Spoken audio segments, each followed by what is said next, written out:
Computerized Start is brought to you by my awesome patrons on Patreon,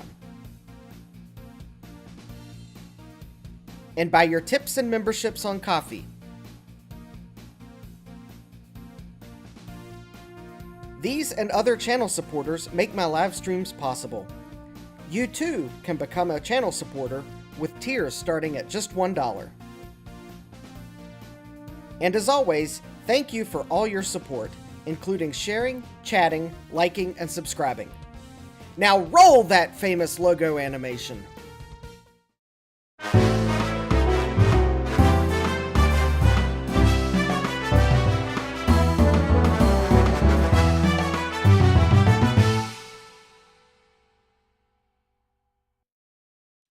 Good evening and welcome back to Computerized Start Live.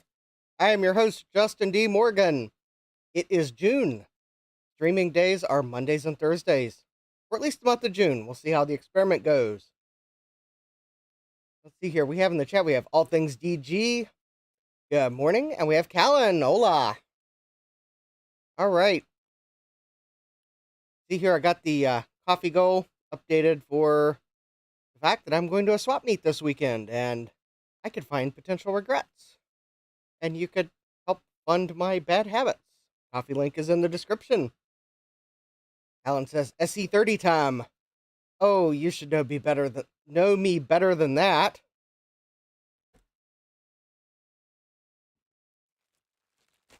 For I have ATX extension cables from Amazon. And this is only to distract you from certain things long enough for me to hit the following button. Ladies and gentlemen, it's time for our favorite segment, Wheel of Regrets. Here's your host, Justin D. Morgan. Hey, who comes up with these titles anyway?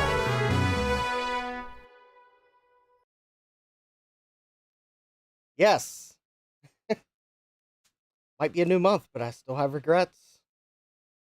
And this first regret comes to us from an eBay seller in Ohio. So, hi to all my eBay sellers and viewers in Ohio, and hi to SadMac356, who is now in the chat. That's All Things DG says, I have a soldering iron of regret. Well, I have sockets of potential regret, because, well, by golly, those don't look like those are normal profile turned pin sockets, so these may actually be... Oh, wait, no. Maybe they're fine. The turned pin part does extend out the bottom of the socket some, so maybe these will work. Yes, I have 5 16-pin turned pin sockets. So, yes. For anyone wondering, those are for computer. If the sockets are tall enough. I'm having trouble finding the correct height.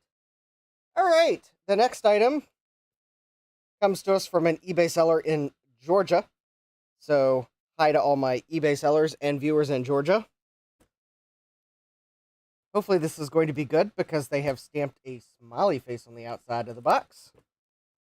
All right, let me see if I can open this without revealing too much personal information, because the shipping label is larger than the top side of the box. In fact, I'm surprised they didn't send this in an envelope, but... Alright, let's see here. We have...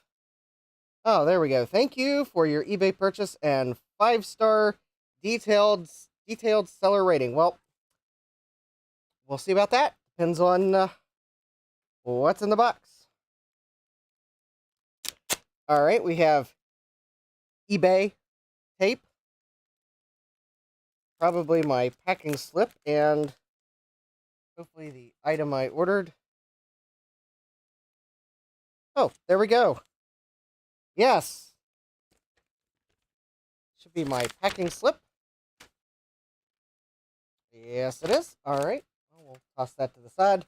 And we have 2 Retro to the Max case badges, because 1 was not enough, so I ordered 2. And I believe, at least last time I checked, which was when I bought these the seller was sold out. But who knows? Maybe they might restock. I'm trying to see if they, by chance, have their eBay seller ID on the invoice. No, they don't. They use an eBay order handling software, I can tell, because it's got information that's not on the standard eBay invoice, including the location of the item. And they've got their seller email, but not their seller eBay store name. Well, that certainly doesn't help me recommend where to look to see if they have more of those. But anyways, yes, so I got some case badges. I think they're even, looks like they're the brushed metallic style, so. That is cool. No telling if the seller made these or if they bought out somewhere that had them, but that is, yeah. That is cool. Anyways, I could not say no to some cool case badges. I was trying to think what computers I want to put them on. All right, but until then, we will go to the next package from Michigan. So hi to all y'all Michiganders selling on eBay and viewing. We have a 12 by 12 by 8 box. If you are thinking this might be from an eBay seller I've ordered from before, the answer is, I believe, a resounding yes. Hi, Jesse. Jesse says, side note, I ran out of paper for both printers while processing eBay orders last night. Wow. Jesse is also has apparently now shipped to 6 out of the 7 continents in the US, in the world.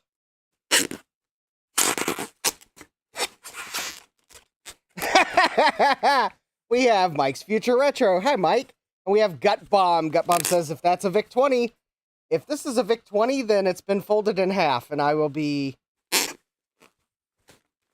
sad.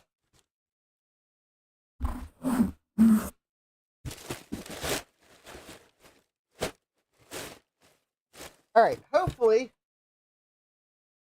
I will find everything I am expecting in this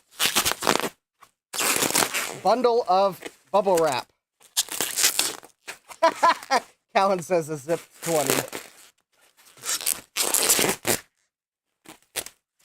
Jesse says, I think I used the last of my standard letter paper on that South Africa order too. Yeah.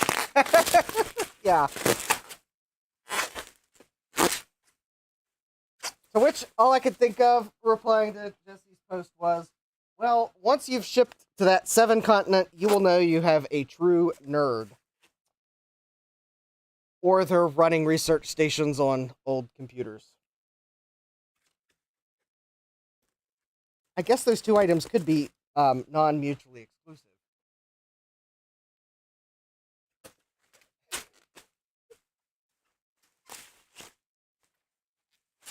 Also, it might be the wrong time of the year for them to order something and get it in a timely manner. I don't know.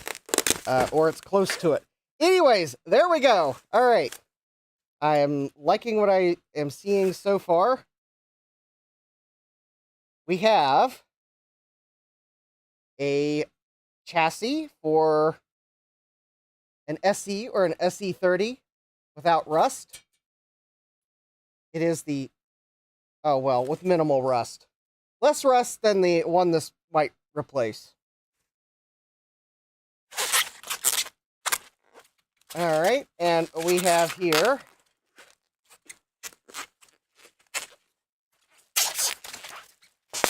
quite possibly more parts from the same computer.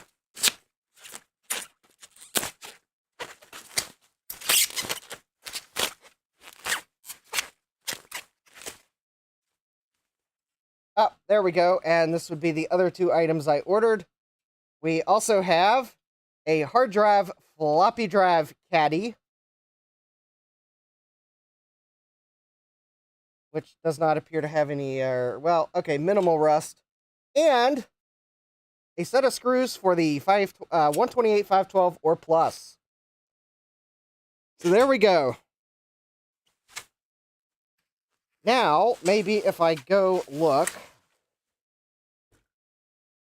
maybe I have enough screws now to put the shells on all of my pluses. And the really nice thing is, since I'm replacing a chassis on an SE that has the screws to hold it in, I now have a few extra of these screws, which I think I've got a Mac that might be missing some. So, excellent.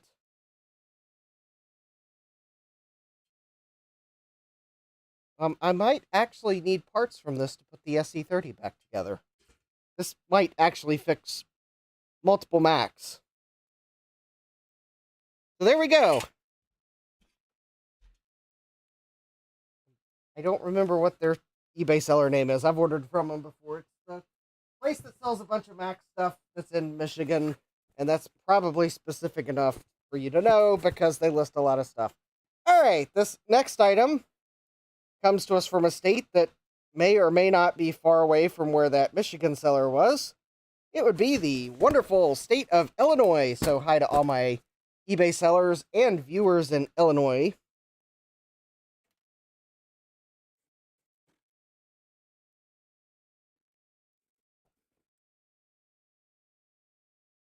Now I'm hoping I have my U.S. geography correct, because someone might correct me if I misspoke. Gutbomb says, please be a Mad Dog product.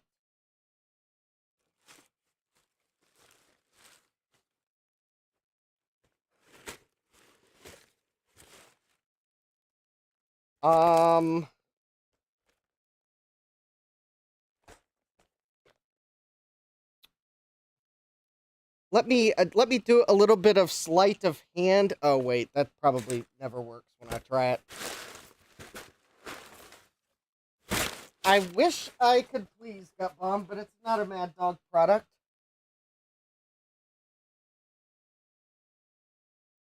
Not without some sleight of hand I would have had to have pulled off in advance of the stream. Francois not here, otherwise I would have to also be telling him no, it's not a Trident card.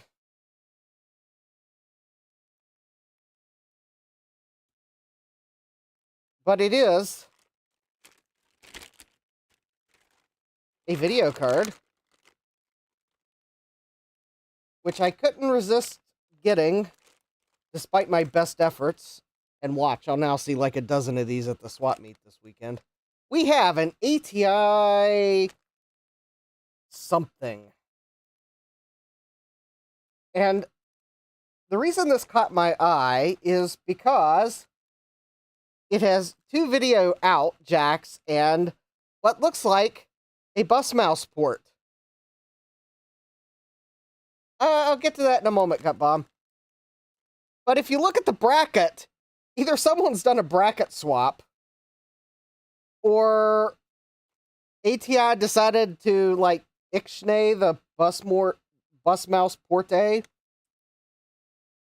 I would be tempted to pull the bracket off and see if the bus mouse port still works, because I bet it does. I might have to find the jumper for enabling the... Oh, you know, that might be a problem. I don't see any jumpers on here for enabling the port, but still, I might have to try the experiment.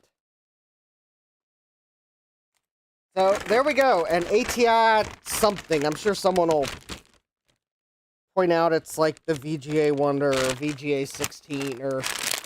Oh, hey Garth, welcome! Yeah, cool ATI card. Early ATI card, I couldn't resist. So, the single board computer. I finally bothered to box it up and put it in my mailbox Saturday because... Garth says, I wonder what it's called. Yes, I wonder. I finally bothered to box it up and put it in my mailbox Saturday. And as soon as eBay's tracking information had updated, I had a refund from the seller. So I think eBay forced a refund. Because I doubt that seller willingly refunded me that quickly. I think eBay might have forced the refund. So anyways, the matter is settled. So this item comes to us from an eBay seller in Arizona.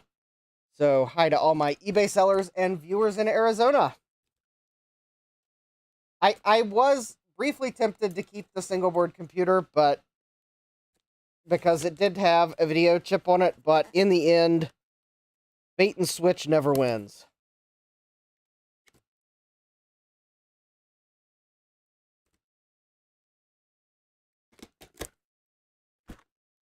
Because that eBay seller bait and switched me. So, hi Jack, welcome. All right, so we got newspaper. What is this? Oh, that's right.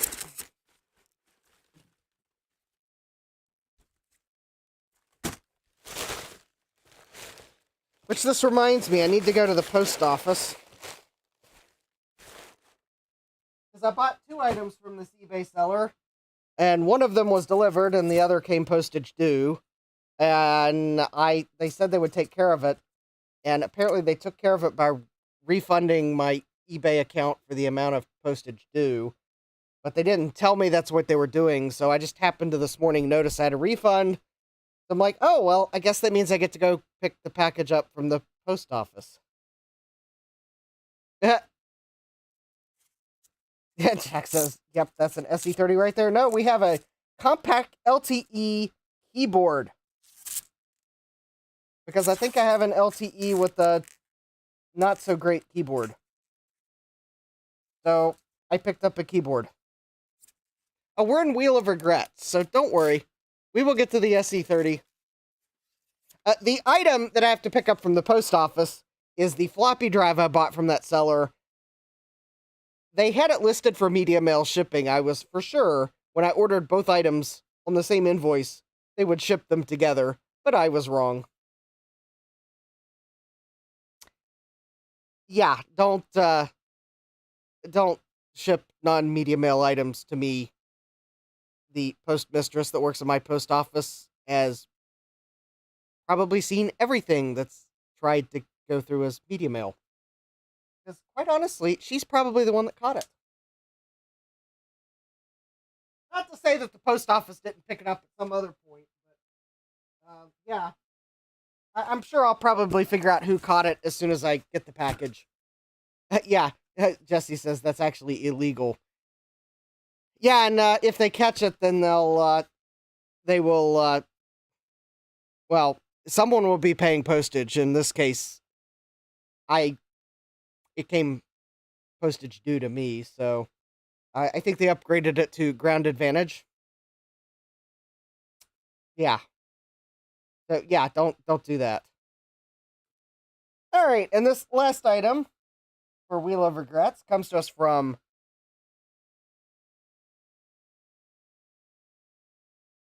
New York. So hi to all my viewers and eBay sellers in New York State. I had to look because FedEx relabeled this box for some reason. Which was weird because the original shipping label is actually fully intact and readable, so why they relabeled it, I don't know. But it caught me off guard because normally when the Jack says, I've received postage due items from eBay sellers. Yeah, as soon as I got home to find the tag, because I was wondering why the postman rang the doorbell. Yeah, I sent a picture of the orange slip to them that showed postage due, and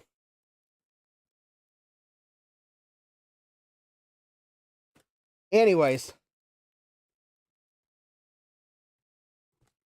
Yeah, I guess now that they refunded me, I should go to the post office and pick it up. Which, I do have a post office box now, so if you like...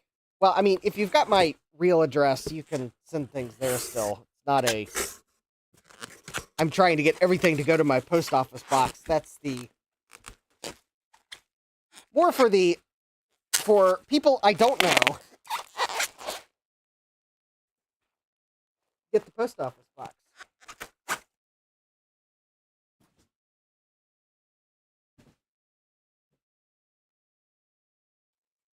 But yeah, if you want to do a... I think as I put it, for sticker swaps or correspondence, then the post office box is on my YouTube profile.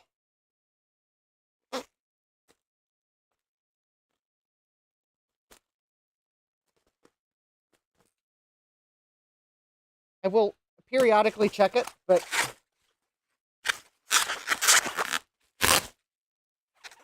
Oh! Jack says, in one case, the package contained the wrong item as well. Oh, okay. To add insult to injury... Okay, that tells me they might have, like... Well, okay, in that case, I think I know why it came postage due.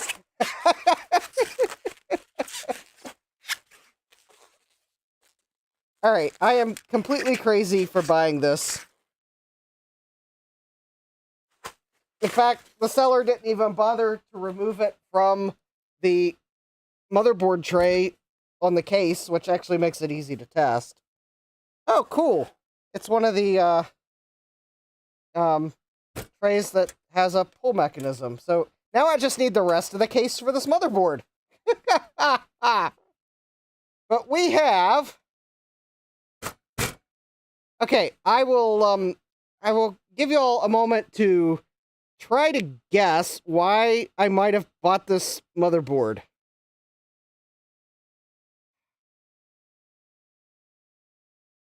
I will just give you all another moment to try to guess why I might have bought this motherboard.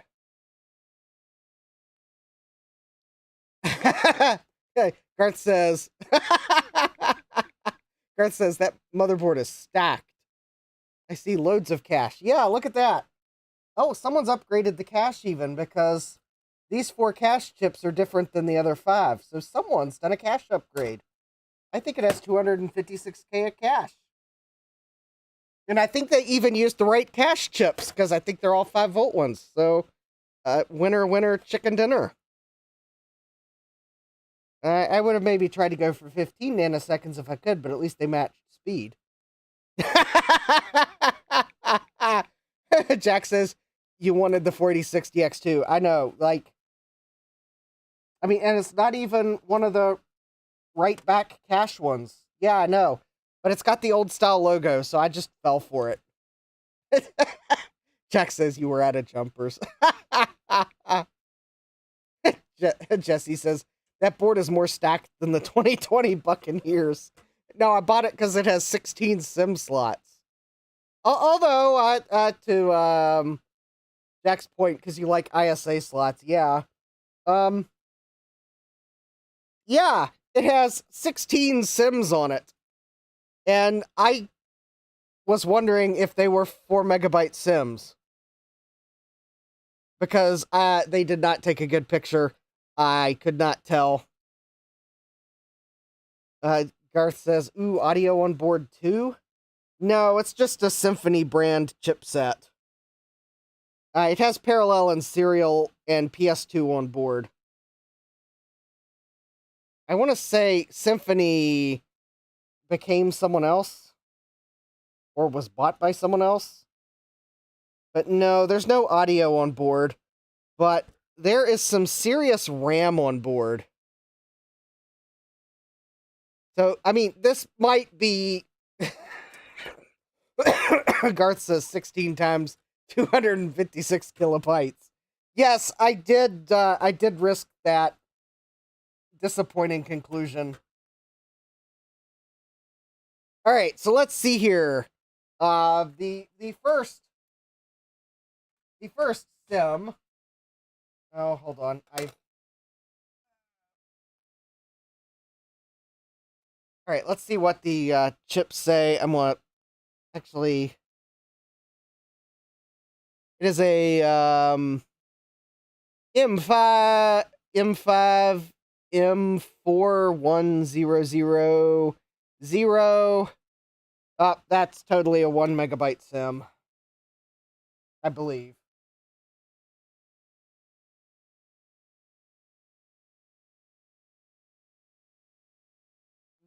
Yeah, I bet that's a 1 megabyte sim. All right. They are in it's a 32-bit motherboard. So it's going to be 4 sims is a bank because it's a 32-bit processor, so you need 32 bits of RAM, and a 30-pin sim is 8 bits. Every RAM... yeah. Now, it's 4 banks of RAM. And let's see here. These are Fujitsu 81C1000A. So, I think it's another 4 megabytes, so we're up to 8 megabytes. These ones here were especially intriguing. 1 megabyte. All right, so I have 16 megabytes of RAM. Not the hugest amount. This was partly a gamble for getting lots of RAM very cheaply, but no. I've got 16 megabytes, not 64 megabytes. Bummer. However, there is something else here, which I'm surprised no one picked up on. Although, I initially thought this was a WeTech processor, a WeTech coprocessor socket. Because yes, there was the WeTech 4167, which was supported by some 486 boards. Garth says, it's getting more difficult to find 1 megabyte sims, great for SE+, etc. Yeah, and they're parity, so these are good for older motherboards too. So, even if I can't get this board to work, oh, it's got onboard IDE and Floppy, I didn't even see that. Excellent. Then, maybe these sims will work. WeTech, WEITECH. Or, oh, it might be WEITEK. They made specialty coprocessors. WEITEK.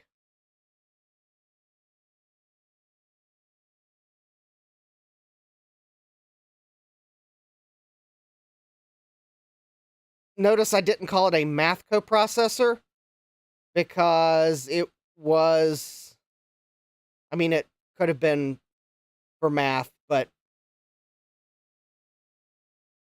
they were primarily coprocessors for CAD systems.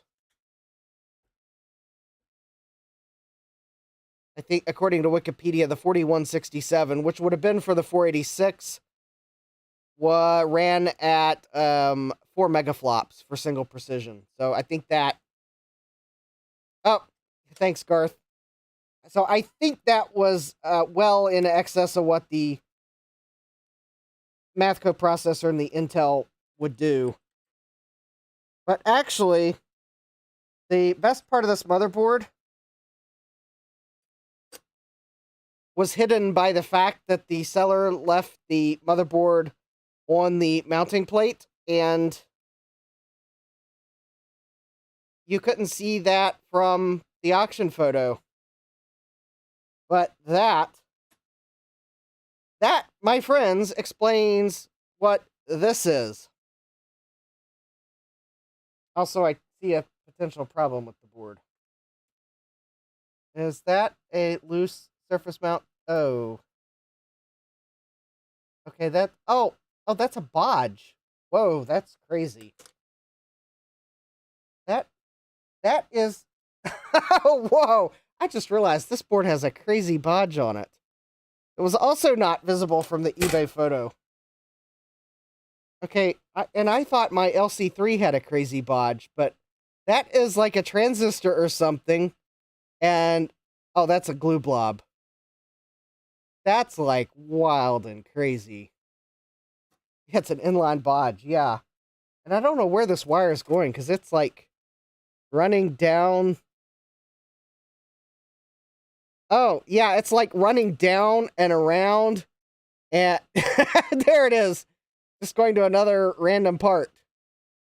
So something tells me at the motherboard factory, someone had a bad day and they forgot to place a transistor.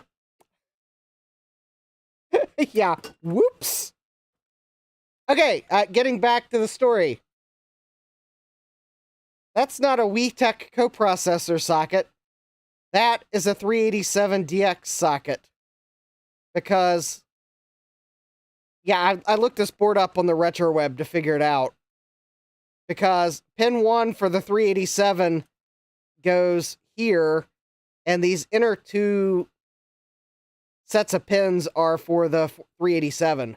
That's the 386 socket. Yeah, this is one of them 386, 486 boards. Fortunately, this one's labeled pretty good as to which pin 1 is, so... Jack says, is there a resistor near the upper left corner of the socket? No, that's actually a glue blob. I thought that was a resistor or capacitor, but that's actually just the glue blob to hold the wire down. Alright. So, fortunately, no surface mount parts were harmed in the... Oh. You know, despite my attempts at careful chip removal, I managed to bend a pin. Fun. Alright. Luckily, I just bent one pin and not very badly. So now, I think the processor will probably...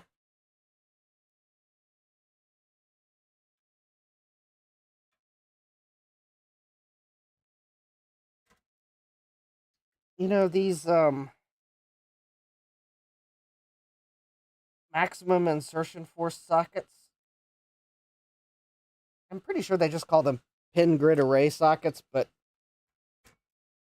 I mean, what's the opposite of zero insertion force? Oh, you're right, infinity insertion force. My bad. Yeah, these IIF sockets I can't stand compared to zero insertion force sockets. Hi, 1-bit, welcome. Yeah, Jack says IIF. Infinity insertion force. Or if you're a real math nerd, you could call it an imaginary insertion force.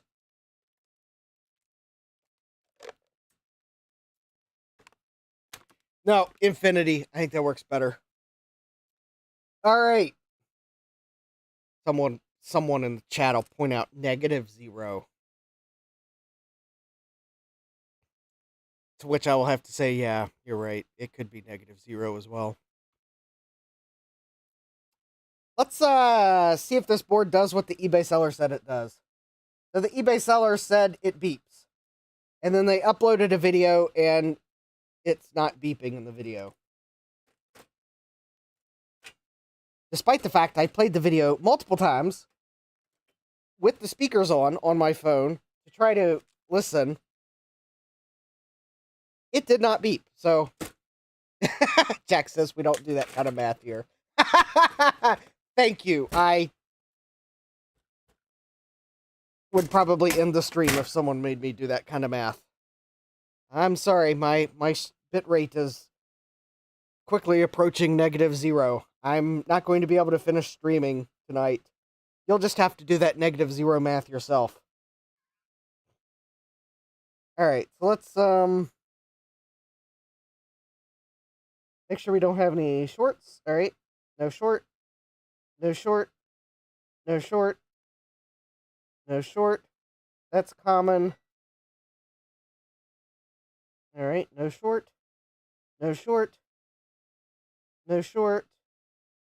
And no short. Alright. Also, if I had just looked at the board, I would see that they're all electrolytic caps. So, therefore... Still, probably not a bad thing to check. Because electrolytic... I mean, theoretically, an electrolytic cap could go shorted. Jesse says, or you have homework. Do this outrageous math. Yes. All right, so there we go. I left my power supply on the bench because I was totally going to try to bench test this. Hey, why not? Okay, first, how about let's even see if the description was correct. So I'm going to plug in this postcard, which has a speaker.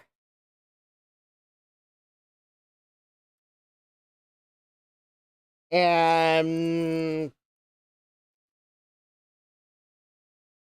let's just see what it does. All right. Before I plug in my ATI video card. All right, 3, 2, 1.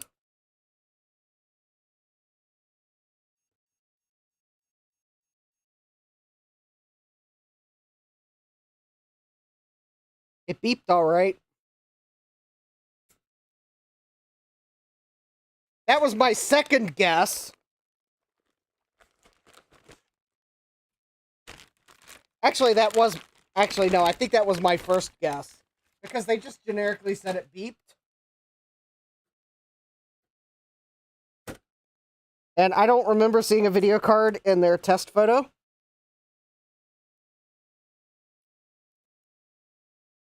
All right.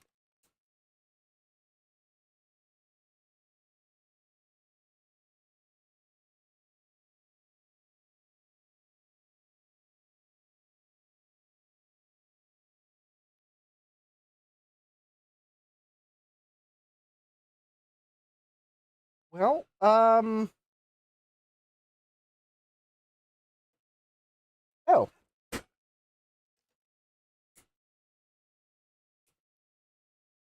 We have...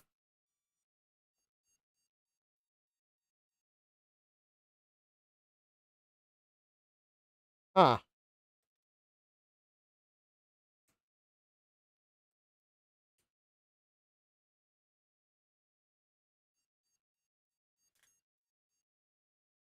Oh, it doesn't,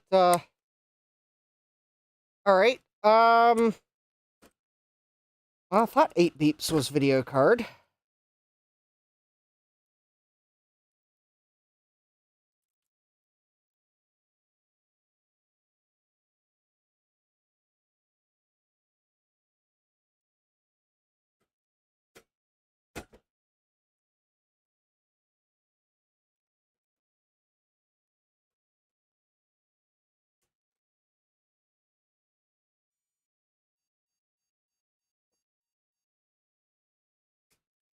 Alright, how about...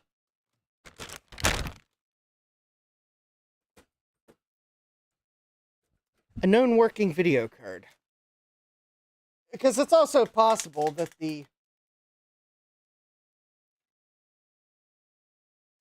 ATI video card from eBay is defective, so this is the video card from one of the PCs I picked up at System Source Swap Meet, so I know the video card works. I don't think we have any postcodes. That's interesting.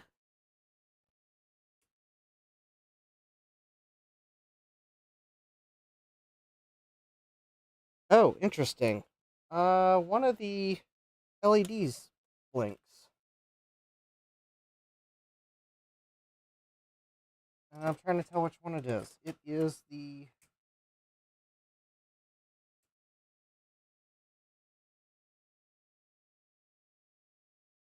Oh, the BIOS LED.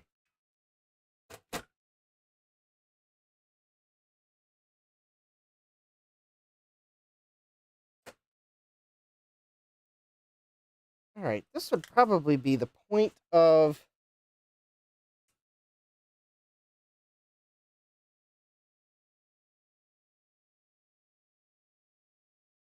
Okay, so the 486 processor is getting warm.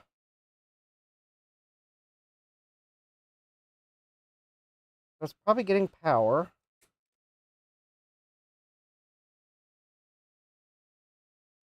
Alright. I'm not seeing any post activity.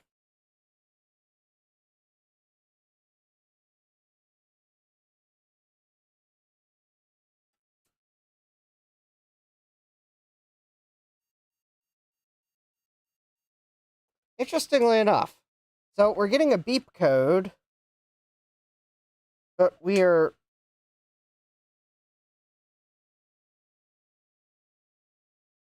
Aha! I see part of the problem.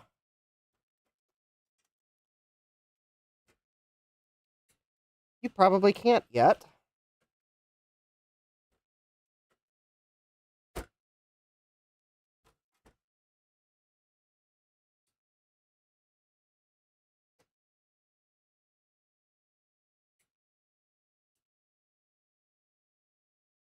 I had to unplug the speaker to plug it into that slot.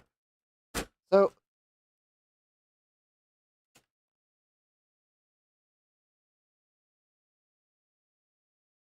there's some corrosion on the board.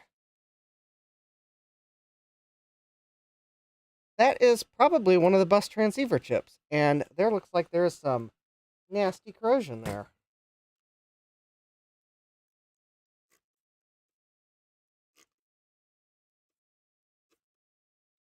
Alright. I wonder if I brush my teeth, motherboard.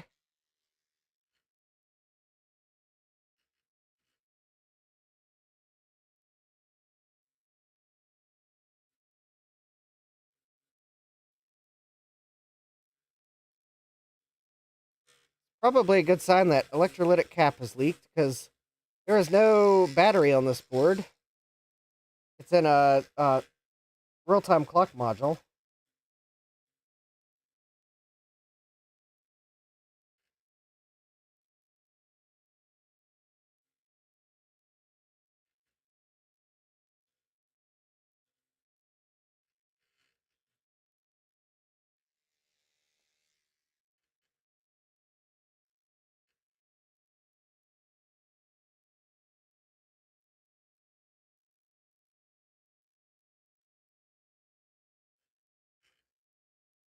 It would not surprise me if that...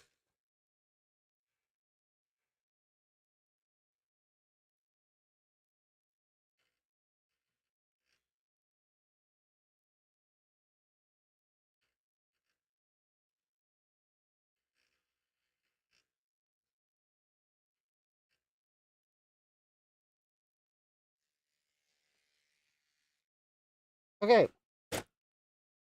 My electric toothbrush did not help really that much. Let me try a manual toothbrush.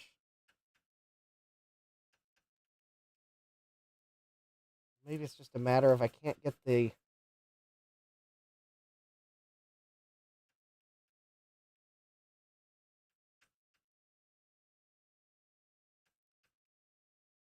I doubt this is going to fix the board, because I suspect that chip is going to need to be replaced, and quite possibly some broken traces, too. But yeah, that is probably our problem right there.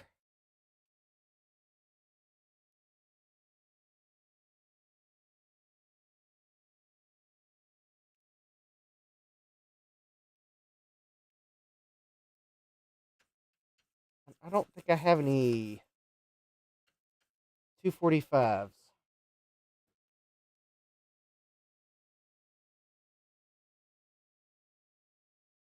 All right, so it looks like I will be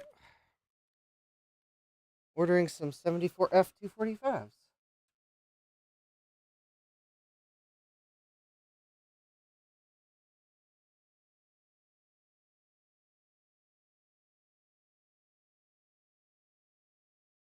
I mean, it looks like I might have gotten some of the corrosion out of there, but...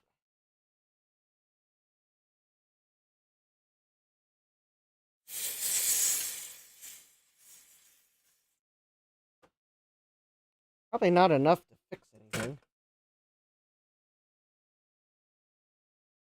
Alright, 74F 245s. I'll have to remember to order some of those. Or I could go on my phone and add them to my Mauser cart real quick while that dries, and we'll give this one last attempt. Mauser 74F 245.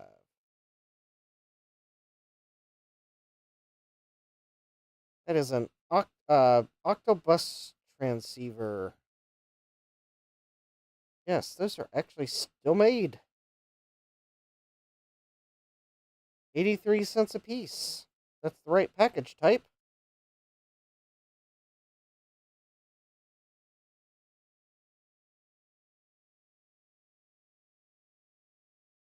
SSOP 20. I believe that is the correct package type. All right. Well, at that price.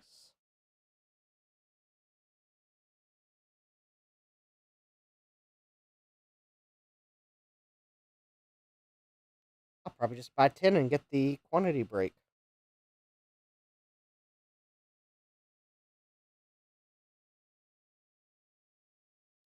All right, they're in my mouser cart as long as I don't forget why I'm ordering them. All right. All right, let's see if that by chance did anything. I doubt it did. Looks like I probably just got a whole bunch of isopropyl alcohol everywhere for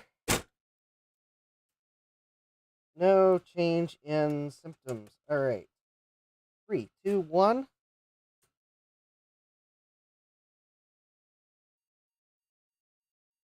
Do we have a postcode? No, we do not. I can clearly see that from here. There is...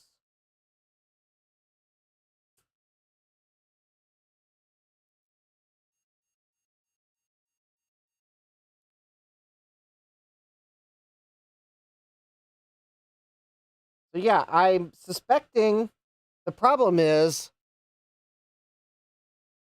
the ISA bus.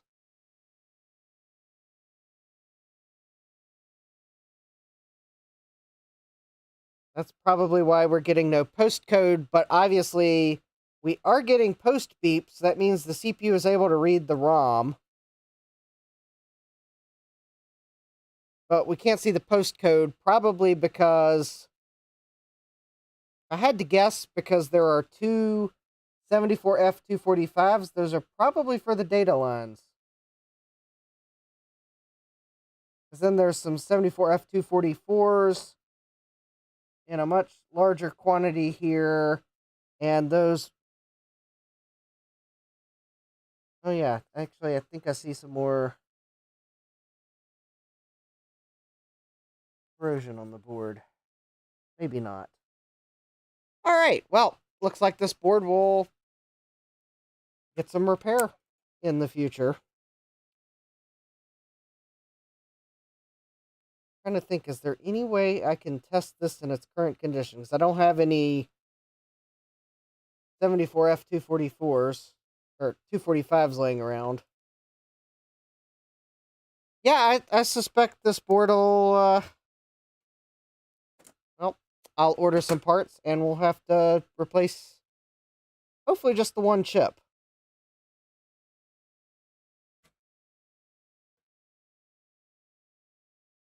Fortunately, there's no weird bodges there, because I'm actually seeing there's another bodge on this 74F244 here.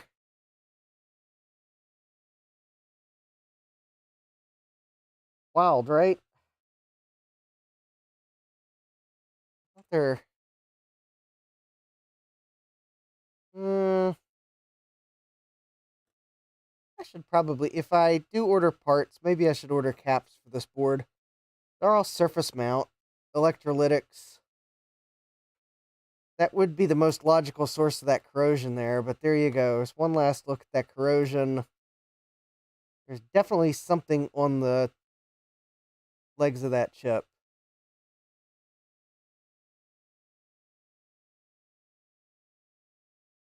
So hopefully, if I can get the chip, I'll be able to fix the board. And worst case, I have 16 megabytes of worth of 1 megabyte parity sims and a 486 DX2.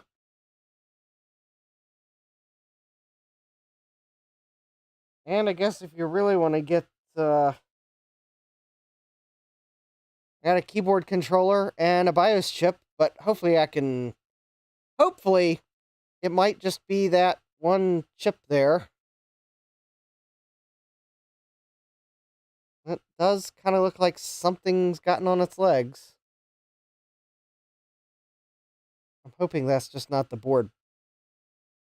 Yeah, there is definitely something between those legs. Alright, well, to the repair pile it goes. I guess they can't all be winners. Especially when well, probably, I don't remember what this board went for. It was, I want to say it was listed for like 45 bucks or something like that. It was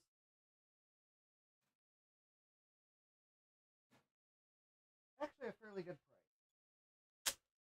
Kinda like the SE30. Which was also at a really good price, although not nearly that low of a price. So, we have the SE30.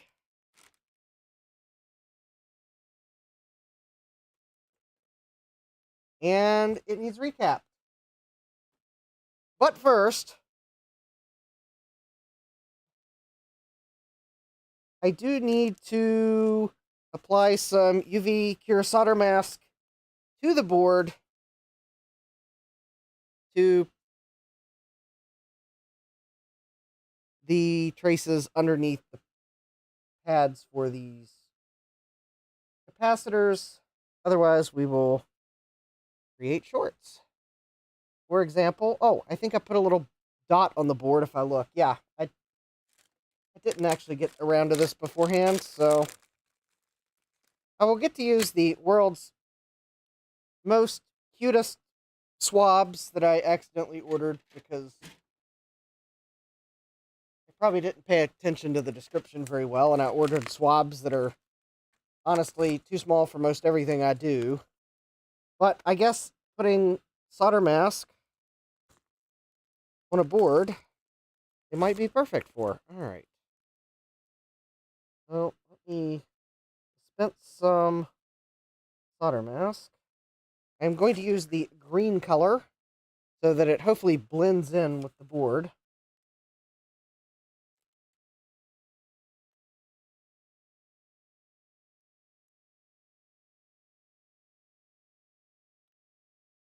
Alright, I'm also hoping that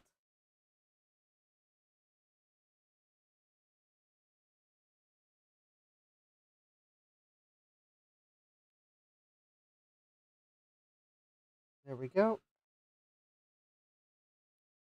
I feel like I did get that a little bit on the solder pad, so I'm gonna...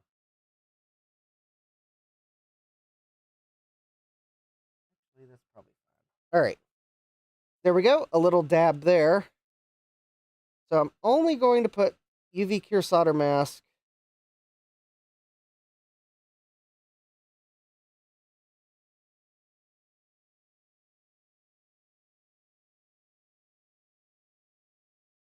quite honestly, maybe I want to do something wild and crazy.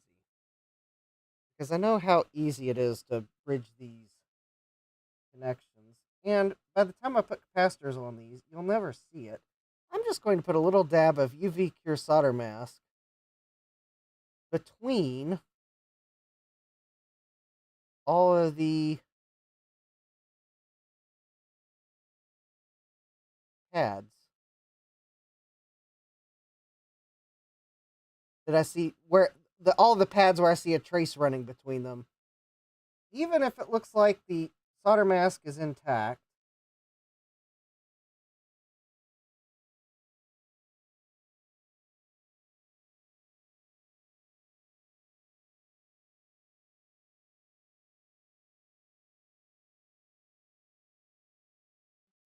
maybe I will put a little bit there. I'm not going to go too heavy. But anywhere where I think the original solder mask might be thin, even if I'm wrong and it's not actually thin,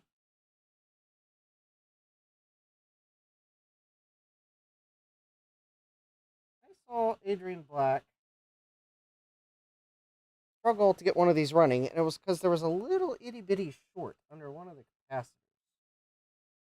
So in order save myself some valuable troubleshooting time, I'm going to err on the side of caution. And hopefully that won't come back to haunt me later for some other reason. Because we did test this board.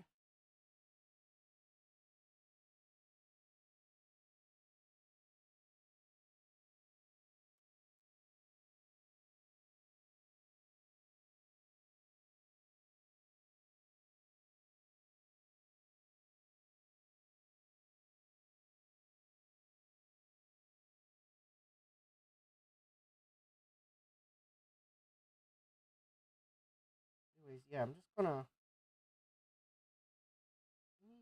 anywhere where I think the solder mask might be a little bit on the thin side. Because once I put capacitors on it, it'll be really hard to see it.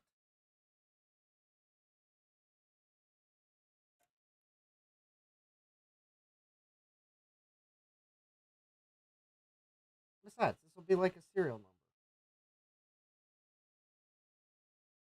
If I ever pass along the machine to someone else, then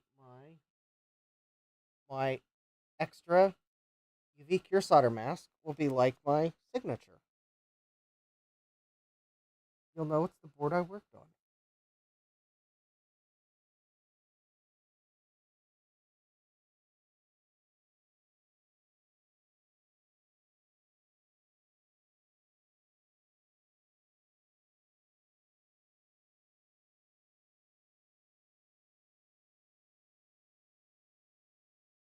There we go. I'll just be careful to not get solder mask on the actual solder pad that I need to solder to. Because then we'll have a different problem in that it won't work.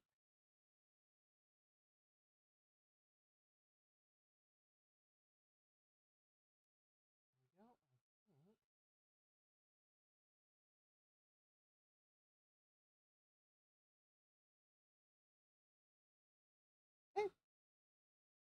we go. Okay. I think that's good. I think I got the places where I saw the solder mask wore thin and a few places where I just want to make sure it wasn't. So now I'm going to ask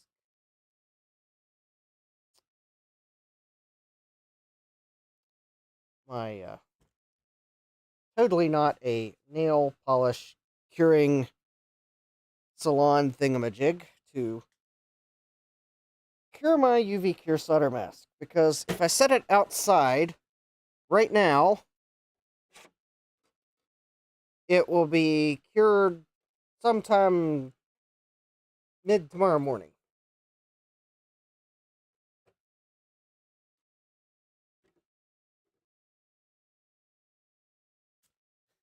Because it's dark outside.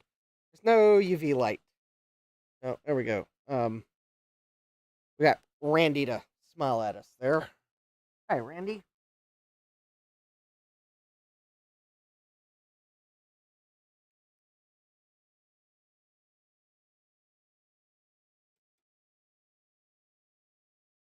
Oh, probably help if I turn the power switch on first, right?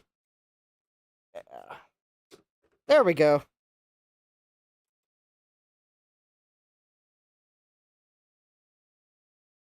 Sadback says, I mean, I don't judge. Yeah, Jesse says same, yeah.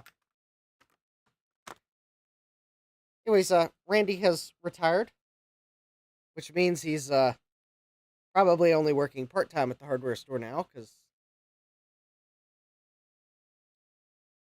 when you've worked at the hardware store for so many years and you seemingly know all your customers, yeah, you probably still put in a few hours a week.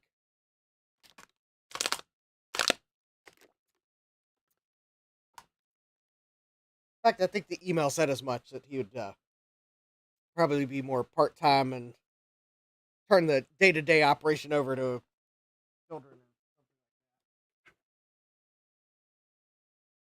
All right, this will take a few minutes to cure.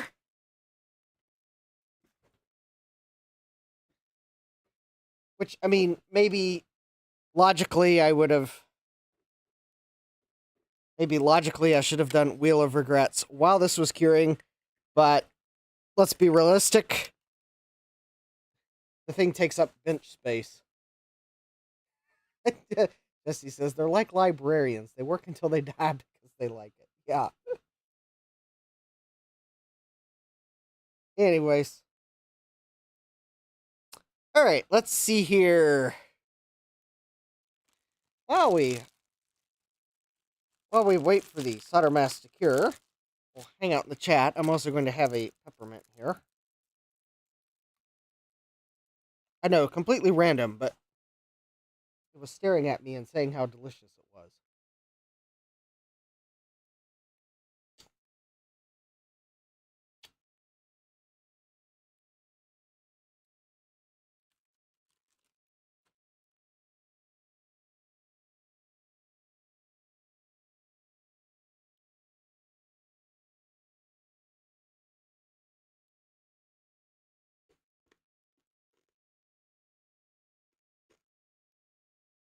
I know what I can do.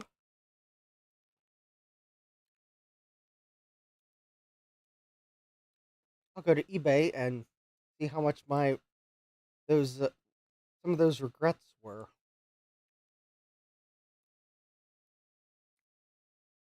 So the motherboard with all the Sims on it, after shipping and tax, was $69.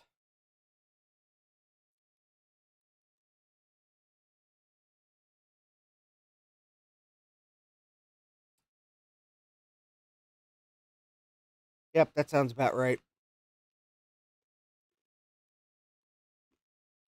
The Retro to the Max case badges were about $5 a piece after shipping and tax. The LTE keyboard was $34 after shipping and tax. The VGA Wonder 16 card, $38 about after shipping and tax.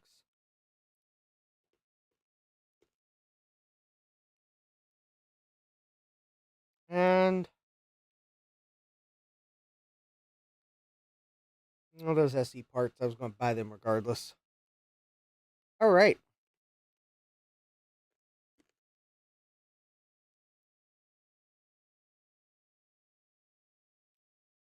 No, of us would like to see that ATI card work.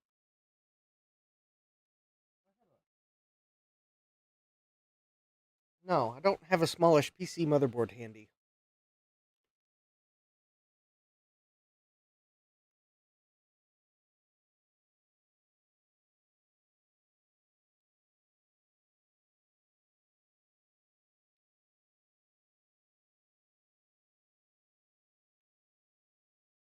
All right, well, we got the SE30 fixed up. We'll pull a motherboard out where I can test the ATI card. The only one that I have handy is too large for me to try to safely fit in the available space of the workbench.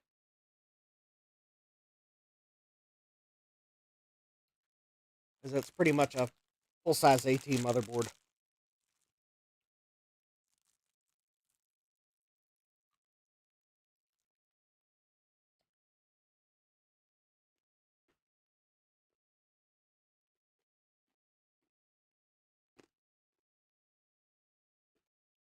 Somewhere I have a...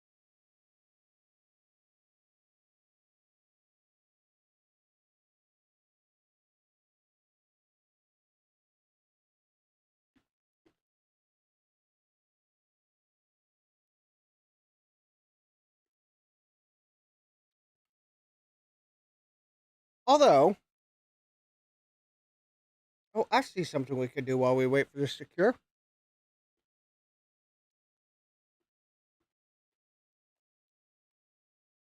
Let me go grab the drives from this computer.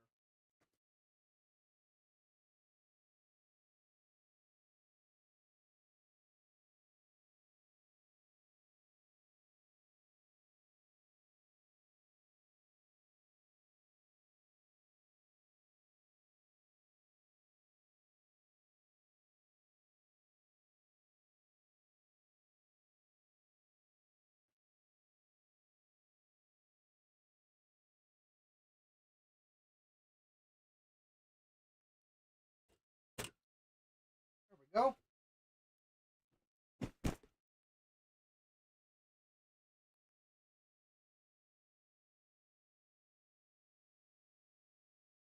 So we have the Quantum 40 megabyte hard drive.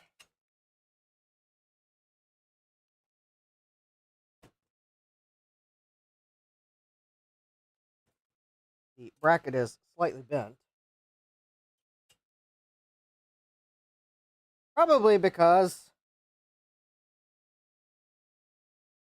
someone put the hard drive in with only one screw at some point.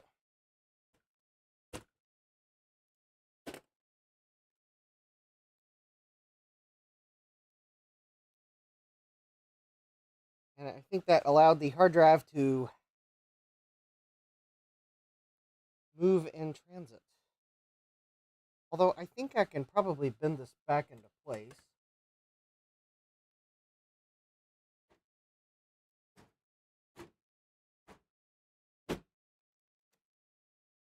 Oh, yeah.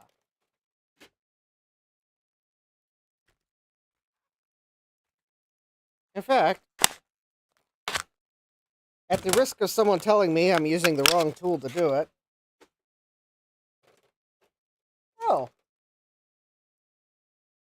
I found my ESR meter that I've been looking for. It was in the drawer all along. Now, granted, I'm missing one of the two leads for it because that's floating around my workbench somewhere, I believe.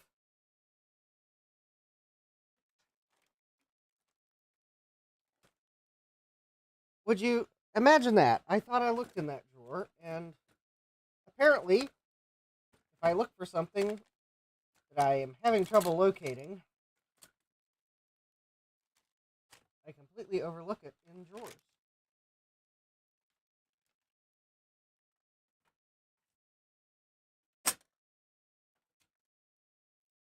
All right.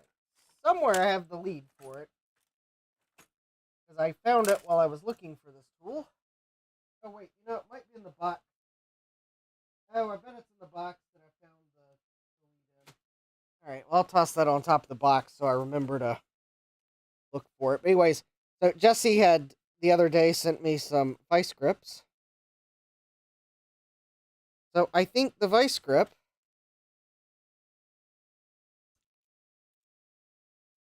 will probably help me to bend this bracket.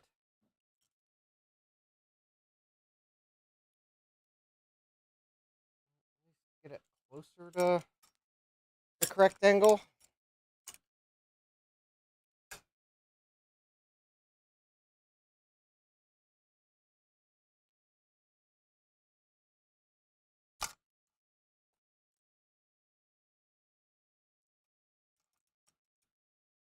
There we go.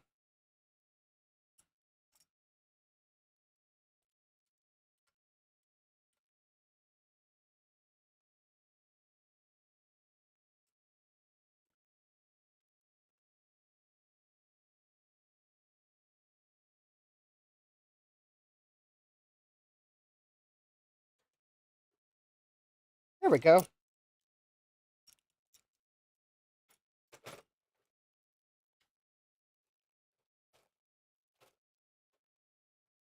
All right, I think that's actually, well, not quite right, but it's a lot closer than it was. I was actually looking for a different.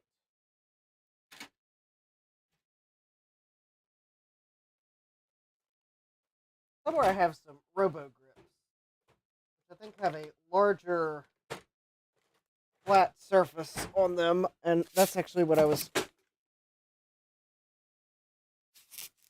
really wanting to try, if I can find one of them.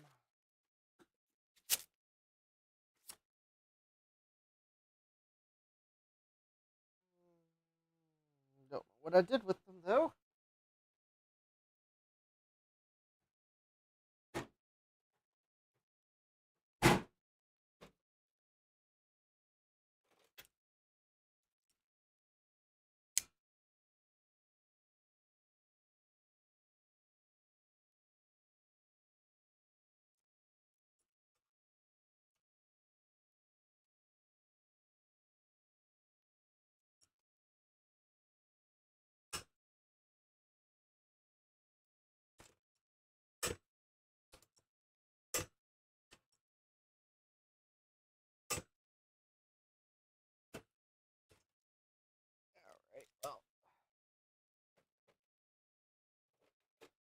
Actually, these might.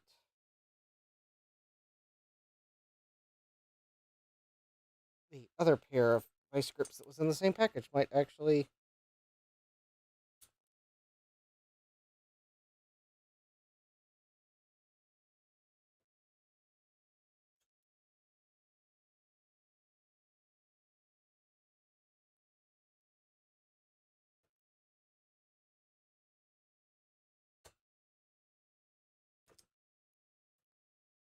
Oh, actually, I think I bent that back into place. Nice. There. That should probably now.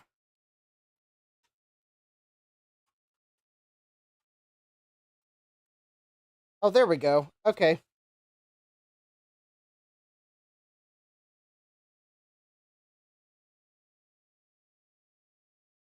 Oh, actually, I just realized that bracket actually is bent side to side as well. So let me see if I can't bend it over slightly. The screw holes line up, then I should be able to. That's the main thing. I want the screw hole to line up so I can screw it in. It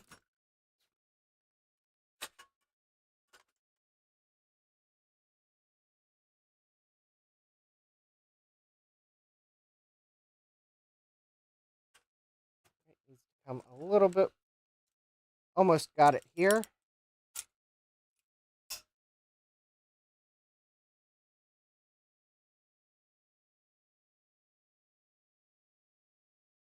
If I can.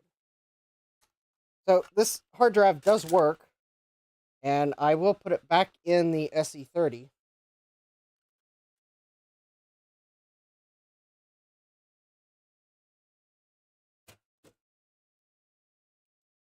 But I've got an image of it, and I may not leave it plugged in.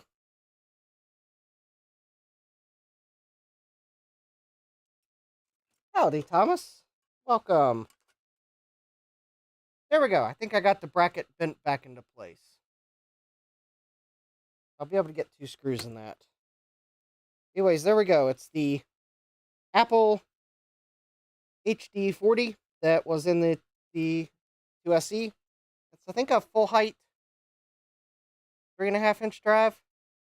I mean, it's at least taller than half height. Maybe it's 3/4 height.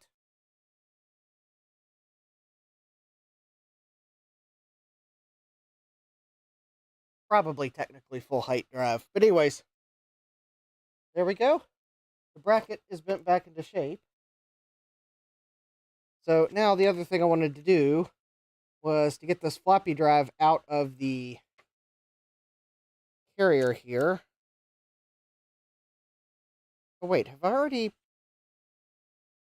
taken this floppy drive out and lubricated it? I can't tell.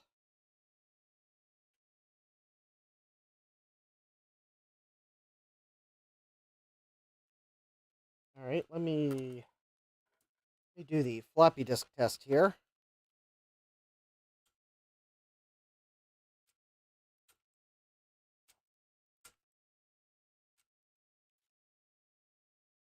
I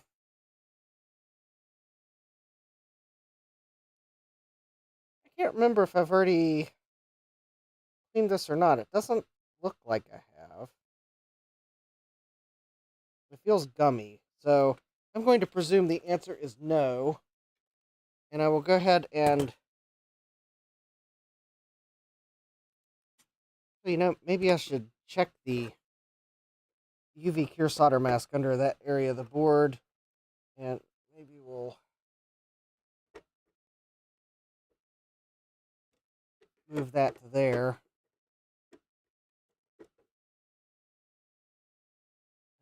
Let me see here.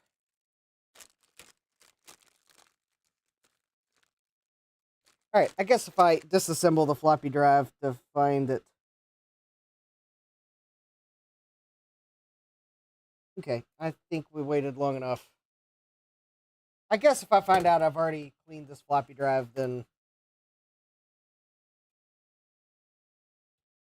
Well, we gotta wait for the UV cure anyways.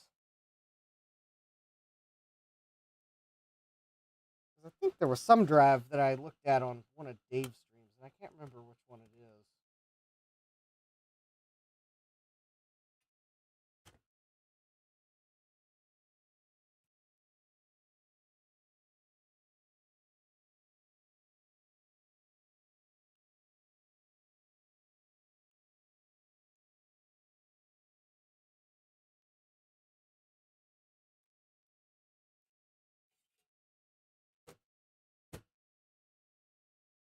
No, I don't think I've cleaned it. And the way I can tell is that I normally would put some lubricant. Oh, and it's dusty. That's probably the real reason I can tell I haven't done anything to it, is because it's dusty.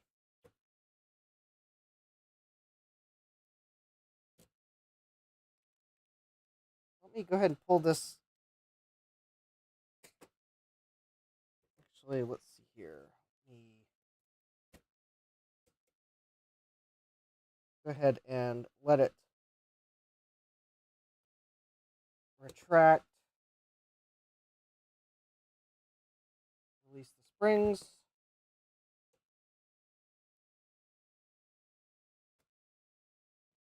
Get the plastic piece off here.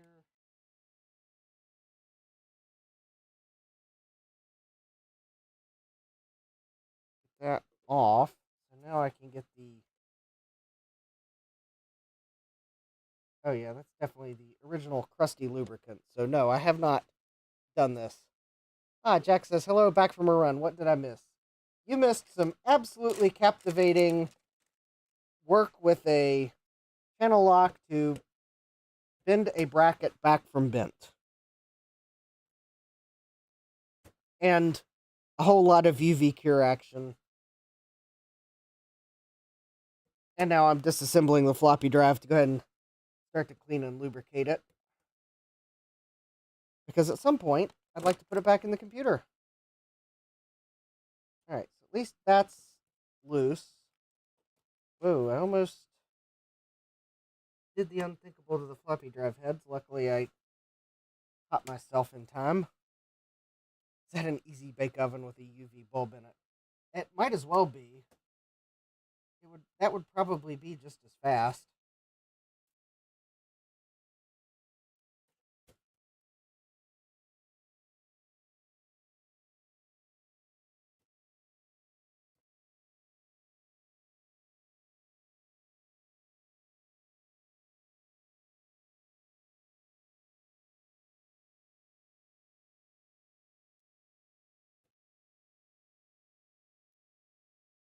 Alright. Okay, got the motor out.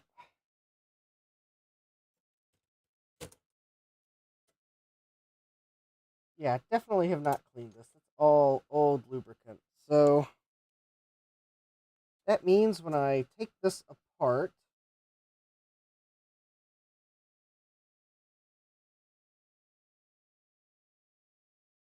it feels like there's a lot of oil in it.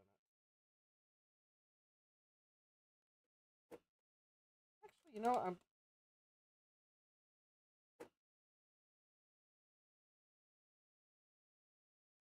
I'm wondering if maybe is it possible that I got the gearbox, but I didn't get the rest of the drive?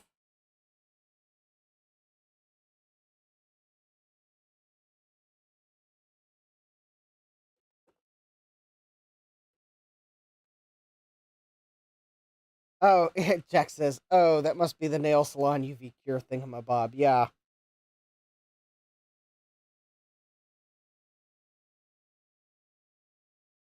This is me trying to get the...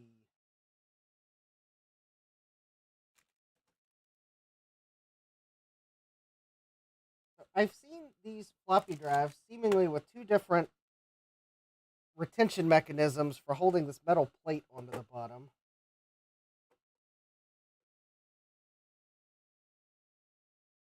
Almost like maybe at some point they redesigned their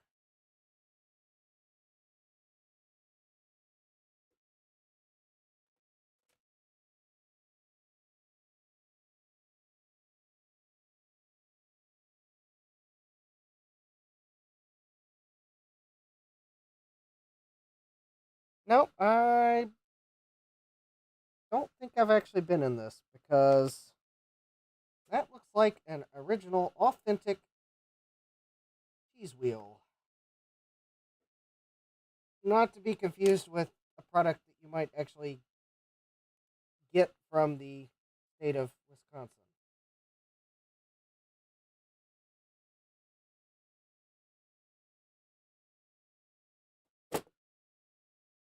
Yep, considering this wheel has a green spot from where that has sat for ages.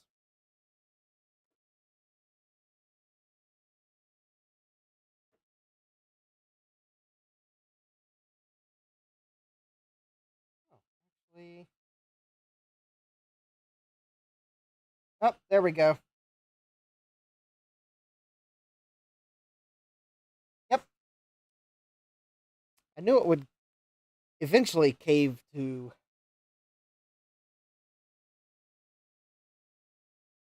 pressure.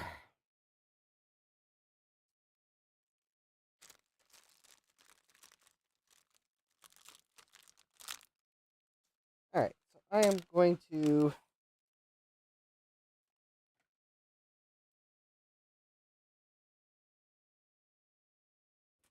I can't get the old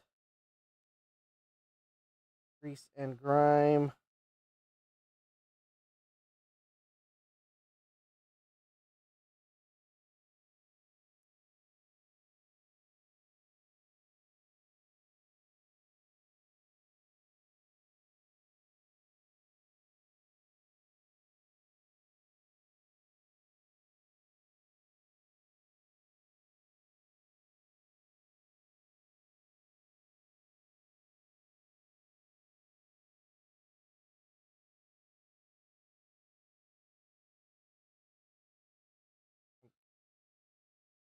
Cleaning it because I'm going to well, I'm going to use probably machine oil.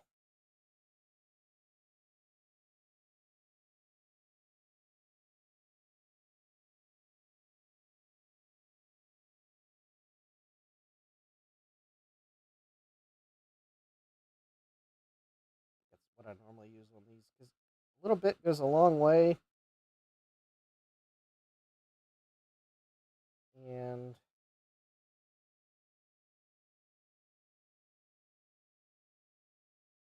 won't come up like other lubricants. I'm just trying to clean off the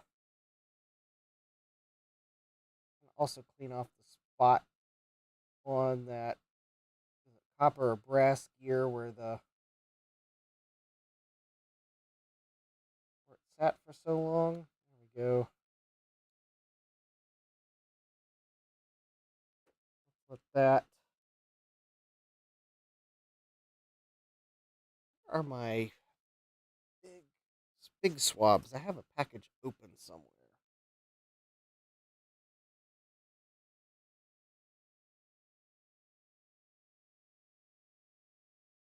I don't know. I'll use the small swabs to get the drive heads.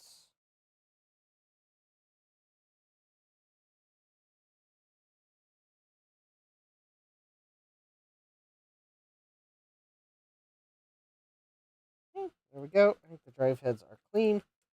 Let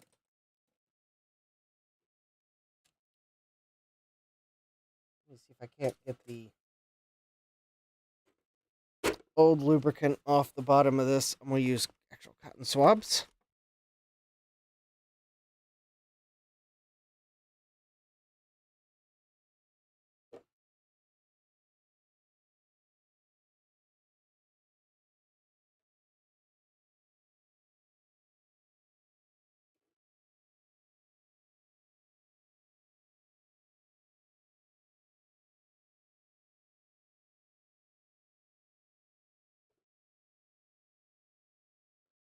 Yes, I can see where.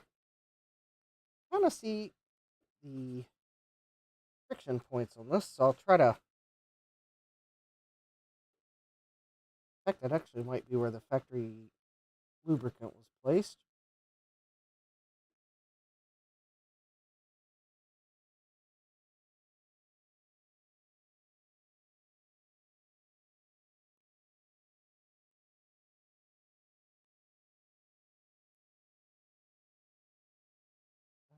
Probably good there.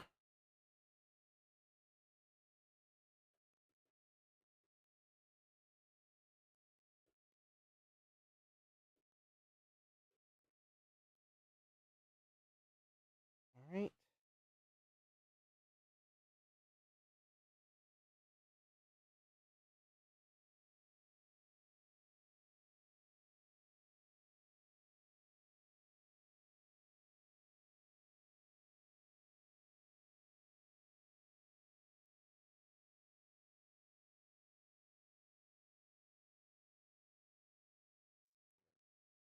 Again, I'll probably use machine oil, unless it's in a spot of the mechanism that I'm afraid that it could drip onto the floppy media if I get too much on it. Then I may use lithium grease in those spots.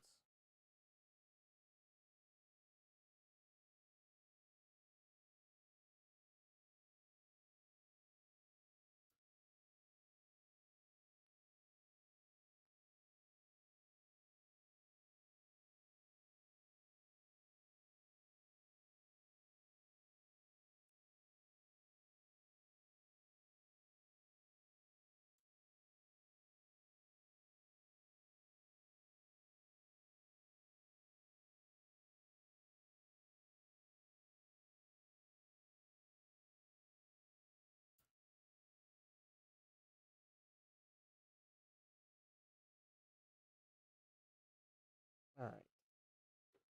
There's and see. Oh, this piece.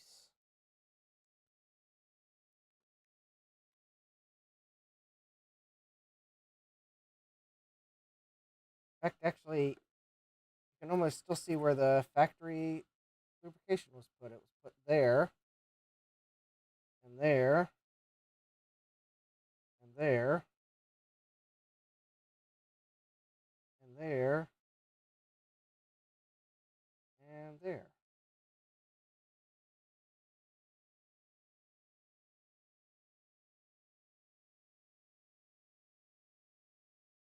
And that's the same spots I'll try to put new lubricant.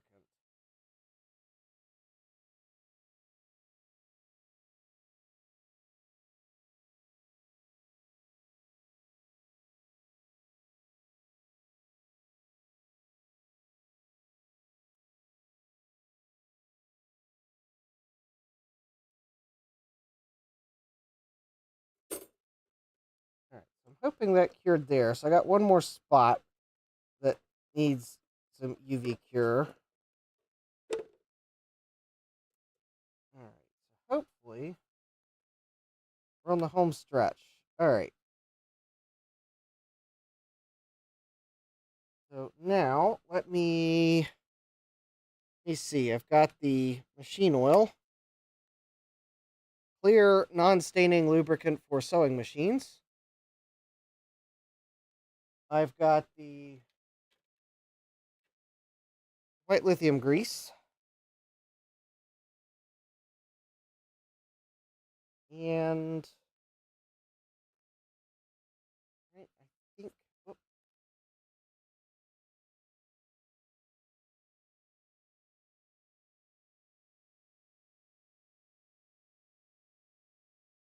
okay. I think the way I'll do this, I will put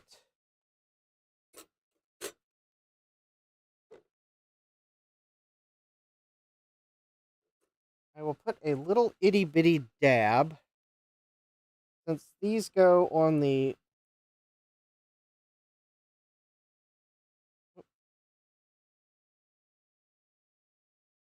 oh yeah, good thing I checked that my lure lock is loose. There we go. Little drip there, little drip there, little drip there, little drip there, and then I'll put a little drip on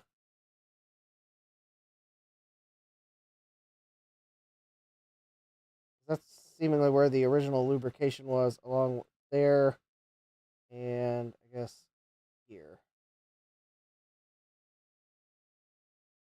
Now,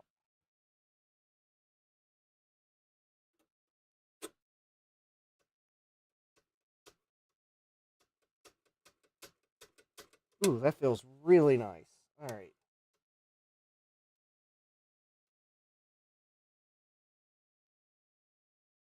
Okay.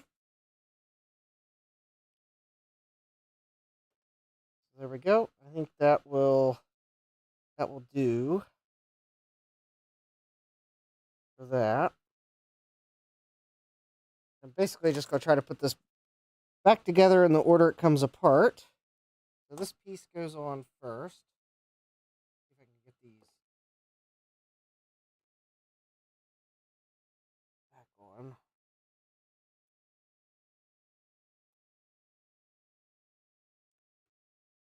There we go. There's one.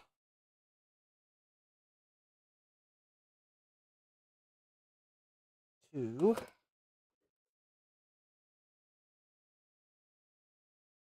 Three. Oop. I just realized that there's a spot that I need to get. Four.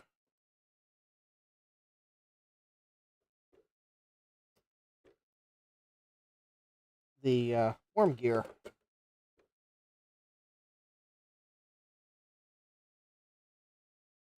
Now, this is a spot where I will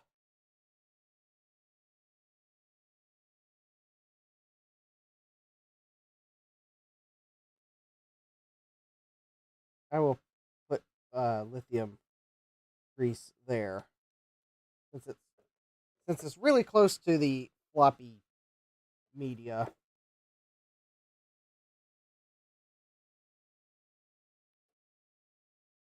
That and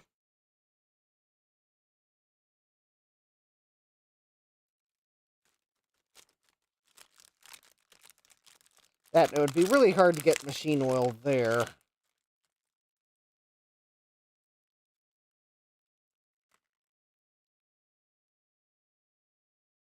Or machine oil to stay there.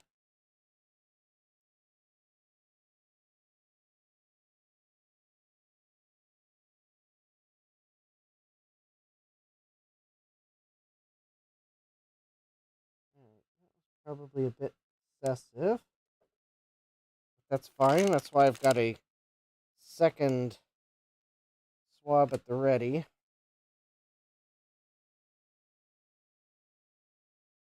Well, not quite so ready as I was implying.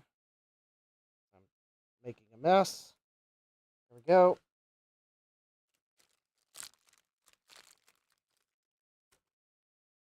Clean up the excess.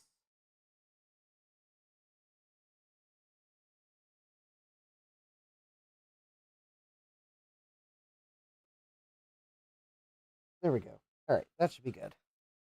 All right.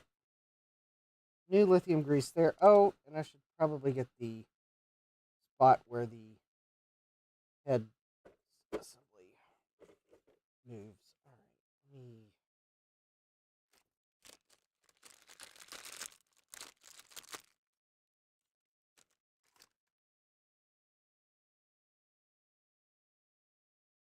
that. I'm just put a little dab.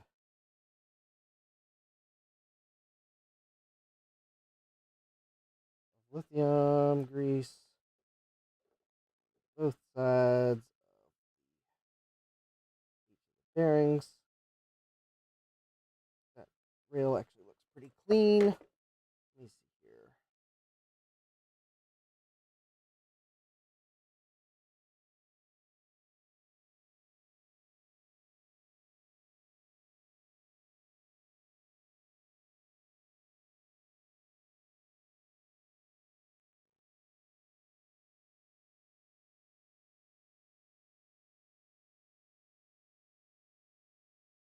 All right, there we go. That's good. Okay. Now the head assembly should be good.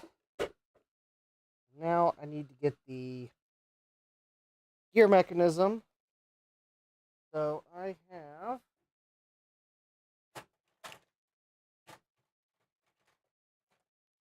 somewhere.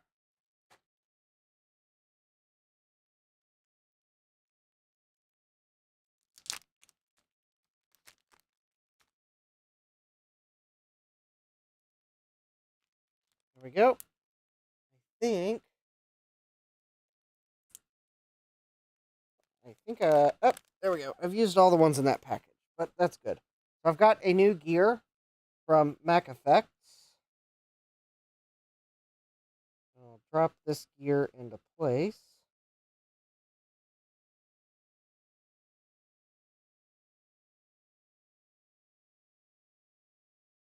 Like so. And now I'm going to put a drop of oil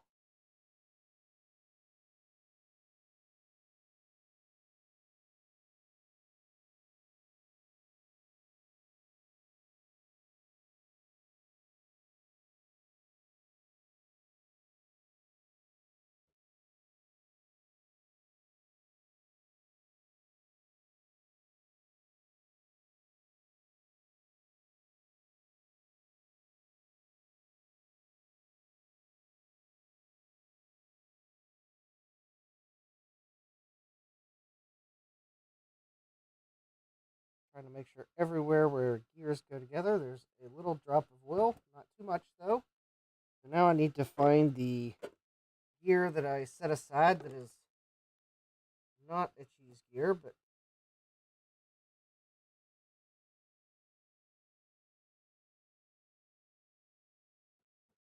remove the machine oil bottle so that it's not where I want to set my arm down. That would be bad.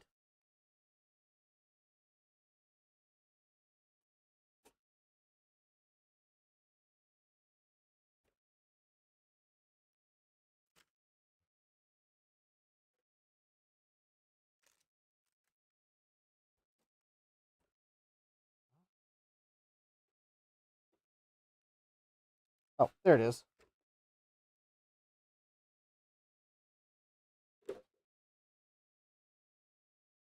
Probably a little closer to the UV light than I really wanted to get it, but well,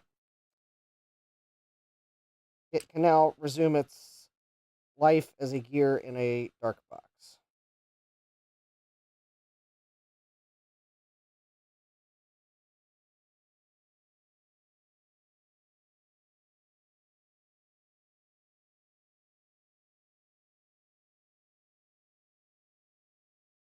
Okay, there we go. So now the gears have a little bit of machine oil on them. We'll go ahead and put the cover back on.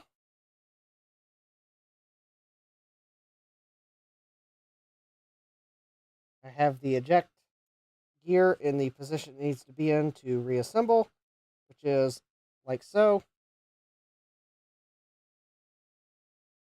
Now I just need to very gently bend this one plastic clip out.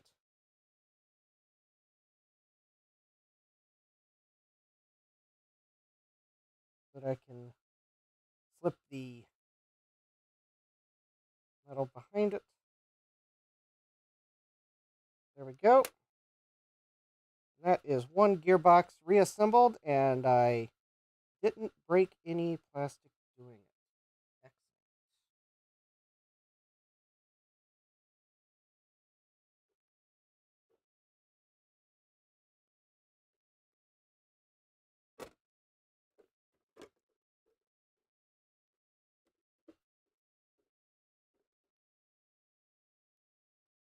Okay.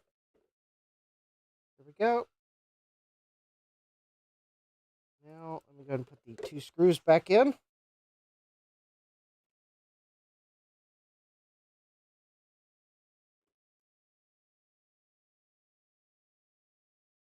One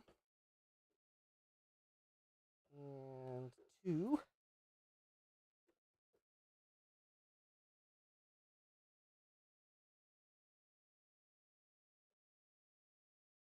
All right, I see I have, well, I don't see my likes.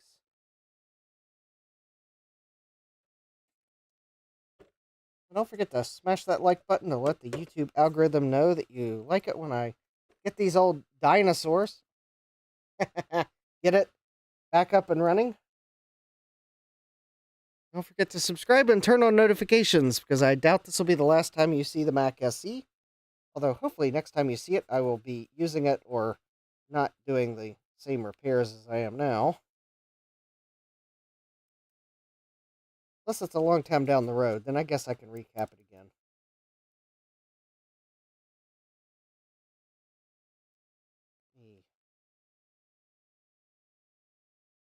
Alright, so now I want to very carefully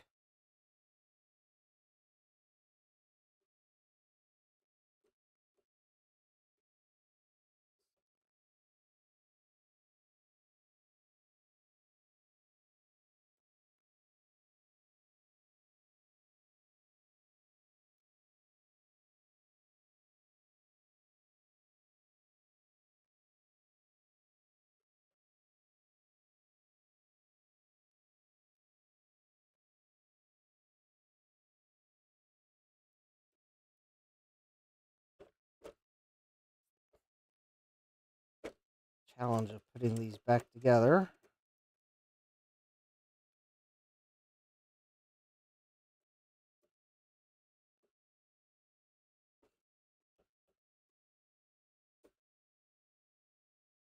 Is that right? Yeah, I think that's right. There we go.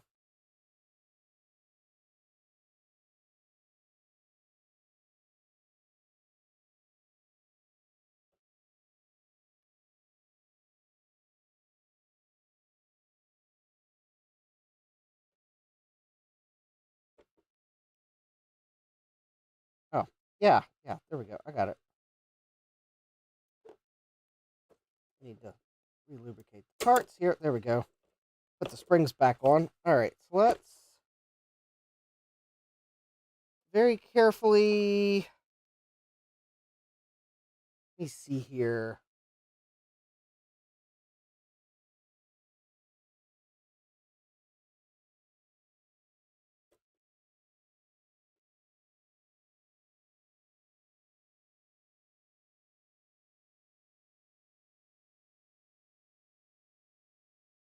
A small drop of oil on these bearings.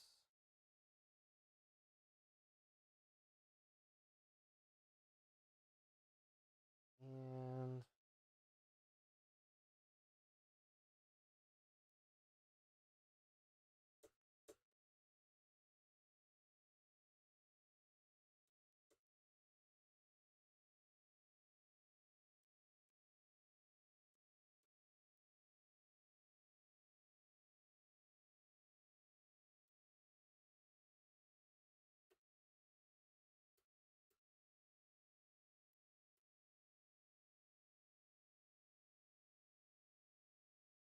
alright.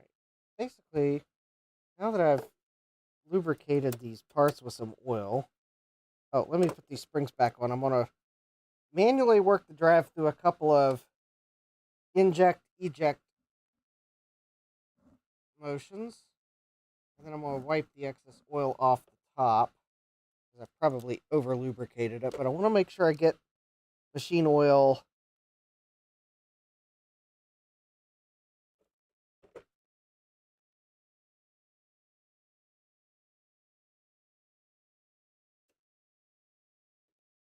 in the right spots.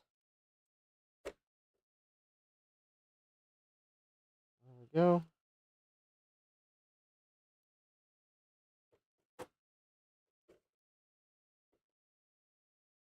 And get this plastic piece here on, and then I'll put a little lithium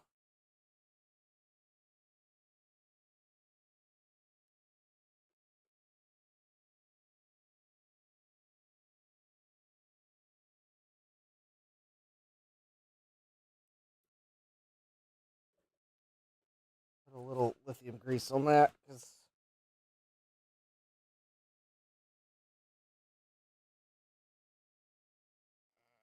not confident that it's too close to where the magnetic media is for me to try to get machine oil there. All right. Just gonna dab there. All right. So eject, inject, eject, inject.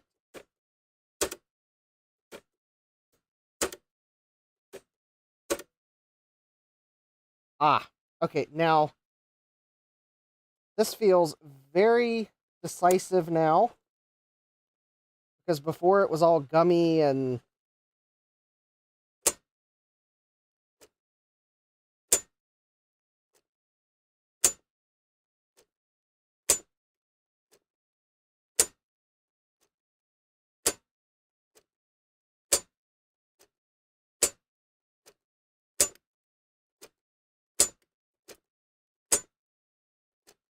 excellent. This is hopefully it will be one smooth working floppy drive.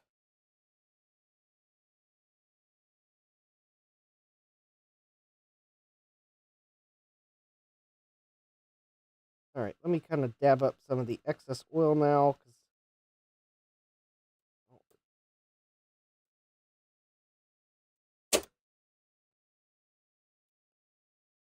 I don't want it to drip on the floppy media. There we go. How about that? That looks good. I'm sure the UV cures probably had time to do its work. Let's go ahead and put this floppy drive back together.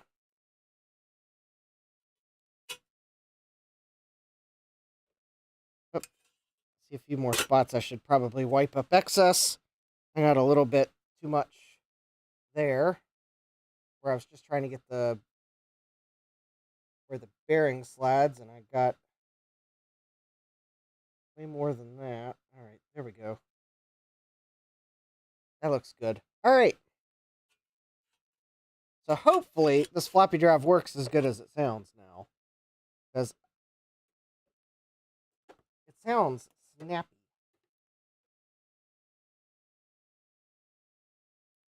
Which is good. It's an auto inject floppy drive. It should, I mean, that is the whole point of it. You push the disk in far enough and it's spring loaded to pull the disk in the rest of the way.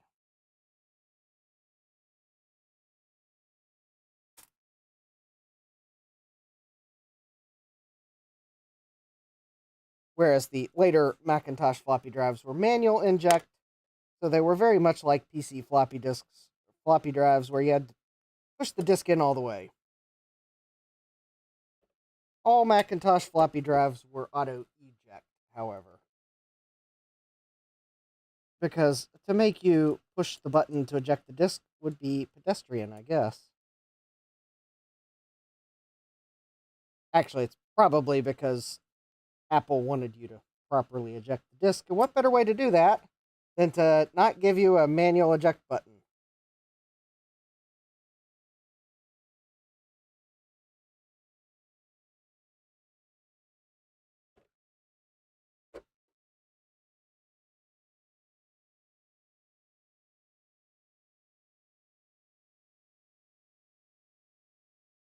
There we go.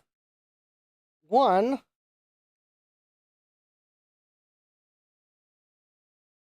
smooth floppy drive.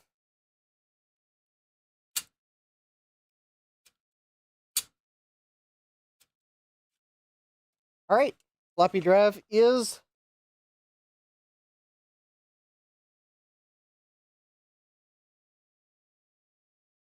floppy drive's ready to go back in. The hard drive should be ready to go back in. I am fairly sure that at this point that solder mask would have to be cured. I'm not sure what I just knocked off the bench. Oh, the white lithium grease. At least I remember to put the cap on it. All right, let's see here. Let me use the end of one of these. Oh, let me put the cap on the machine oil before I manage to knock the bottle over or try to stab myself.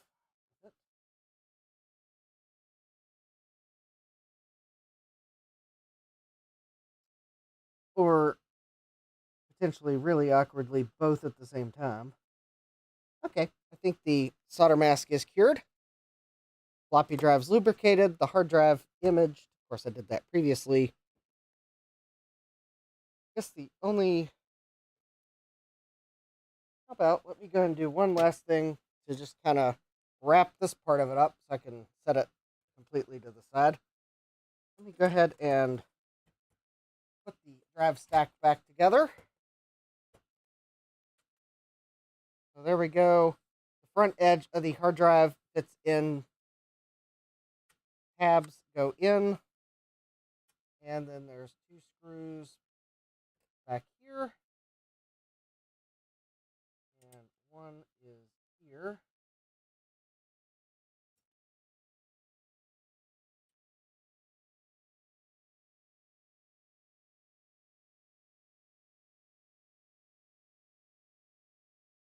So that's the tab that I did not have to bend back into place. You can kind of tell where the one I bent back into place is because you can see all the tooth marks from the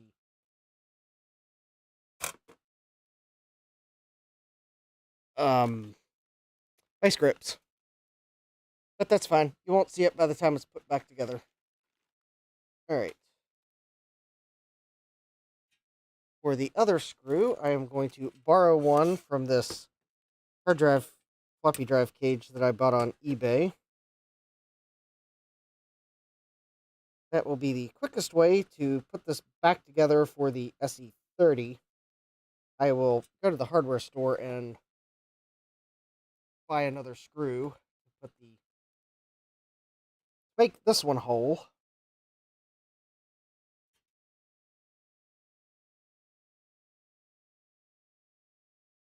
But to prevent my hard work from being nullified by the hard drive bouncing around, there we go. I'll go ahead and put both screws in. So now the hard drive is solidly in. And there you go. Kind of slightly tell that that angle is not quite 90 degrees, but the drive stack is back together. The LED will line up. The hard drive is solid. That will not bounce around and potentially strike the CRT would be my bigger fear. But there we go. One drive stack to be able to put back in an SE30. Can't say the hard drive's contents are the most exciting in the world, because I believe that is the SE30's previous owner did not format their hard drive, but they apparently saved all their documents to floppy disk, because there's like no documents on the drive. There is WordPerfect on the drive, so whatever they WordPerfected, they did it on floppy disk. So I guess they didn't think like they had to erase their hard drive.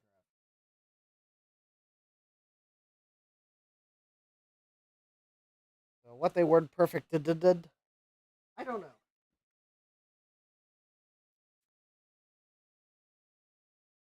All right, there we go. Now let's get some new caps on this board.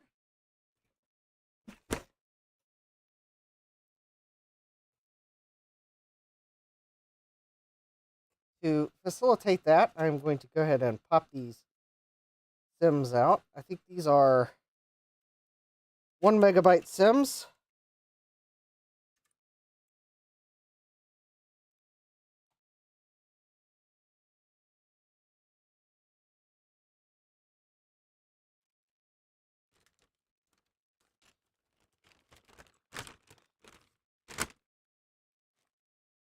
And let's go ahead and pop this ROM sim out. I probably could have removed those before I put solder mask on the board, but, well, I, for some reason, didn't think about that. Get this floppy or this power supply out of the way.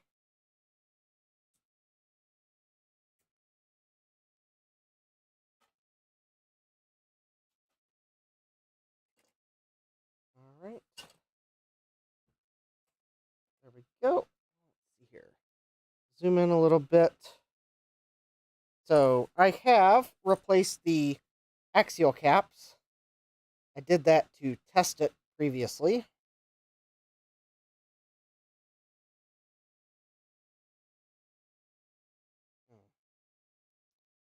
My smart outlet is being persnickety.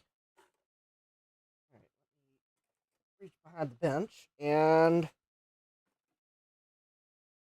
turn it on.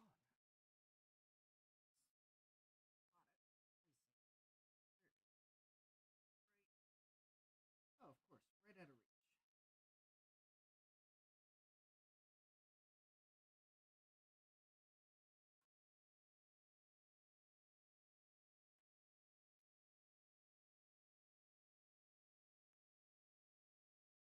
Okay, I'm going to have to walk behind my bench to turn it on.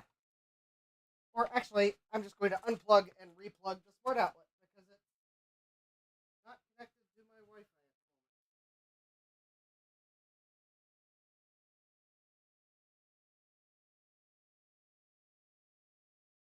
Unplugging and replugging fixes everything, right? Actually, I will take the opportunity to move where I have the outlet plugged in.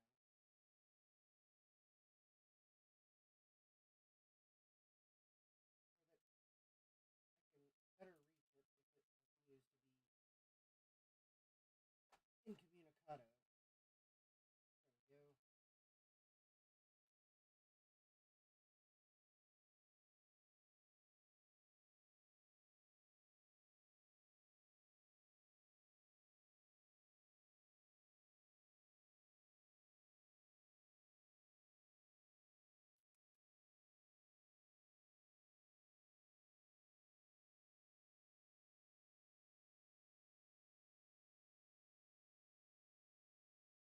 Let me see if I fixed it. Oh, there we go. I did. Excellent.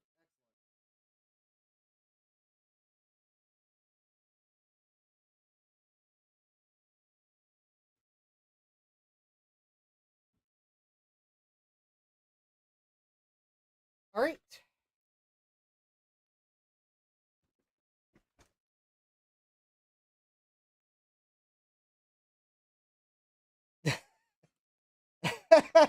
Hi, Ron.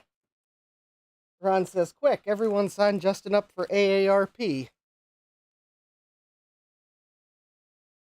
Uh, Ron, that is the American Association for Retired People, not the American Association for Ridiculous People. So I have a few more years to go.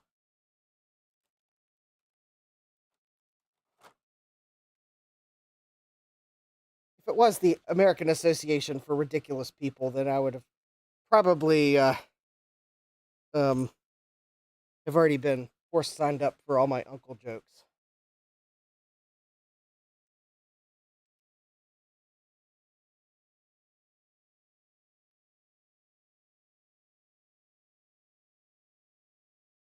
All right, so now that I have the nerd glasses on, the soldering iron is heating up, and I am pulling up a cap list.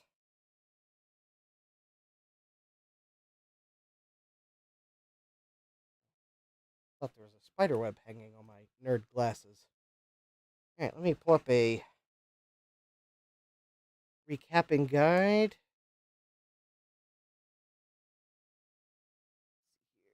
Sources. I'm pretty sure Bruce has one. I also need to pull up the console 5 page because I believe they have a substitution that I will want to get in the correct spot. Here, this is the SMD. There we go.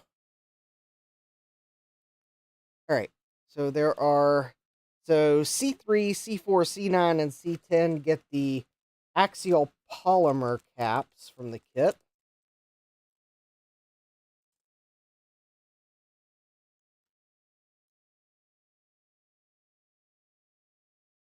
Which, for these, the stripe is going to indicate the negative side. And then the rest of the caps get tantalums, and the stripe is the positive side. because some engineers can be positively sadistic when they decide to make the stripe different than the previous product.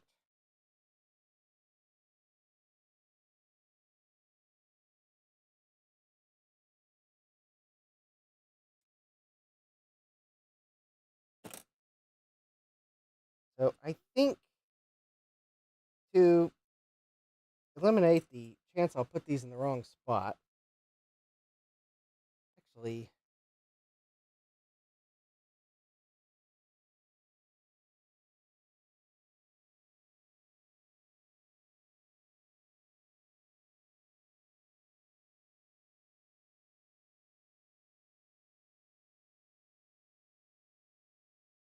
oh, okay. Jesse says I somehow got on that list at 25. Well, I don't know. Maybe they have rebranded themselves as the American Association of Ridiculous People to increase their numbers. Kind of one of those things. You start off with an age threshold, and then as you want more people to join, well, sometimes you just have to lower the bar. Maybe it is the American Association of Ridiculous People now.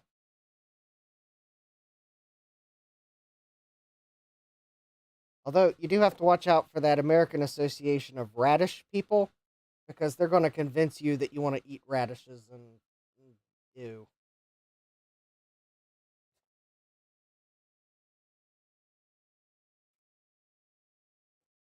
Oh, hi, Pika Delphine. Welcome.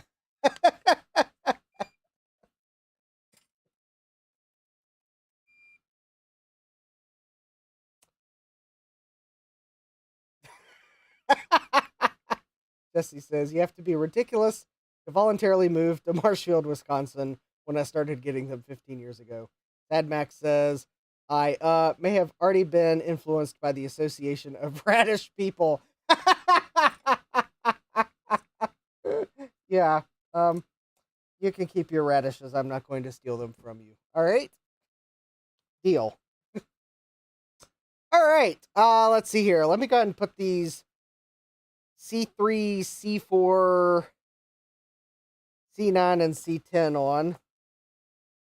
So C3 and C4 are these two here.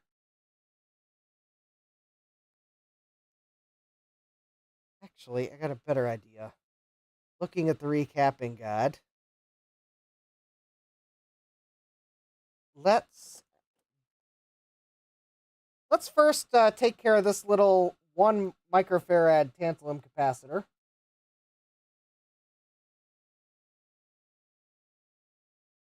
Since there's only one of them. And then I'll get the 4 polymer caps, since there's 4 of them. And then the other 6 capacitors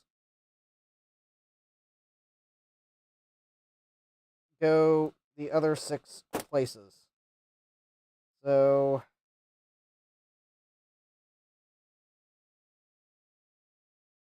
this little tiny little cap here goes here, just like that. Let me see if I can zoom in a little bit.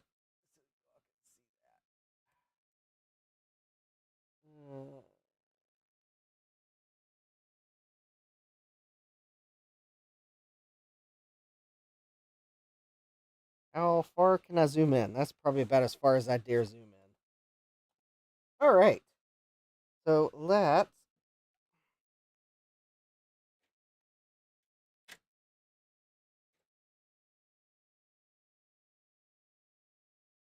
all right, let me see if I can find my tweezers or something to hold the cap down. Tweezers would be the most preferable. There we go. All right.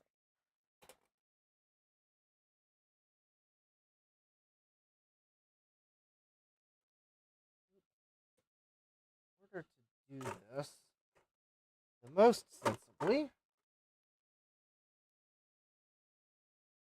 there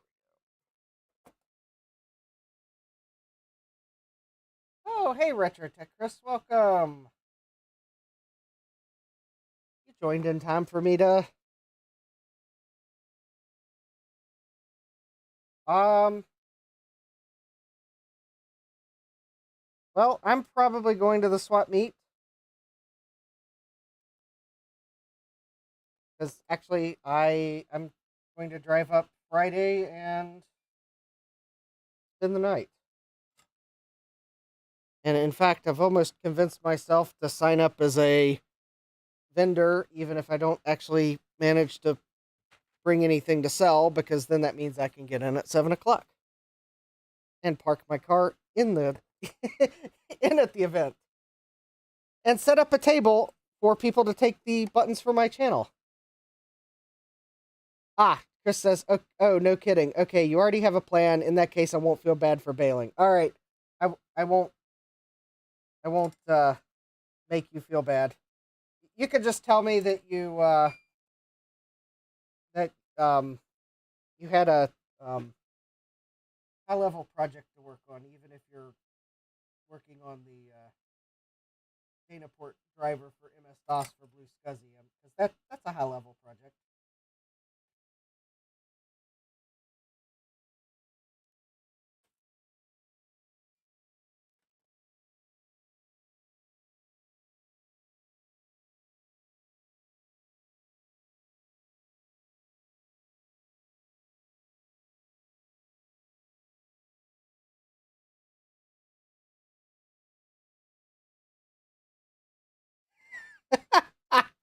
Chris says, haha, I worked on that Danaport driver till like 2 a.m. every day this past week. So I'm thinking I'll need a couple days to rest at the end of the week. Yeah. So if you haven't seen Chris's GitHub, Chris has been working on a packet driver for the Danaport.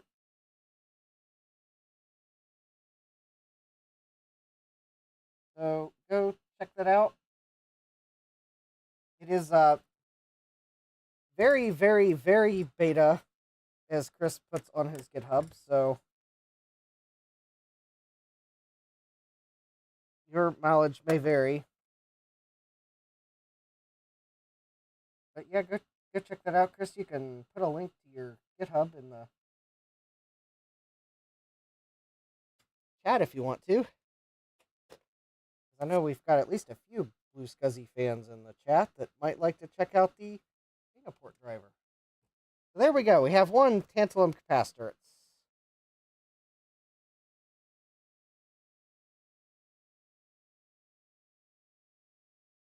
All right, so you can't browse the web with it yet, but I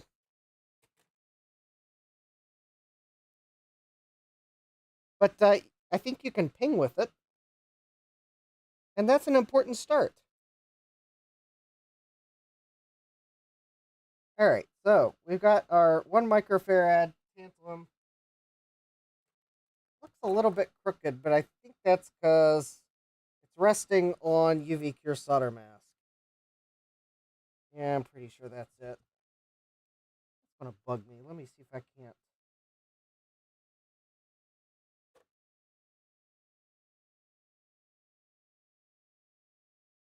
Make that look a little better.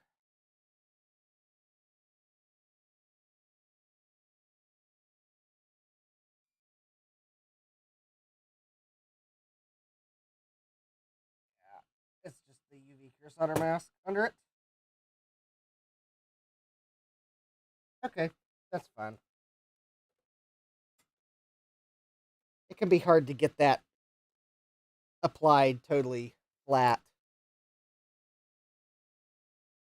So, all right. So C3 and C4.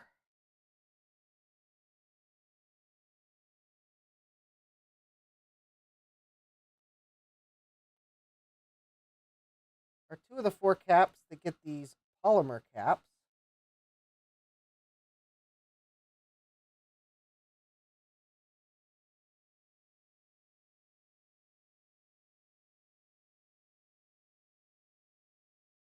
I have to say, look quite nice in the red print.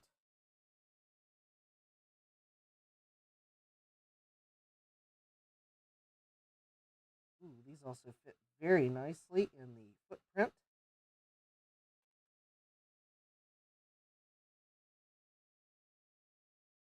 All right. Here.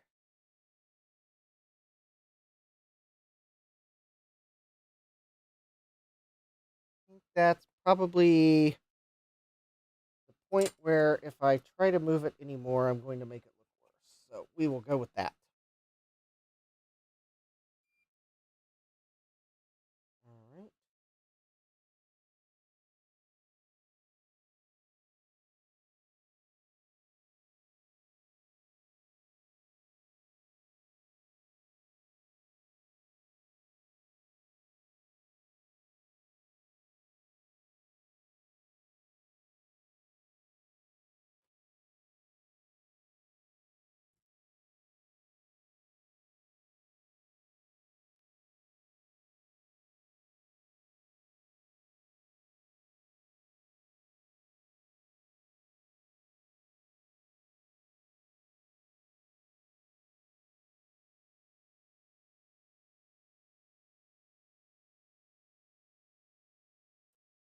Very nice. Oh, and I did that completely off screen. Sorry about that.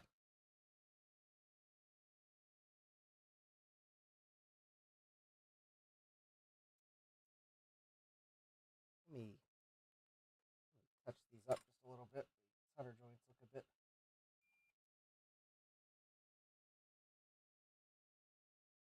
excessive.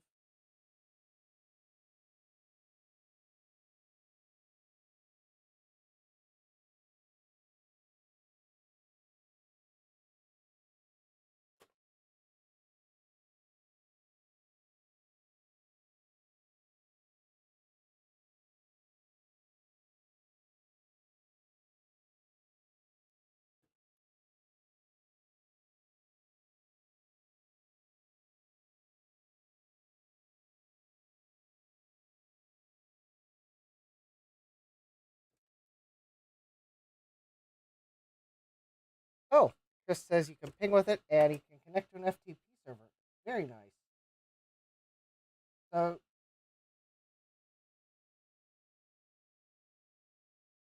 at that point, you could use it for running an FTP server on your own network and using it to shuttle files to a vintage computer. Nice. All right, so C3 and C4 get these polymer caps. C9 and C10 also do. So those are going to be the two here by the power connector.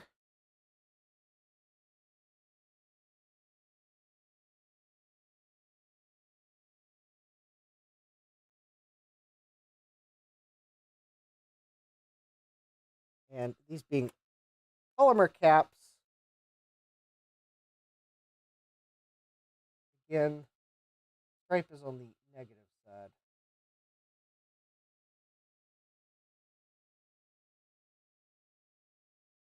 Because they're striped like electrolytes.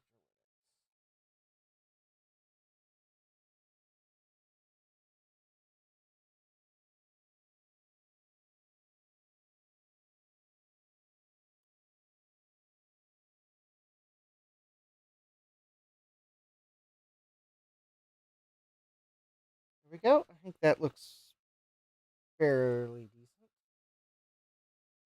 That one might need slightly.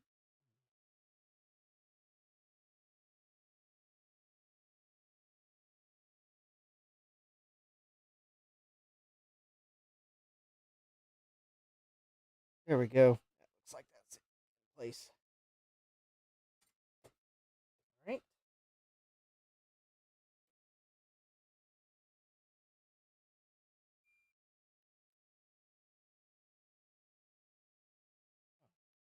All right.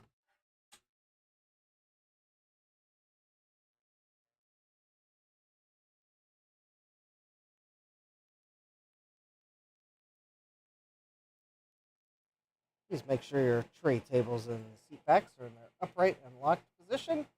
Thank you for flying recapping air.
you're ever flying recapping here, I don't recommend ordering the in-flight fish dinner because,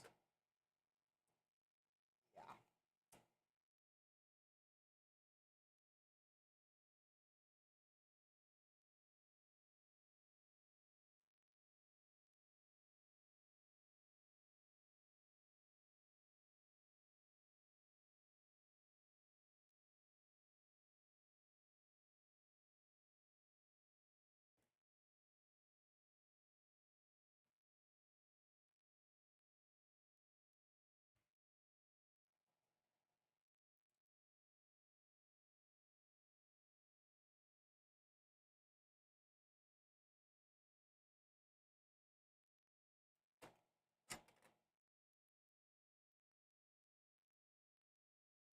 All right, and now the rest of the capacitors are tantalums, so that makes it easy. So we have 1, 2, 3,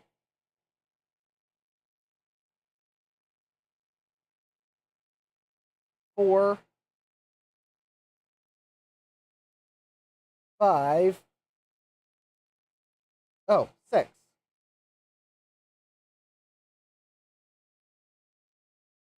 6 little tantalum capacitors. Oh, wait a minute. No, I already counted that one.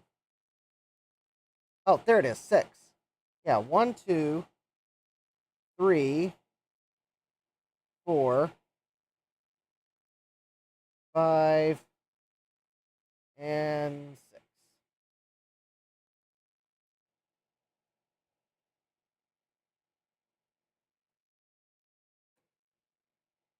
Actually, I think I.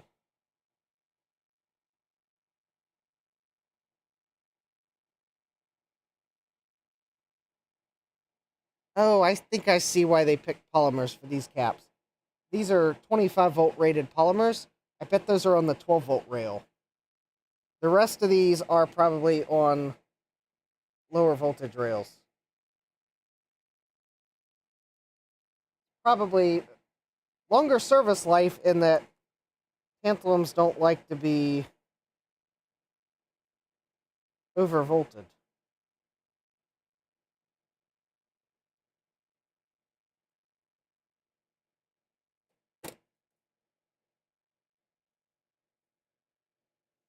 In fact, they throw temper tantalums when you overvolt them.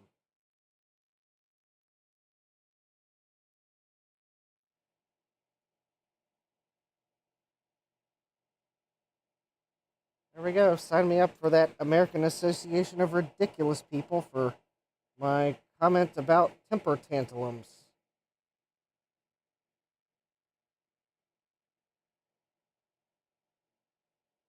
Disclaimer, association does not exist.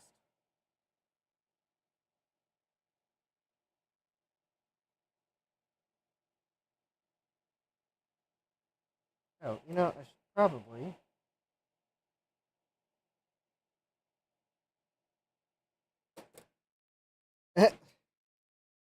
Hi, Callan. Yeah, but I'm bump. Yeah.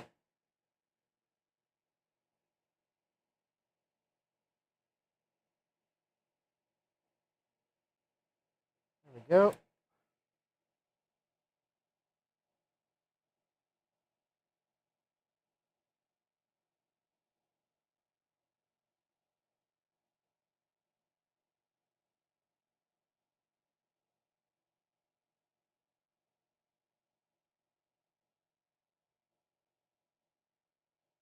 So the Techie Flux will let me dab solder onto my soldering iron and then tack one of the legs on.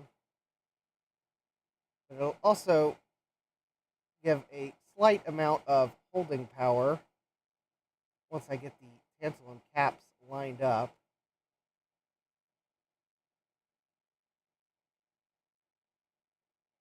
Alright, I think I am.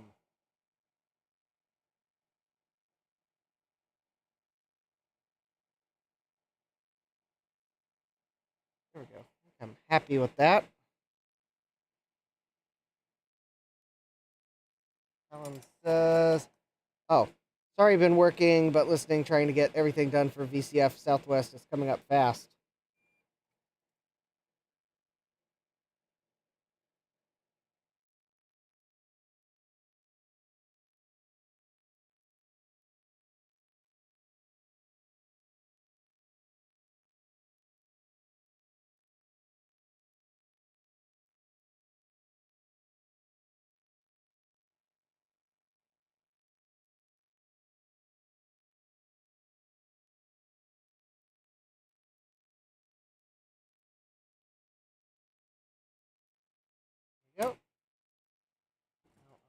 other legs.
Right, there we go. Oh, all right, touch those up off stream. All right, so there we go. 2 tantalums. Let me go ahead and get this one by the power connector.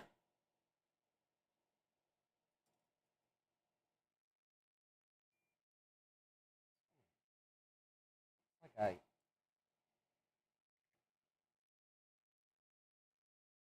forgot to remove the leg from the pad or something. So I'm gonna. There we go. That's better.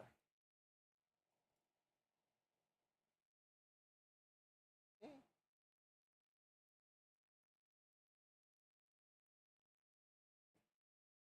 So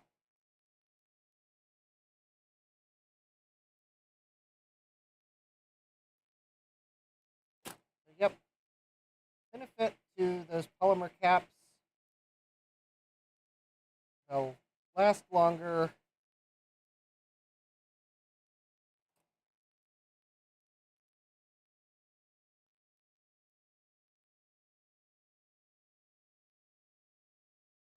If that is a 12-volt rail. Only drawback is the polarity markings are different between these 3 caps. Now, granted, they could have probably gone to 25-volt tantalums. That would have also fixed the problem, but that was probably more expensive. Would have been more expensive. So, probably why they went with polymers to be able to offer a more suitable rating for those 4 caps, but hold the price point somewhere similar to what the kit was.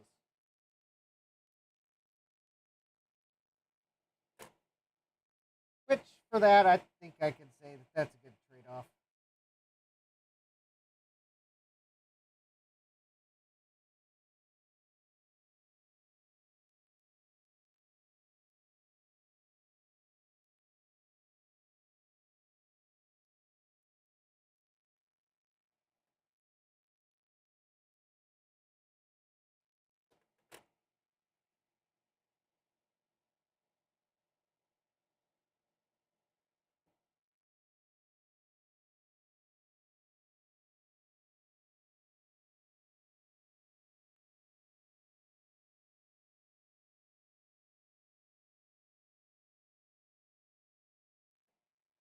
There we go. 50% of those tantalums in. Looks pretty good. All right, let's get this one by the PDS slot.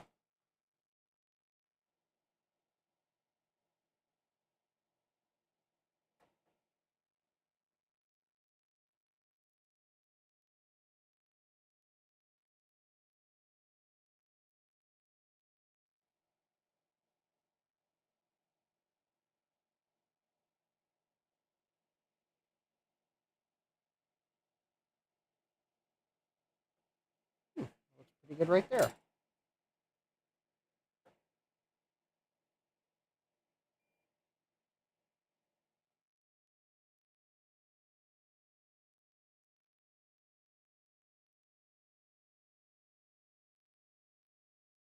And then, of course, I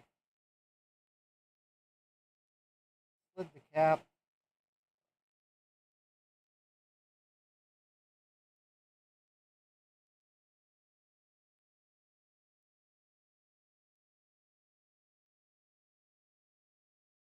Hey, that still looks fine. All right.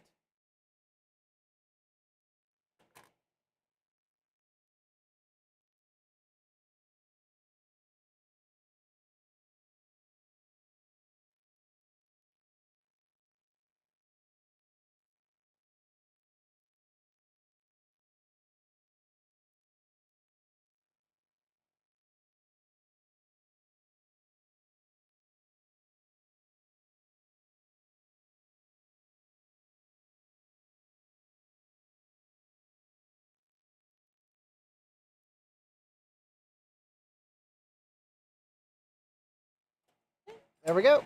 2/3 of these tantalum caps are in, so now we have two more. One by the ROM sim and one by the RAM sims. And whichever one I can get in frame first, I will do. There we go. ROM sim 1 wins.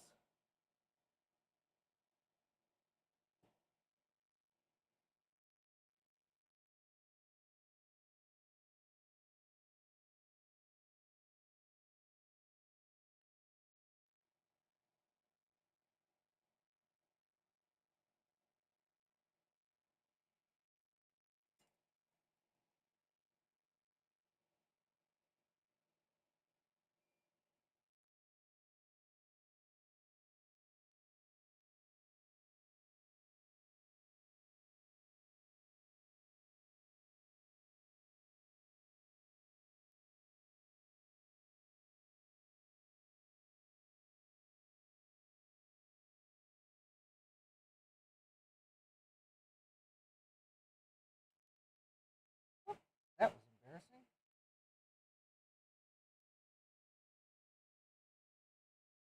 Completely flipped the capacitor off the pad. All right. Well,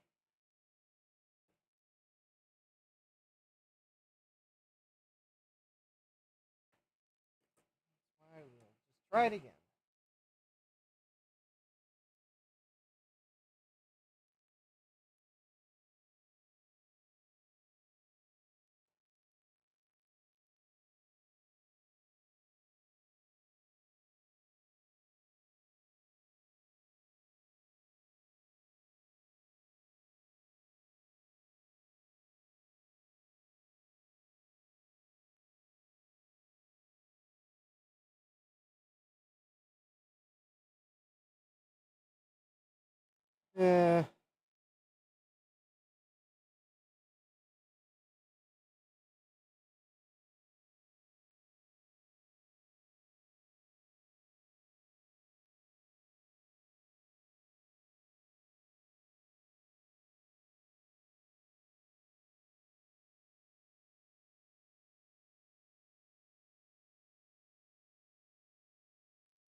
All right.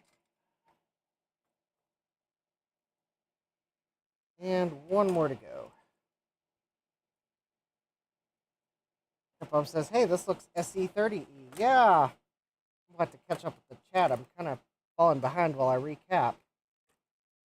Sometimes consequence of recapping.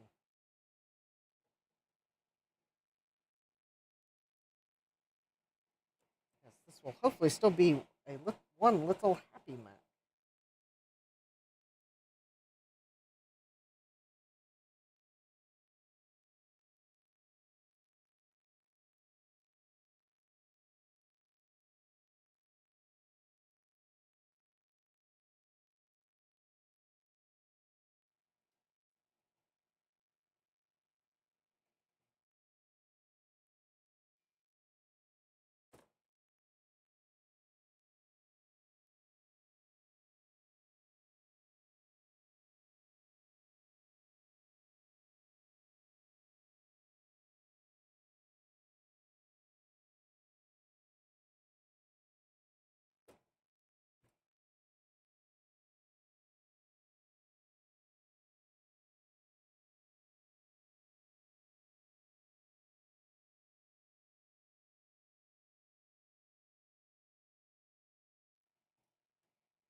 There we go.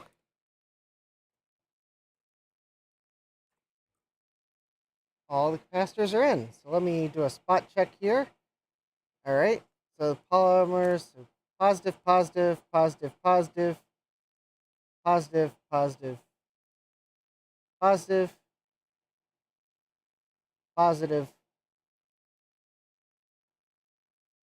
positive, positive, positive. Yep. Confirmed. Got the positives and negatives right.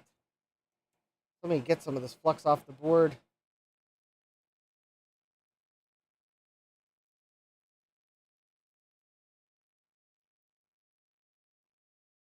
Oh, Jesse says I need to place a large order with Sylvestron. I think I'm his unofficial reseller for VCF Midwest. Except I'm not making a cent on it. Jack says, you're really a proxy seller then? Jesse says, pretty much. Well, that is really cool that Sylvestron's products will be available at VCF Midwest. If you have a LTE, at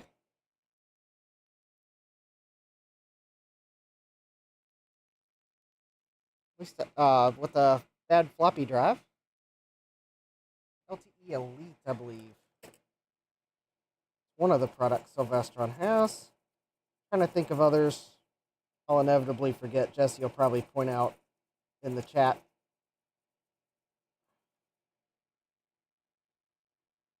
Jesse says, it's all good. He's been a lifesaver for me. I'm more than happy to volunteer. Nice. Yeah. All right.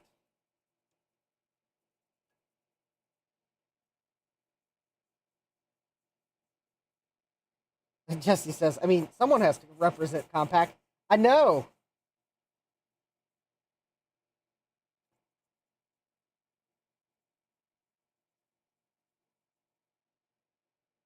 I mean, this could be the year where at VCF Midwest, half the exhibitors have compacts. Yeah, right.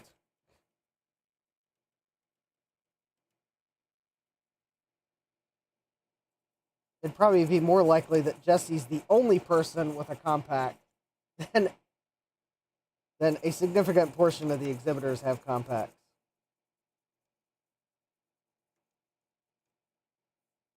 Not not including people that just have compacts to sell, but they have a bunch of other stuff too. I mean, people actually exhibiting working compacts.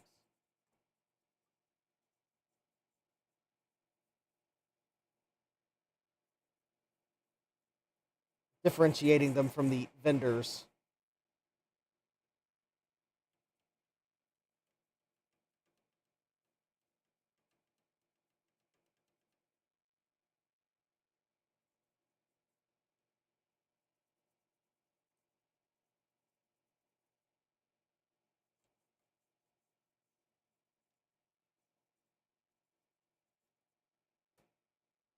Alright.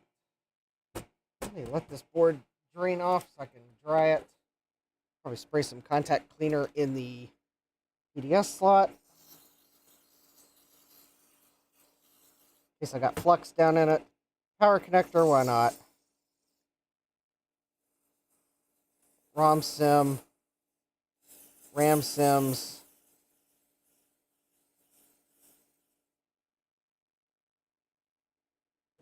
Alright, that's probably pretty good. I think that's SCSI port, why not? Floppy port.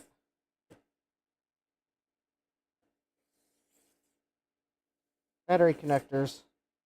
Oh, external ports.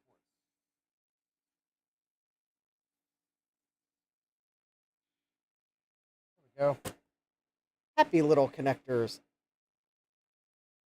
Hey Dave, welcome. Mike's asking, didn't Compaq go out of business or get absorbed by HP?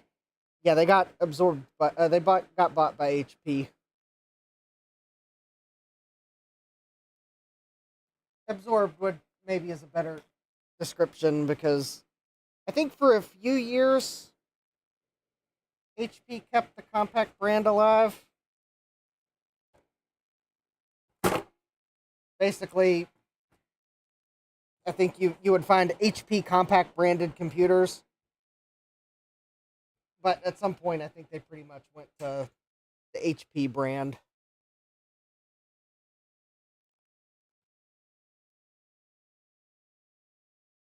Jesse says, but HP / HP Enterprise uses the Proliant name to this day.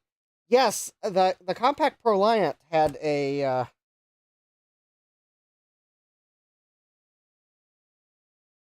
fairly decent following, and it was actually probably one of Compaq's more reliable products. Probably didn't sell much though. Yeah, 2013. Jesse says 2013 was pretty much the end of Compaq name being used. All right. So, got the logic board.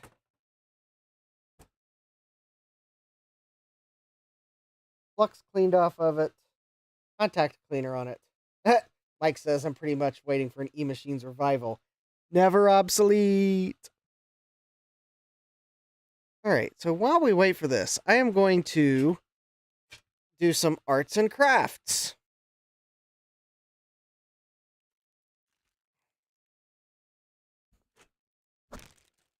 I'm going to take one of these ATX extension cables. And I'm going to see if I can figure out which of the pins line up with the connector. And then I'm going to mark it and then trim it to fit.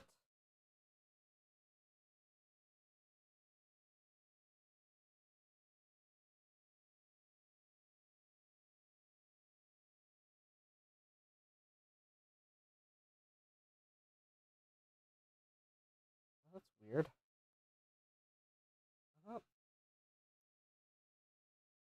Oh. Well, maybe it is that right there.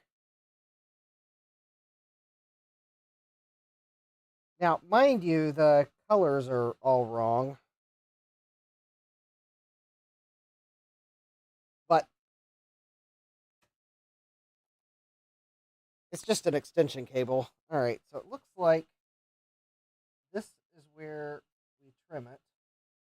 Conveniently, it's the point on the ATX cable where there's only one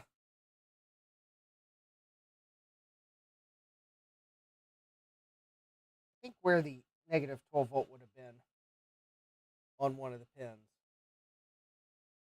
So now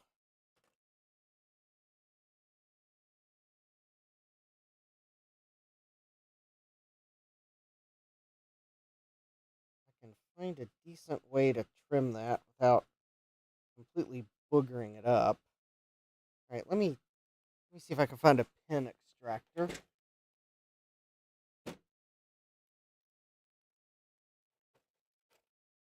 Which actually, if anyone's wondering, okay, do we have to wait for Justin to search for his pin extractor like we did for his GoTech the other day. Well, yes and no.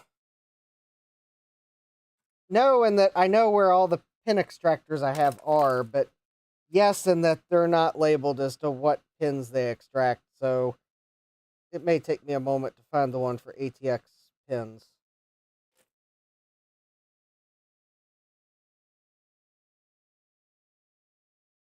You know, I might be wrong, but some of these look like really long wire ferrules pushed onto a piece of plastic.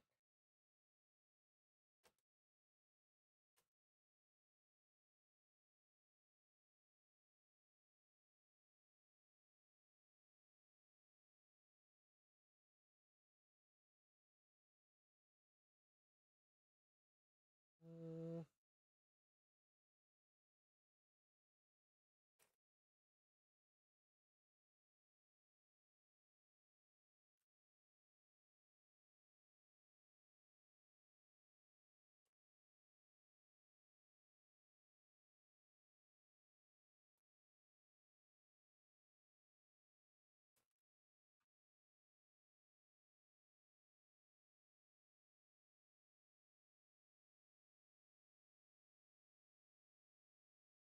I'm not sure which is the correct one for.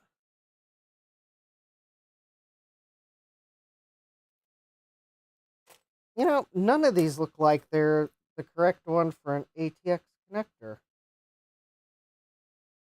I kind of thought it was a rectangular deal that removed these pins.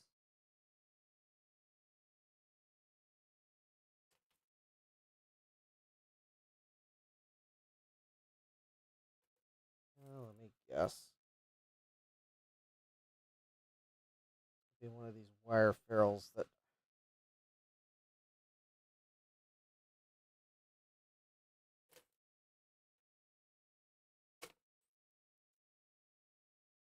No, if you thought that these would have come with instructions, no, of course not.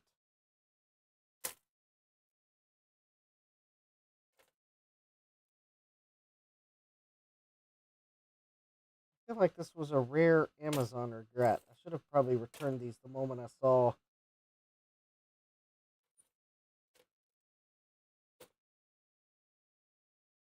No instructions. And you know, I don't think I don't think there is an ATX pin remover among those.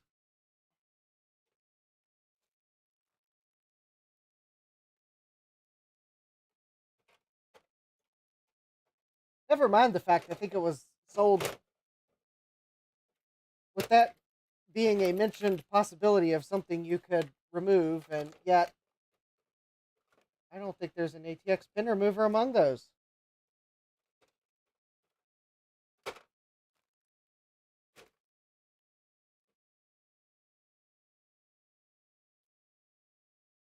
And Sad Max says, when you find the ATX ones, label them. Yeah, if I find them. Because I thought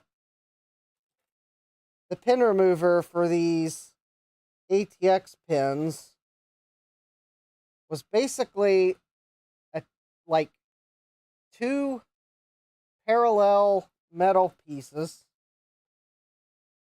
So kind of like this, but two that kind of slipped in on either side of the pin.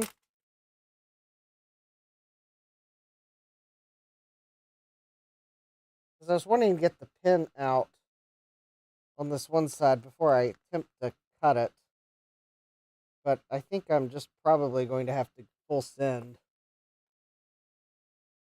Jesse says, I got my replacement USB-C to compact SLT power adapter. Those are getting Apple AirTags attached to them. Yeah, I need to get some AirTags. And my GoTech will be the first thing I put an AirTag on.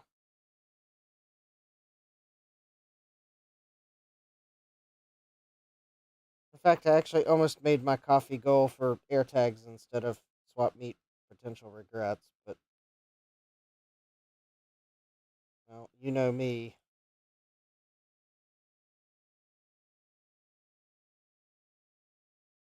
It is. You slide it in from the front horizontally. Yeah.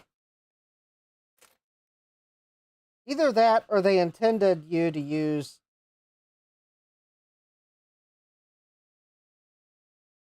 two of these.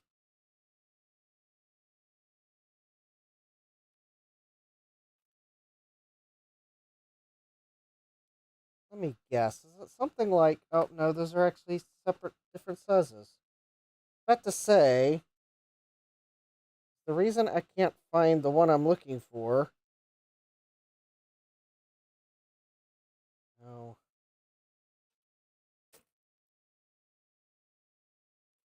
All right. Yep, I should have probably returned these, but nope. I got wowed by the fact that I had like 50 bazillion pin removers to not notice the fact that none of them remove ATX pins. Put in under your pillow. Yeah.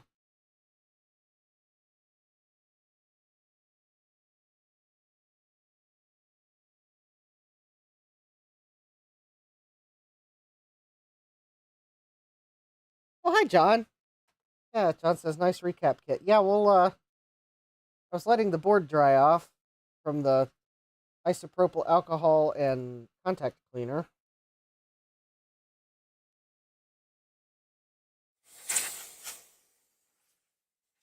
Spray some contact cleaner on the bottom of the board to promote whatever's on the bottom flashing off. I thought I would trim one of these to be an extension cable while we waited, but that's going to require...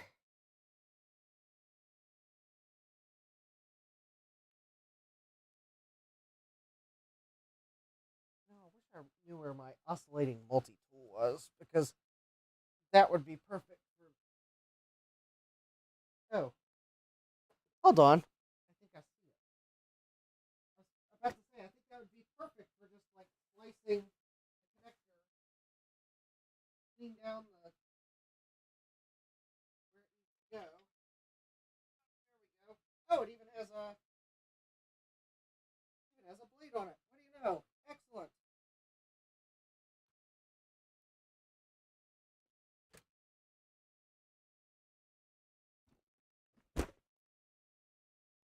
Everyone's thinking I've probably gone mad and thinking you should just use a Dremel, but no, Oh. Is the battery dead? Oh, that... Oh, that battery is dead. Okay. We will not be using the oscillating multi-tool because I have to charge the battery. And the charger is not down here in the basement. It's in my garage, I think.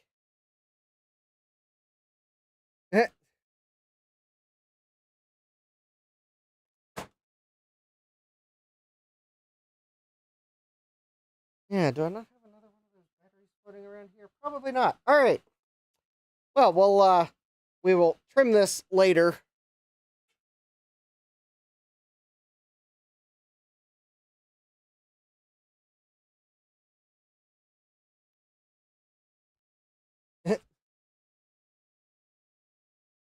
Well, I was just going to let the 8-bit guy keep his Dremel and paperclip repair method to himself.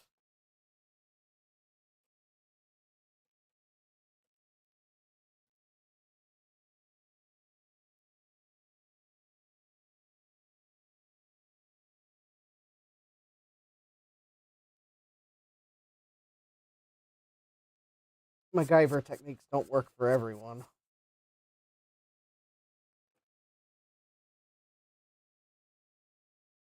There we go. Looks reasonably decent.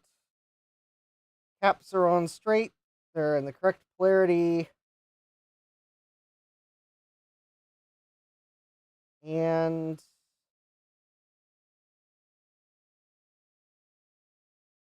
I'm thinking maybe we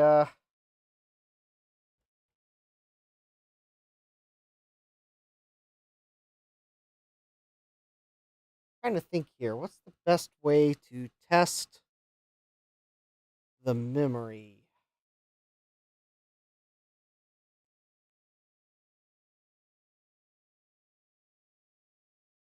Actually, I was also thinking, do I have some larger memory modules that I could give this more than 8 megabytes of memory? I might actually have some 4 megabyte memory modules.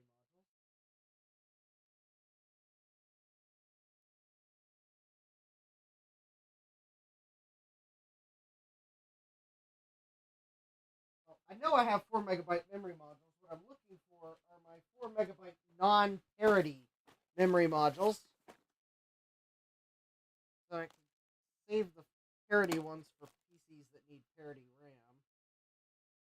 Let's see here. Those are parity.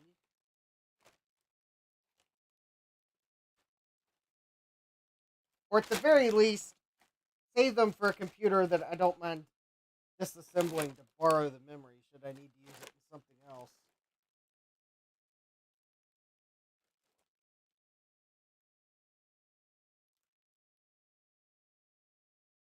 Oh, there's some cache chips for a project. Here. Oh, I don't think there's any 30-pin sims in this box. Probably in the other box.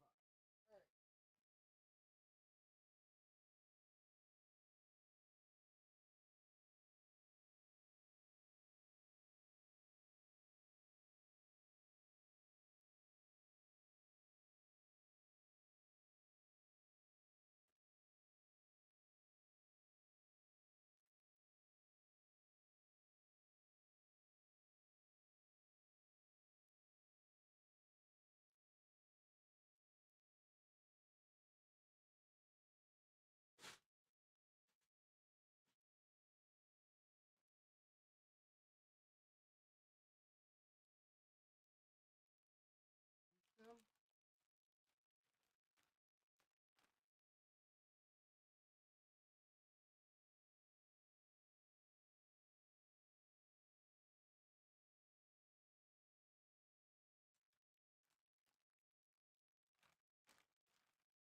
These are 4 megabyte modules, I think.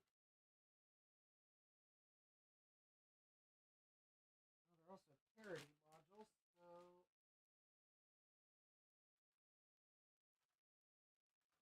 let me see.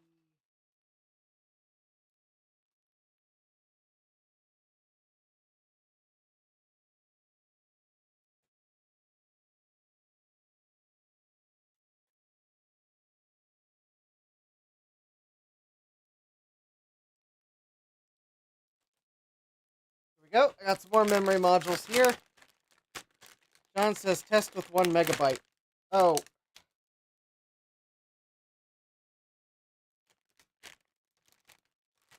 Well, therein lies the problem.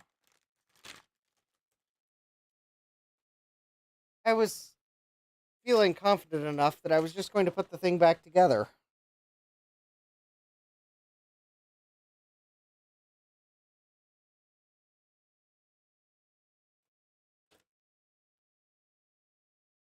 Also, the thing is, I think 4 of the megabytes that came in it are bad, which is why I was wondering if I have something I can test the memory in that is not the SE30, because I don't really want to put an SE30 together.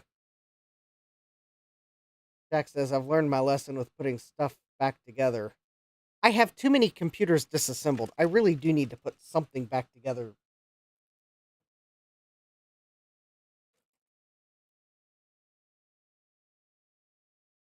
And I don't really want to, I don't feel like trying to temporarily rig something up with the CRT tonight.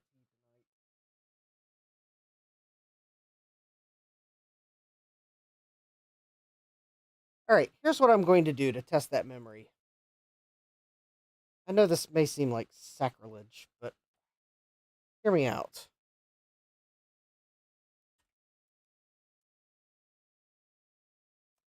I'm going to pull a PC motherboard over here so I can run mem test on the memory, because I think that's a more thorough test than snooper. Jack says, but you have a laser writer NTR that has been disassembled for more than a year in like 1,000 pieces. No, but it seems like I have 1,000 pieces of total disassembled things in my basement. I'm getting tired of shelf space that disassembled stuff takes. That can hold more assembled stuff because Tetris. Alright, so I realize this is probably a huge sacrilege, but MemTest is probably more thorough than Snooper.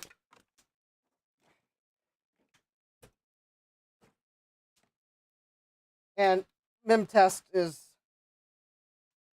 probably going to catch more than Snooper. And besides, MemTest will take, well, MemTest takes less RAM, I believe, because you don't have to load the entire Mac OS into RAM to run your memory test. And I'm only doing this because I think I really have a sneaking suspicion that part of the RAM in the SE30 is bad. And I think I would rather figure it out using a method like this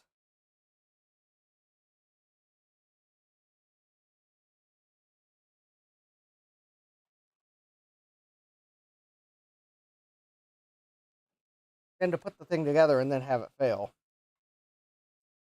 And then maybe we'll still partially reassemble and test. But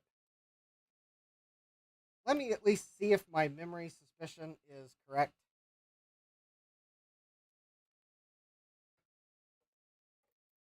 So what I'm going to do, so that we are not waiting here forever, is I am going to pop the 16 megabytes I have in this board out. And I will test with the 8 megabytes from the SE30.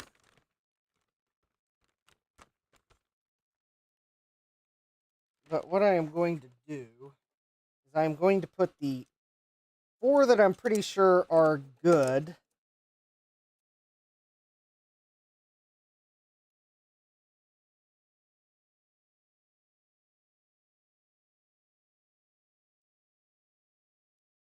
in bank 0.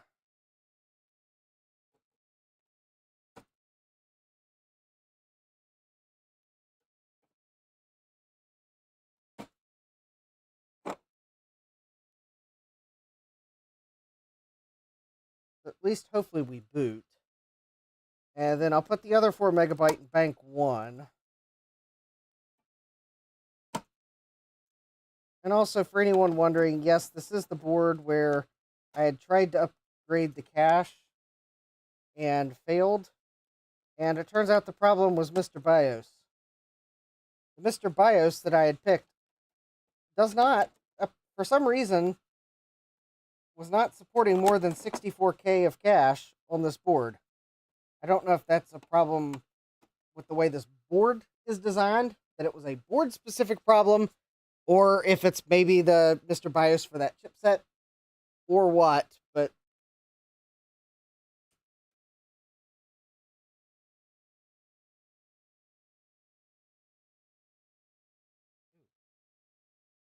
oh, please. Got a solder blob on the floppy cable. Move that. All right. Wait a minute. Oh, I need to plug a keyboard in. That would probably help. BIOS update should work. Well, I was trying Mr. BIOS to add large disk support, and the thing is, the Mr. BIOS that I found was the latest one that's been archived for the BIOS that originally shipped with the board.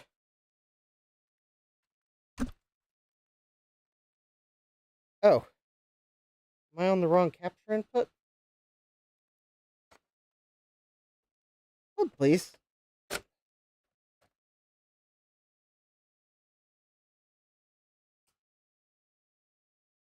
Oh, where?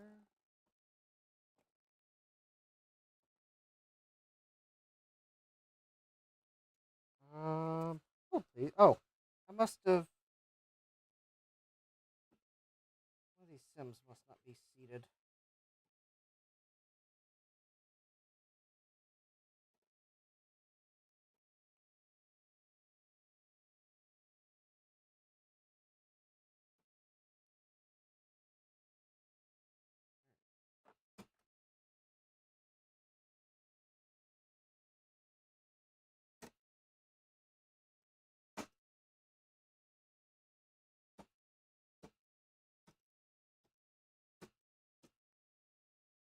Probably pull the postcard out.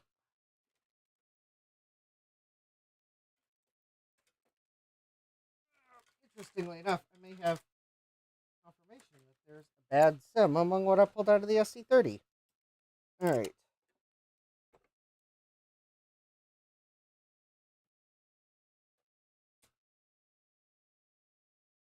Okay, got the postcard in. Postcard is showing a code of 01.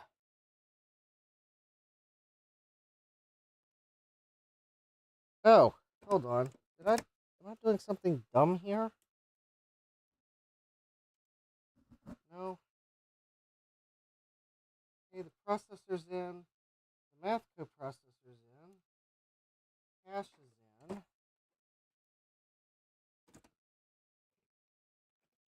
Oh. I have a compact flash card adapter in, but it was not powered. Maybe. Oh, that was it. The board did not like the fact that I had a non-powered compact flash card in. Alright, so let's run F1. We will, let's see here, BIOS defaults, that's fine. Alright, standard CMOS setup. Let's see here.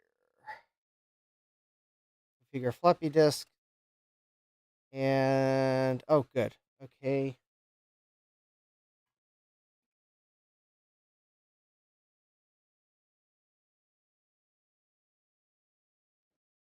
There we go. And that should be all I need to do. On board. Oh. That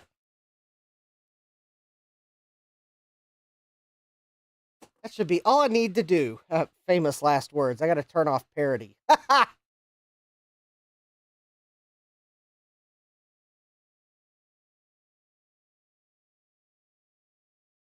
See here. Parody. Disabled.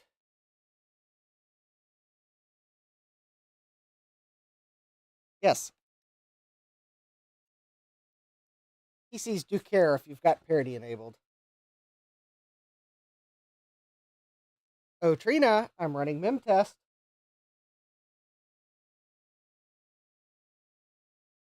All right, so this is the 8 megabytes that was in the SE30.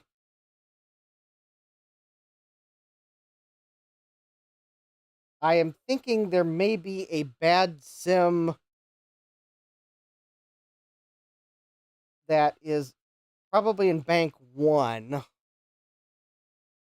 But it could be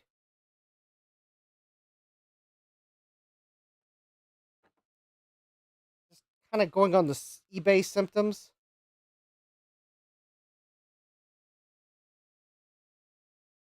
So we'll let MIM test run a pass.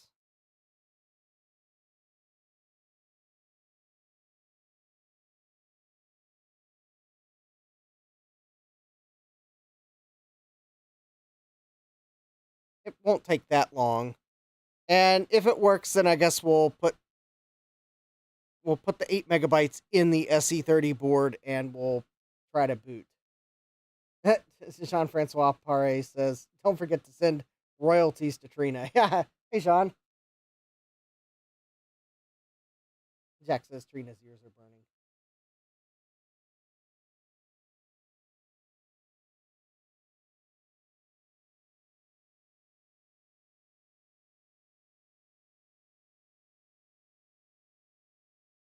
Could be completely wrong guess, but I'm thinking there might be a bad sim, and that sim was in bank 0 of the SE30.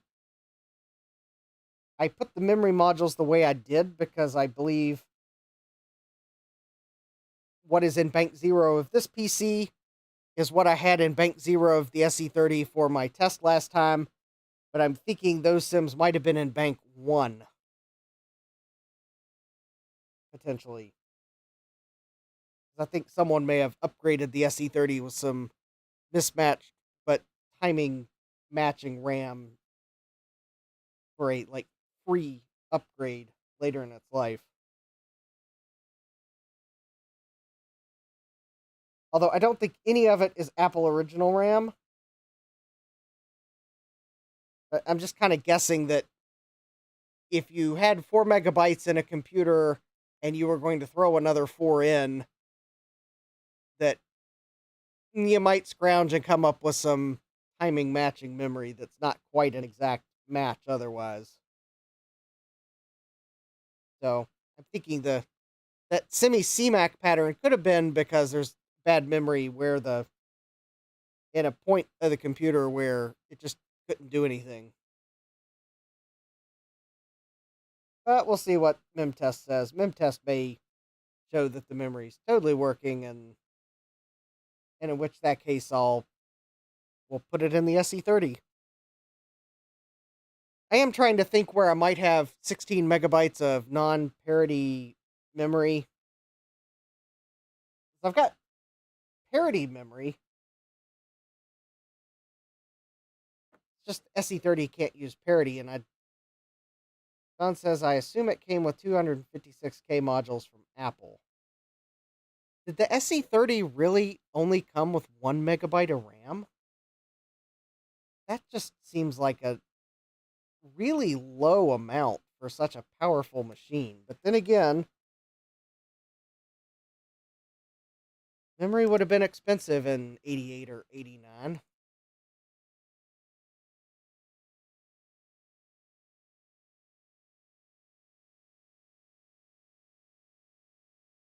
Oh yeah, I guess it did come with a megabyte of RAM.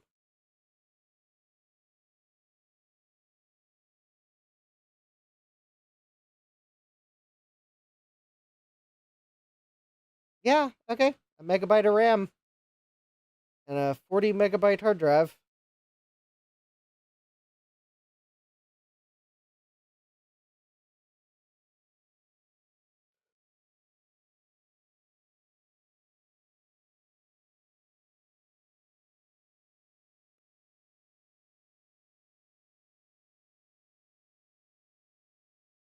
For $4,369. Be the equivalent of $11,000 in 2024 money. So it seems like that's an awfully low amount of RAM, but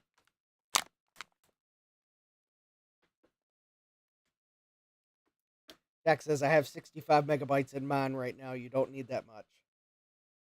I was going to go for like 16 or 32.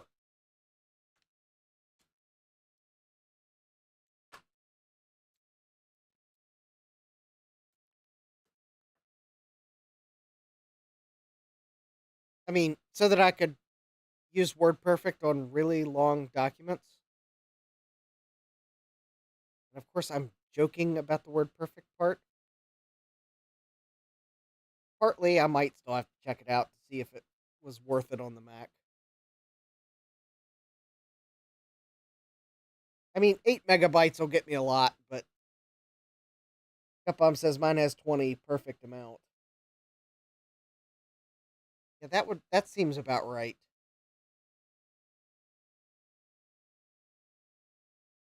I mean, if I can get 16, then Jack says Justin is definitely not bitter about WordPerfect.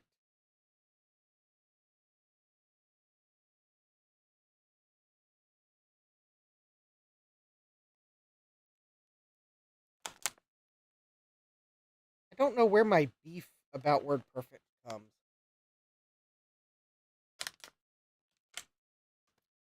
It's not like I ever had to use it. In fact, I don't know if I ever have used it. Maybe it's because WordPerfect key shortcuts make Emacs look like a child's toy.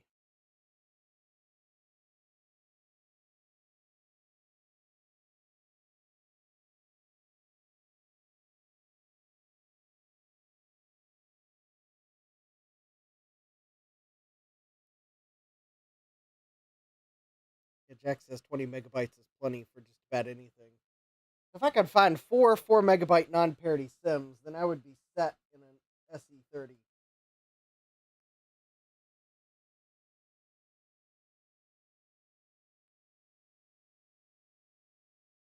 Hands around looking at LCs, although unfortunately that means they're only going to have a pair of memory modules in them. Jack says he used WordPerfect back in the day. It was significantly easier to do complex formatting stuff than Word. Jesse says, I found a set of Quattro floppies at work today. You bet I dug those out of the electronics dumpster. Jack says, Word and its stupid bug where it would randomly revert to times 12 font for no apparent reason. Ah! Maybe that's my beef with WordPerfect. I never got to use it. I had to put up with Word and Works. Ooh, maybe there it is. I had to put up with Microsoft Works.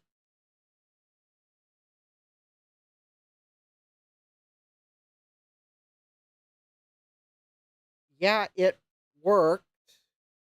Barely.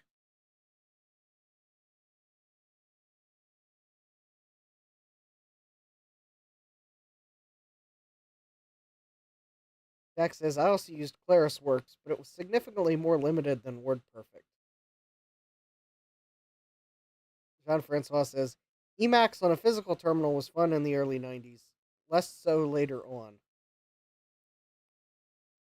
I actually kind of liked ClarisWorks.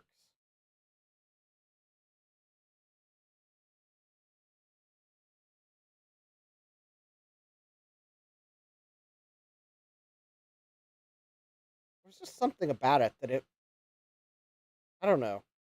At least the word processor in ClarisWorks. It wasn't too bad from what I remember. Then again, I don't know that there was an alternative on the Macs I used in school because Apple school licensing, but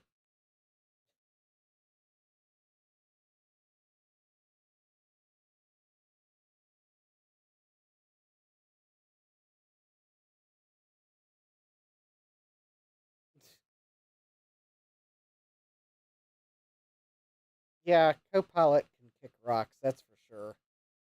So when Microsoft sent me the email saying they were going to renew my Office subscription with Copilot for more money, I went in during that limited time option where existing customers could opt out and went back to the new old plan without Copilot for the same amount that I was paying.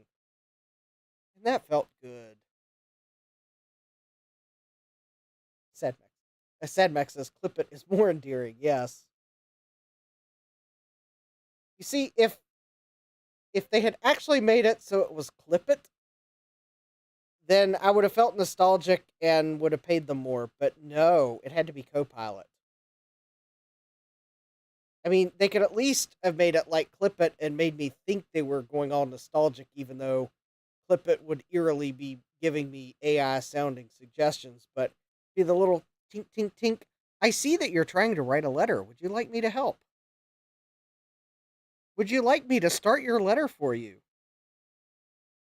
I see that you're trying to tell someone something awkward. Can I just send it for you so that you don't know how awkward I'm going to make it?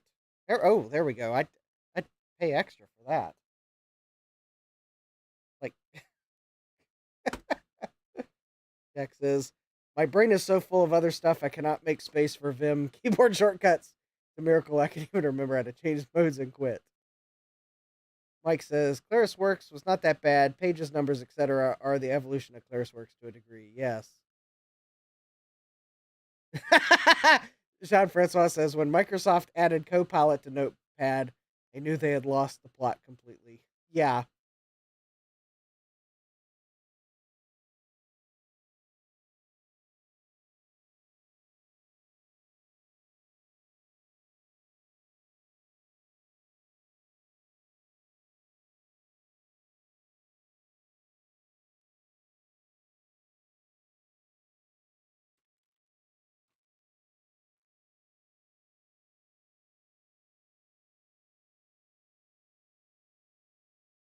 Mike says, I wish Apple had a database program similar to the ClarisWorks database. Numbers is much more geared to spreadsheet database usage. Yeah. I'm on 50%.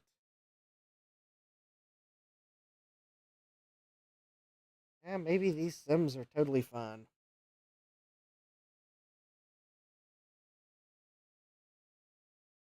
Tech says, well, I mean, technically, FileMaker still exists.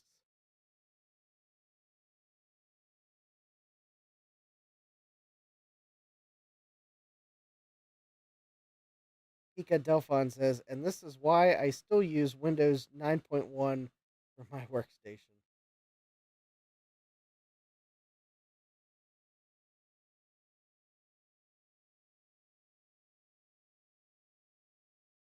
Jack says, is Claris still an Apple subsidiary? I don't even know.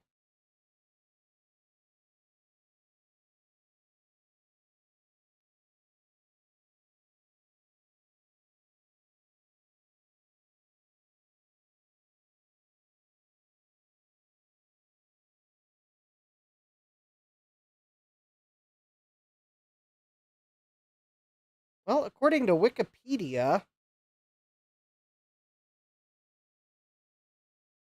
if that can be trustworthy, they have 300 employees and they are a subsidiary of Apple.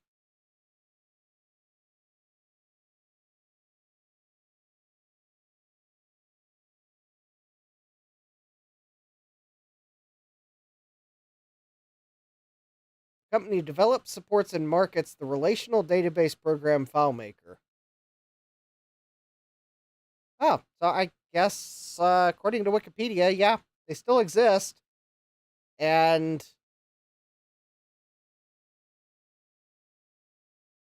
well, they make FileMaker still. Because actually, before they were Claris, they were FileMaker.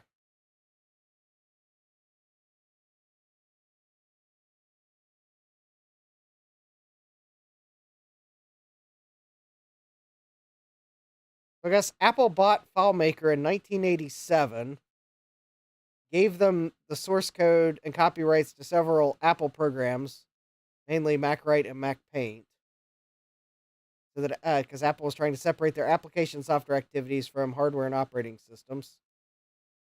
In 98, they divested themselves of all but FileMaker, and actually they were known as FileMaker until 2019 that they renamed themselves back to Claris. I do like their old Claris logo better than the new one, but, well, they didn't ask me. I could have saved them millions in having a professional designer do that, because I don't think there was anything wrong with their original logo.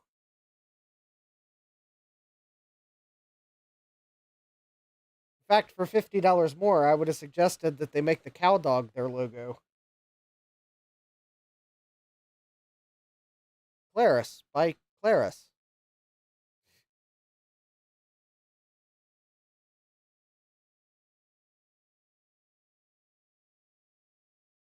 What happened to 4 MB sim modules? I don't know that I have any non-parity 4 MB sim modules.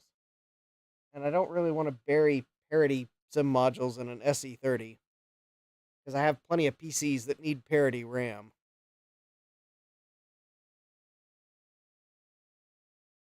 Jack says, databases are hard. There's just not much out there as far as easy to use and flexible database programs. Uh, yep, there have been a bunch of web-based database products that have had free tiers that haven't been so bad, but I would never go with something like that and assume I could use it for more than a few years before it became not free or just crappy. Yeah. For example, Airtable. Ooh, I'm not big into databases, but that just sent a shiver down my spine.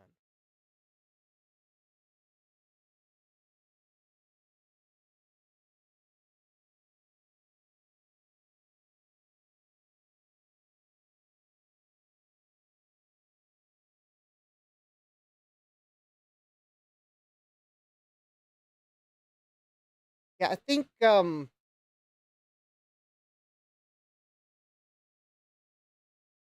quite honestly, it wouldn't surprise me if a lot of FileMaker's customers are legacy FileMaker database customers. Because depending on how much data you have in a database, it could be expensive to migrate.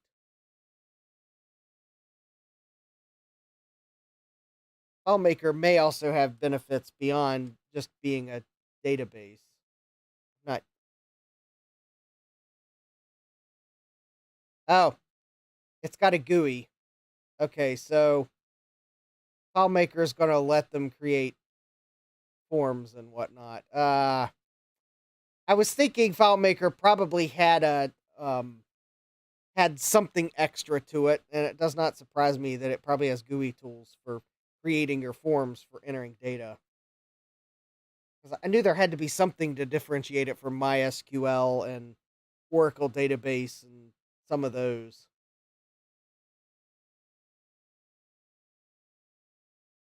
Jesse says, I took a class on Access 2003 and remember absolutely nothing. That was 20 years ago. AdMax says, supposedly LibreOffice has a database program that's similar to MS Access, but it's still not one-to-one. Oh, Jack says, Google had a product in beta called Tables that they're shutting down. It was super weird. AdMax says, FileMaker sounds like it's similar to Access. I think FileMaker is actually a relational database, like MySQL and Oracle, whereas Access is not a relational database. But it sounds like FileMaker does give you the ability, like Access, to create an interface for your database, but with the backing of a relational database behind it.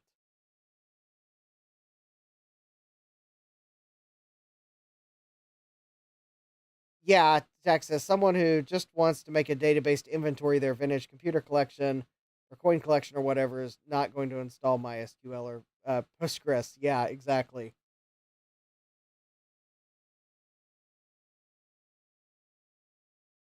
Oh, Gutbomb says Access is a relational database as well. It's just not robust. Okay.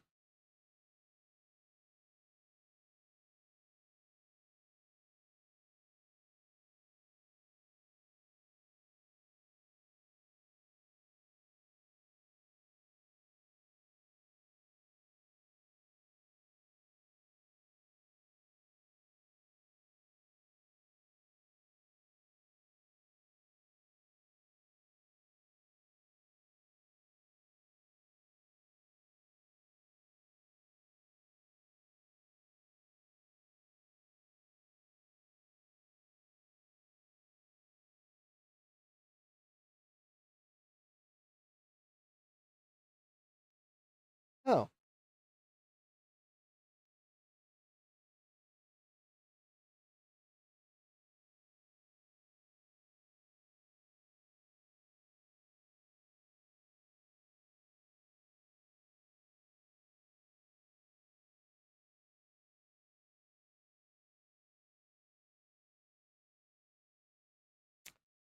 I should have seen that. I went. Mike was saying it sounds like FileMaker might be what I need, and I was curious how much it costs. And I should have expected when I went to their website and they had a pricing tab at the top that I was going to see that there was a subscription involved.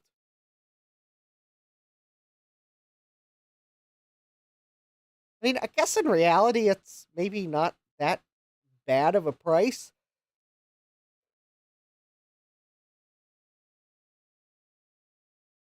Maybe. I don't know. I've never priced data cloud hosted databases before.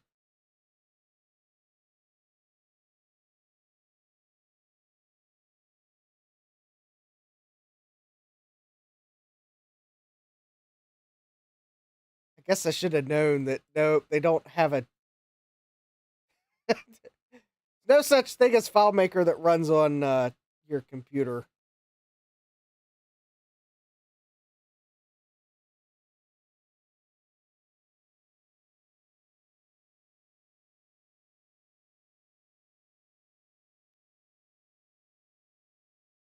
I think there might be versions on the Macintosh Garden though. You could look into. Jesse says Lotus Approach.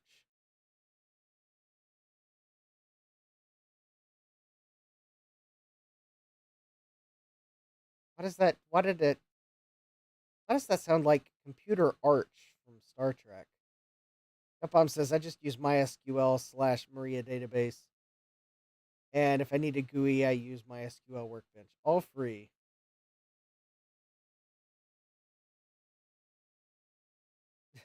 Sadfax says realistically, they're just going to open up Excel and log their Beanie Baby collection in that. Jack says, ew, lol. Yeah.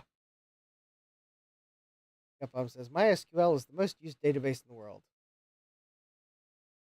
Jack says I have PG admin with Postgres open right now because I'm doing some database on a small website I manage. PG admin is surprisingly similar in capability to Microsoft SQL Management Studio, but it's for managing databases, not building GUIs. There's Jack says there's nothing wrong with that. Or Google Sheets. Jack says, yeah. I have actually thought about creating I don't know, a database to log vintage computer parts and computers. I think it'd be cool if you had a database that you could log your parts and, I don't know, maybe even give them a location or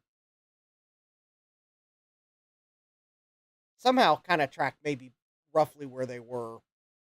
Maybe not necessarily like shelf 8,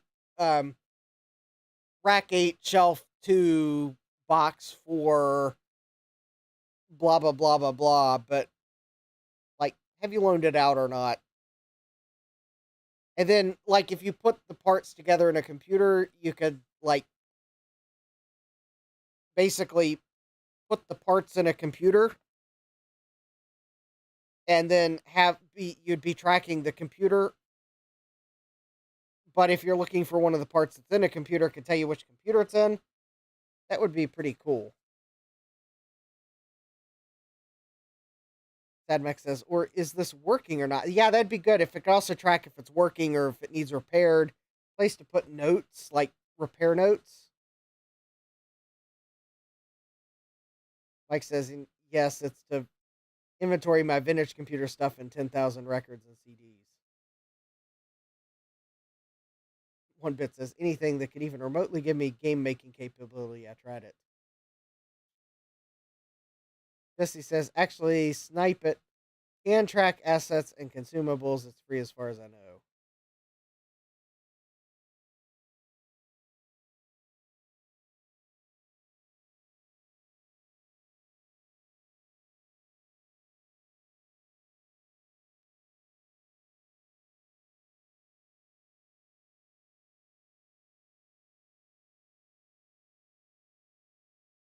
Yeah, kind of why I would like a database so that I could track things in things. If you put stuff together to build a computer, you can track all the parts. The parts can be tracked to being in that computer. Can I loan that computer out? Of course. Seems like a relational database should be able to do that. Tables might get a bit messy, but Tadmac says, if I get one set up to inventory my computers the way I'd like to, it's a don't send a spreadsheet to do a database's job situation. Yeah. And I guess the thing is, it would have to be platform agnostic in that it doesn't matter if I'm tracking a PC or a Mac or a Atari or whatnot. Now, granted, the software doesn't have to be smart enough to like prevent me from jamming an ISA modem into a Atari ST, but it should at least not be made so that it's specific to PCs or specific to Macs, but would you could use it to track any vintage computer hardware.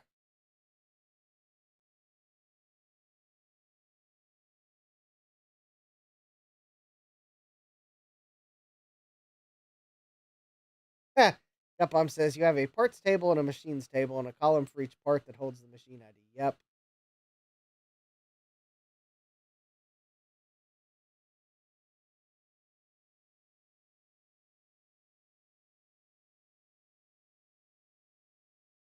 Tech says a friend of mine uses Airtable to track inventory of assets. It's working pretty well, but he wants to share with 3 coworkers, and the pricing to be able to do that is completely infeasible. Oh, it's priced as if you spent 8 hours a day using it, as opposed to occasionally needing to look something up or edit it. Jean Francois says SQLite. SQLite is my go-to for small projects, especially web-based. I may have to try my hand at coming up with the database, because that would be nice if I could have a way of searching for a part and knowing if I put it in a machine or not.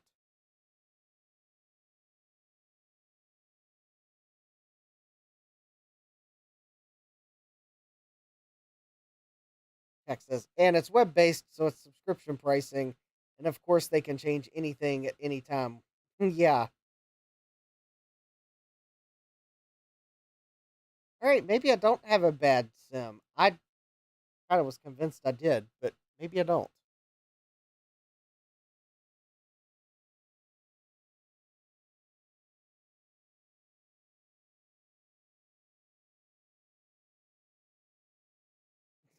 One bit says APYODIA. Always program your own database in assembly. Ha ha ha. One bit says if you need to store stuff above page 0 of RAM, it's no good. Yeah.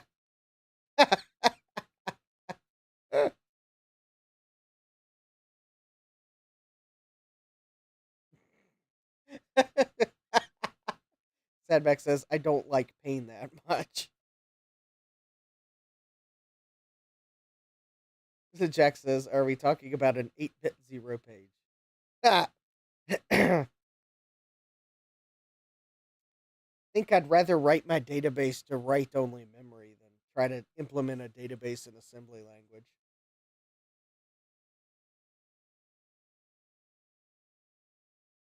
Well, the data about what I have is in there somewhere. It's just write only.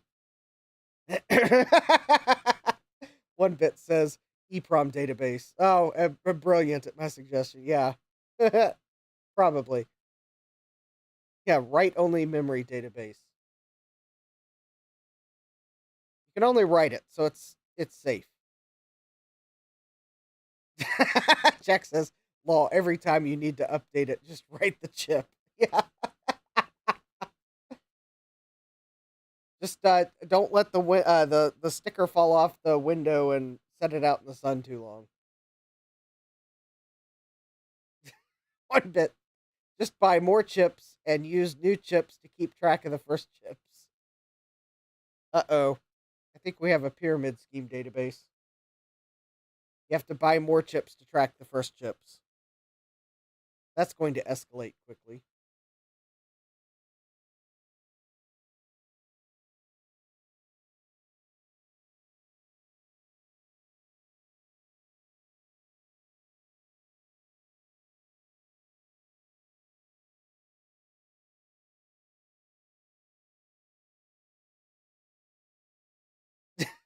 Jack says, this database is keeping track of itself. It's like a black hole.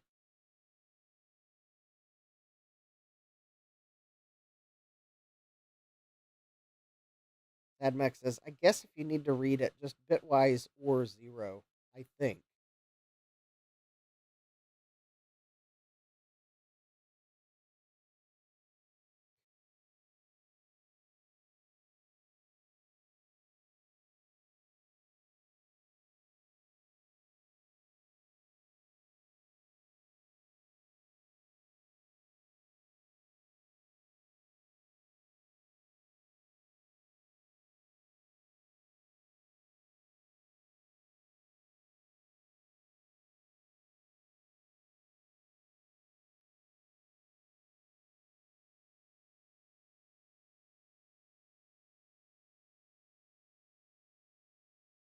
Oh.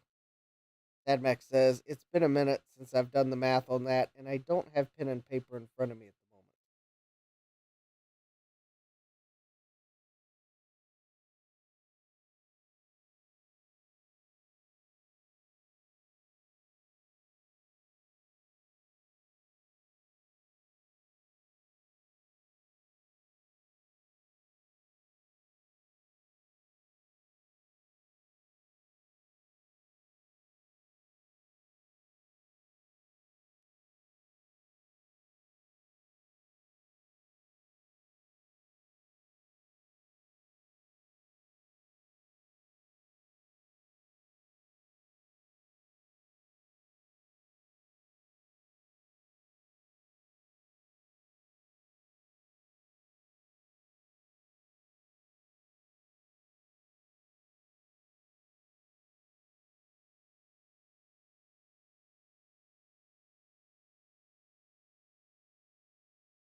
Hmm. All right, I guess while we wait for this to finish up, oh, we're at a quarter till 12.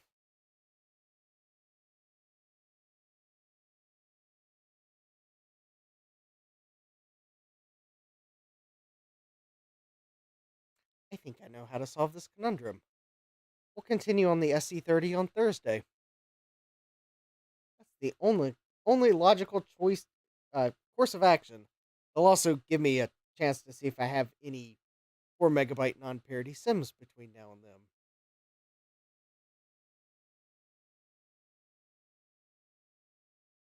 But I've got my streaming schedule up.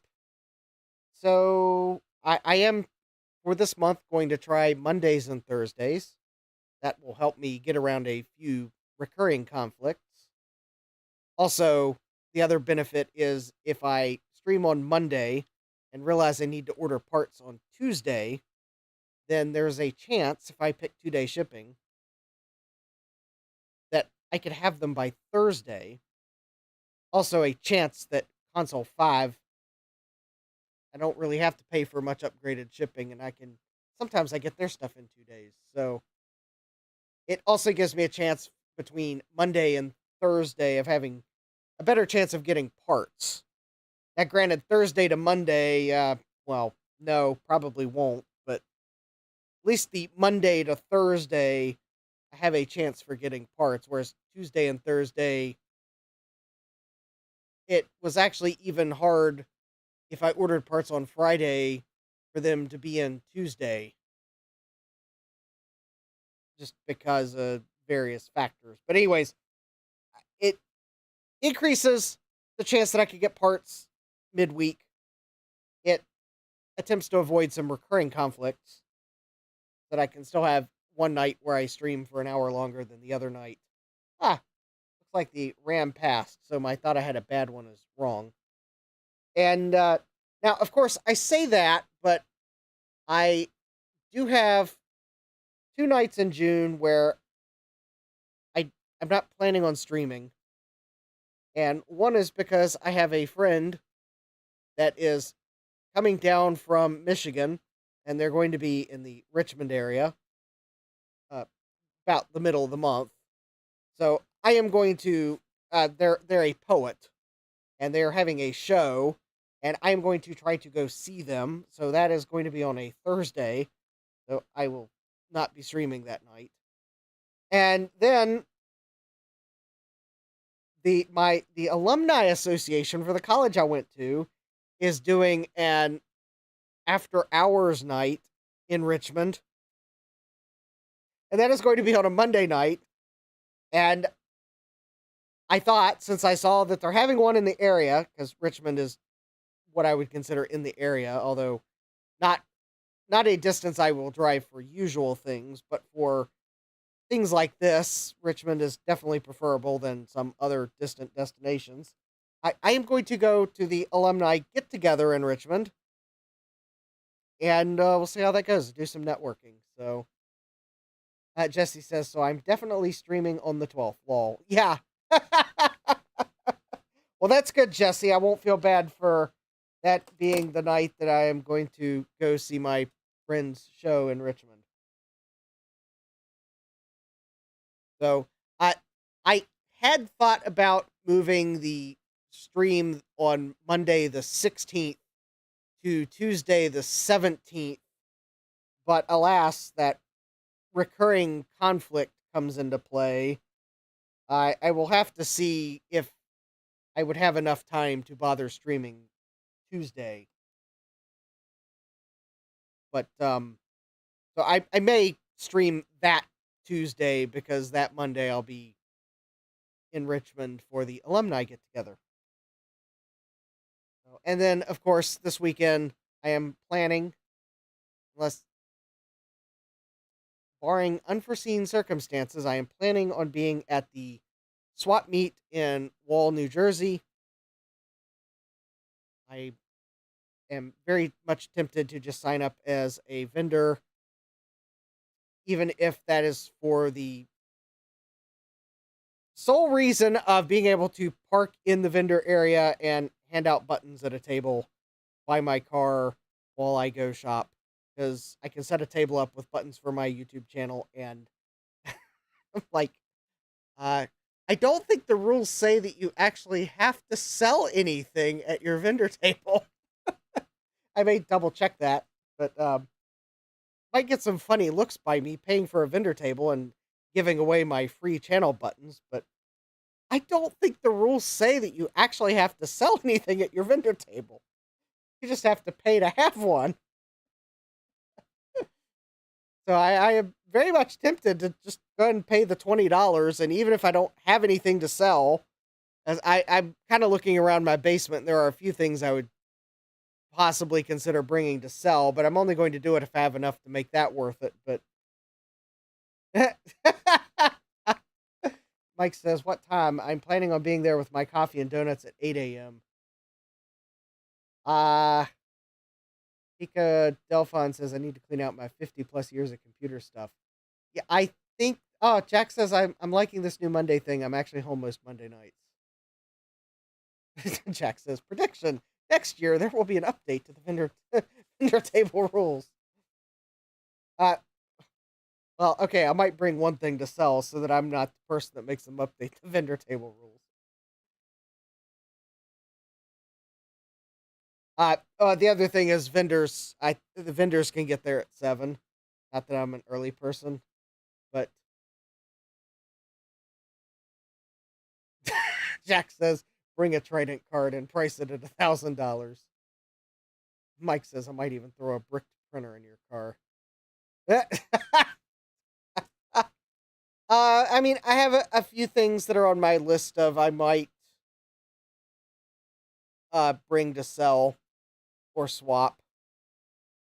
I've got a few extra motherboards. I do have like a few rather boring computers. Don't worry, they're rather boring. Um, Dell. Okay, I probably said enough right there. Mike says definitely going to throw a dead Power Mac G5 in your car. Okay, I'd better be careful what I bring because Callan says I have a dead G5 you can have too. Seems like the memory is good. Yeah, I think this memory is good. Yeah, I think the memory's good. I thought it was bad. It's good. That's good. Because if I can't find any other memory for the SE30, it's probably totally fine. So, anyways, being 11:52, I think this is where I'm going to draw the stream to a close. And we'll pick up on Thursday with the SE30. And between now and then, I'll have a better idea of maybe what I might bring to sell or swap. I've got like a Dell Optiplex GX1 that kind of has I'm Extra written all over it. And I've got a few spare PC motherboards that are like, I have just a few too many of certain types of motherboards. I actually have I think I may have some like spare parts. Mike says I have a minivan and I'm not afraid to load it up. Yeah, I was trying to look to see what, like I think if you're wondering like what motherboards I might have too many of, it's kind of around the 386 and 486 era, maybe even Pentium era. Have like a few too many of those motherboards. So I don't know. I may yeah,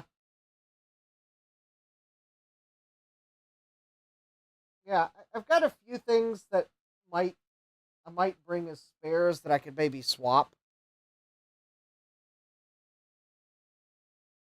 Just kind of trying to think, do I have enough to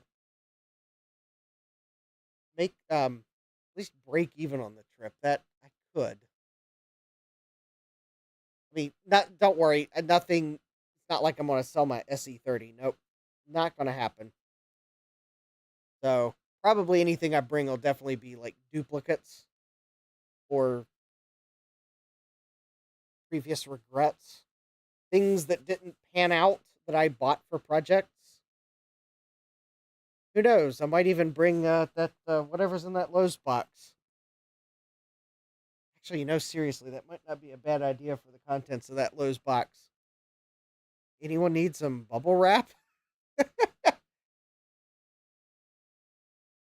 Mike says Justin has plenty of room in his basement. We need to get him to Mac 84 basement levels. I need to. I actually need to paint the walls in that side of the basement so I can push my shelves up against the walls so that I can then. Although I need a few more shelves because actually these plastic shelves I don't like them.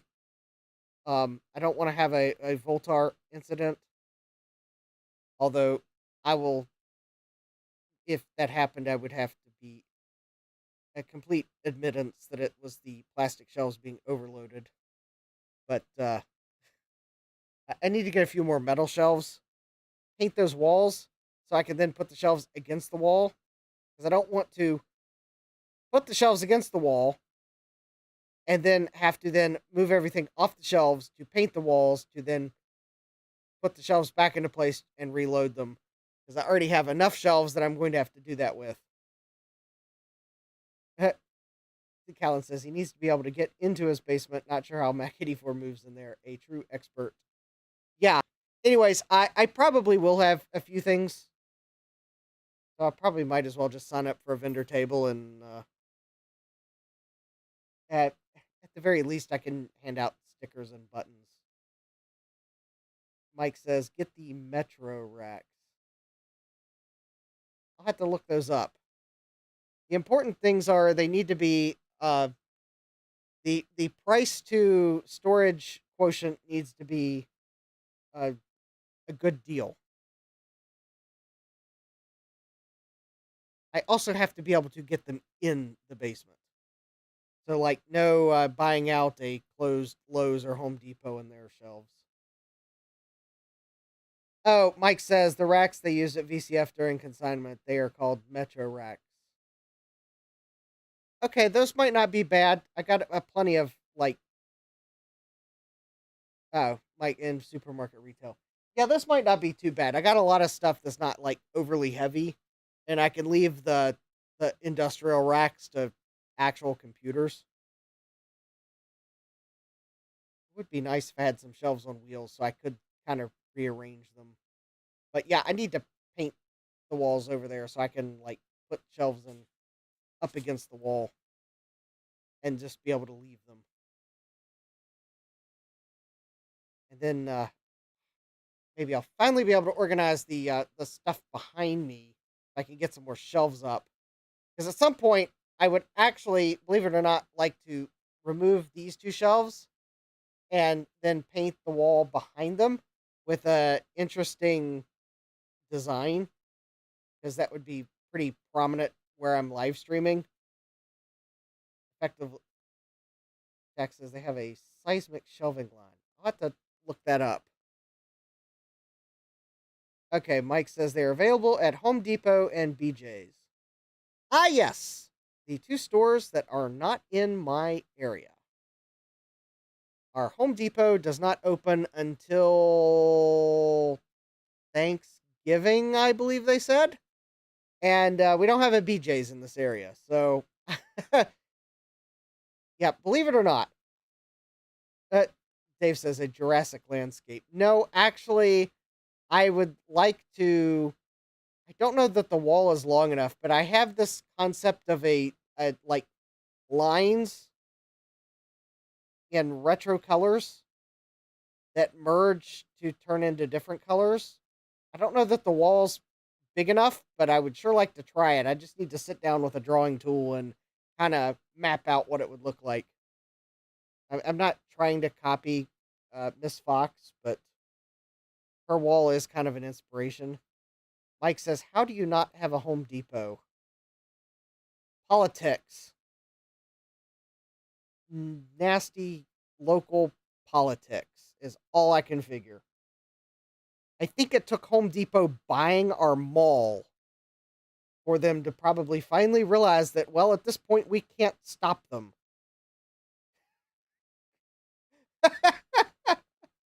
Mike says, do all beige lines. Seriously, Home Depot bought our mall and then tore down the Sears end of the mall and put the Home Depot where the Sears and, like, the few stores that were down at that end of the mall. That's where the Home Depot is going, is the Sears end of the mall. And then they built a wall for the rest of the mall. So we're going to get a Home Depot that's going to be standalone because it doesn't connect to the mall. I was for sure they were going to just keep it connected to the mall, but nope. Apparently we're getting a Hobby Lobby.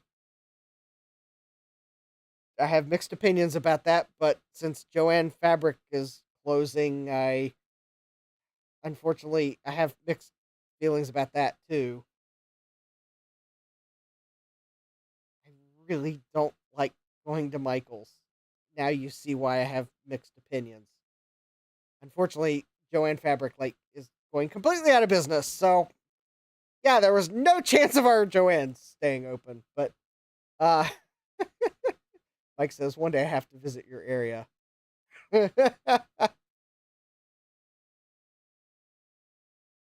But anyway, yeah, so we're getting a Hobby Lobby.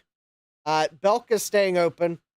In fact, actually, Belk is probably going to do better than ever once Home Depot opens. because there will actually be people shopping at the mall.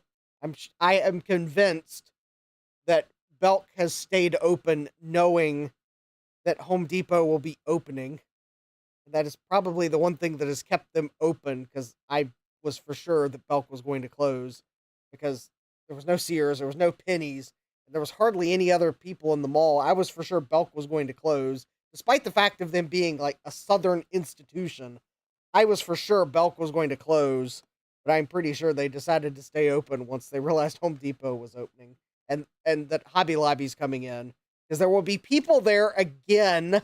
So yeah, they're probably sticking it out. But so apparently we'll still have our Belk. We'll have a Hobby Lobby. I got mixed feelings about that. We'll have a Home Depot finally, and hopefully then Lowe's will clean up their act in this area, because for far too long they've been the only deal in town, because we're too far east for Menards, and local politics was keeping Home Depot out, as far as I can tell. I don't know what the actual reasons are. It could be because Home Depot has higher standards for the number of people in an area. It could be they were just having trouble finding land. I don't know. But they bought the mall, quite honestly, probably at a bargain basement price. But yeah, Jack says we don't have a Lowe's. We have Home Depot and Menards. Jesse says, I'm surprised Green Bay doesn't have a Lowe's. Yeah, Mike says, we have an IKEA set up like that here. Yeah. Tex says, you're not missing anything not having a Hobby Lobby. Yeah, I've been in Hobby Lobby before. It was a while ago. But I'm like, if I'm going into a craft store, I want craft stuff, not home decor ready-made stuff. It's like you just took the craft out of crafting.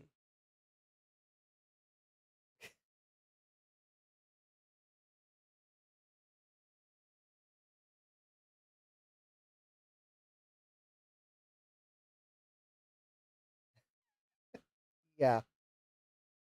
I mean, it's kind of one of those I'm just whatever. Yeah.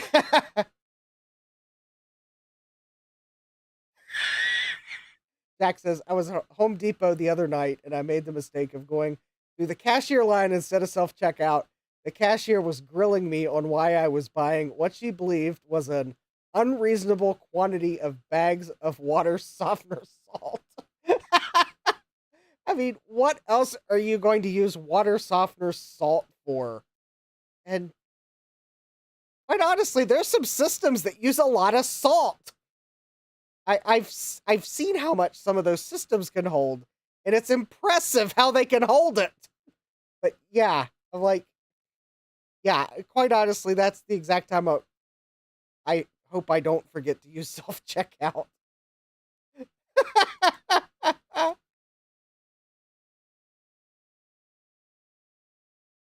Yeah, Jack says, do you have Michael's? Yeah, we've got a there is a Michael's, but they're all the way down at Barracks Road. And if you've, I don't know, I don't like going to the Barracks Road shopping center because I feel like I'm going to get run over every time I go there.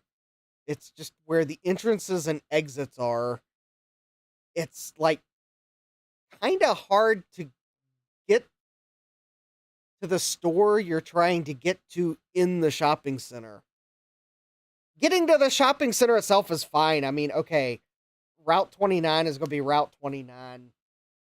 It's like, okay, yeah, 29 is going to be 29. Getting to the shopping center is fine. It's then getting to where you want to go in the shopping center with all the little islands of stuff they put in it that it's like, I feel like I'm going to get run over every time I go there. And it's like, that is really why Michael's is my last choice, because every time I go to Michael's, I feel like I'm going to get run over, even if I'm in my car, just because of what you have to drive by to get to Michael's. If it says anything, it's a shopping center that is busy enough to have both a Kroger and a Harris Teeter. And yes, both chains are owned by the same company now. And yet, the shopping center is big enough that it has both. And for the foreseeable future, we'll continue to have both. Because, yes, Kroger's owns Harris Teeter. Harris Teeter is the upscale shopping center, or I think it's the upscale grocery store, or one of their upscale grocery stores in the chain. And yeah, that shopping center is big enough that it has both. I go to the other Harris Teeter. It's way easier to get in and out of, even if it's kind of awkward getting into. But yeah, at least I don't feel like I'm going to get run over when I go to the other Harris Teeter. Because there are a few things I like at Harris Teeter. I'm usually going in Food Line, but there are a few things I like to get at Harris Teeter. So, but yeah, that's why I don't like going to Michael's. I feel like I'm going to get run over every time I go there. All right. Good night, Dave. But yeah, am I? Oh, Mike's asking him, am I in the middle of Hillbilly, Virginia? No. Well, actually, that's a loaded question, Mike. You would not believe how. So I live in the Charlottesville area. I will admit to that because I've said that before. It is amazing how quickly the Charlottesville area can go from college town to you're in the middle of farm country. I mean, in fact, I think, speaking of Barracks Road Shopping Center, one corner of it is on Barracks Road. I think if you go a mile down Barracks Road, maybe a little more, you go from the shopping center to college apartments to you're in farm country. It's like within a mile or two. It's like amazing how quickly city does a complete 180 and you're in rural country. It is amazing. So really, I can't really answer am I in the middle of Hillbilly, Virginia? The answer is yes and no. No, in that I live north of a college town, so it's got all the accoutrement of a college town, other than it's taking till now to get a Home Depot, go figure. Local politics. We still don't have an Olive Garden, and I don't see that changing in the near future, which I could care less about Olive Garden. But anyways, yeah, you go from college town you can go a mile down the road on certain roads, and you are already in farm country. So you make the decision. It's like, oh, hi, Tom. Tom says, I love Olive Garden. Olive Garden. Yeah, Mike says, I didn't mean hillbilly as negative, but as a description of city versus country. All right, well, I guess in your description, Mike, then yes, I kind of live in the middle of the country, because even though I'm north of a college town, you can go a mile and are already in farm country, complete with barnyard animals in a field. It's like faster than you can get to certain points on UVA's campus. You are in farm country. In fact, sometimes I think you can get to farms quicker in Charlottesville than you can in Blacksburg. Sorry, Virginia Tech. I know there's like a complete farm at Virginia Tech. And yet, there are some places in Charlottesville that you can get to a farm quicker than Virginia Tech's farm. It is quite amazing. Go figure. But anyways, yeah. Jesse says, that's the county I work in. Yeah, seriously. Mike says, beware the Karens and Michael Craft. Yeah, probably the Karens that try to run me over when I go to Barracks Road Shopping Center. Mike says, my Ida, Virginia is anything on the left or right side of I-95 on my way to North Carolina. Yeah. Jack says, getting into the Home Depot parking lot is near impossible because of the garden stuff and mulch taking up half of it. I am somewhat fearful about where Home Depot is going to put all that stuff, but hopefully my fears will be unfounded, because Jesse says, or you go from college town to a Landfill. Uh, Sloopy says, I wish I was in hillbilly area, but no, just rednecks here. Hi, Sloopy. Jack says, I went to Fleet Farm for maybe the second time in my life a few weeks ago and forgot how much it's like Walmart. Lovely.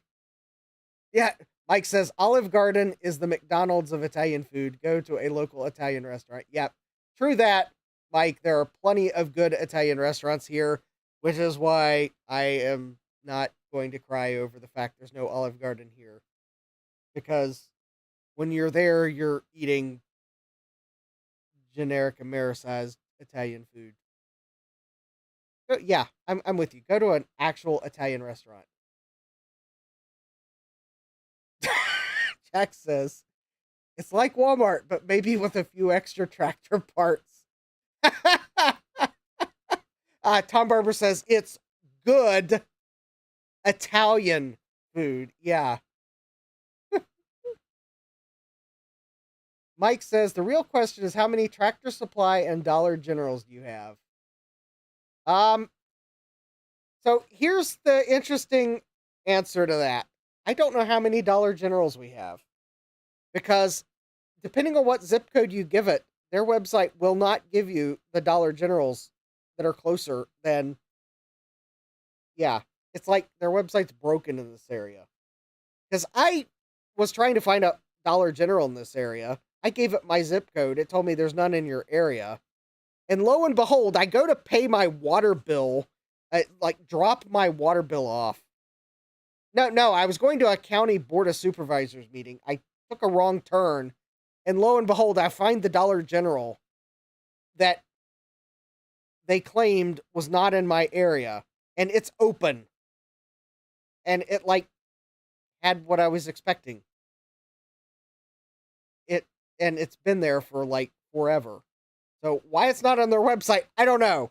So I can't tell you how many Dollar Generals are in this area, because most of them, that one's not showing up on their website. So how many more are there that don't show up on their website, but you will stumble upon? That's probably a commentary on how many stores they have, that their website can't keep track of them all. Tractor Supply, I think there's 2 in the area. At least those don't just randomly pop up when a Dollar General bag gets buried. Mike says, Olive Garden is like TGIF. Yeah. Anyways. Tom says, it's like how Domino's is good pizza. Yeah.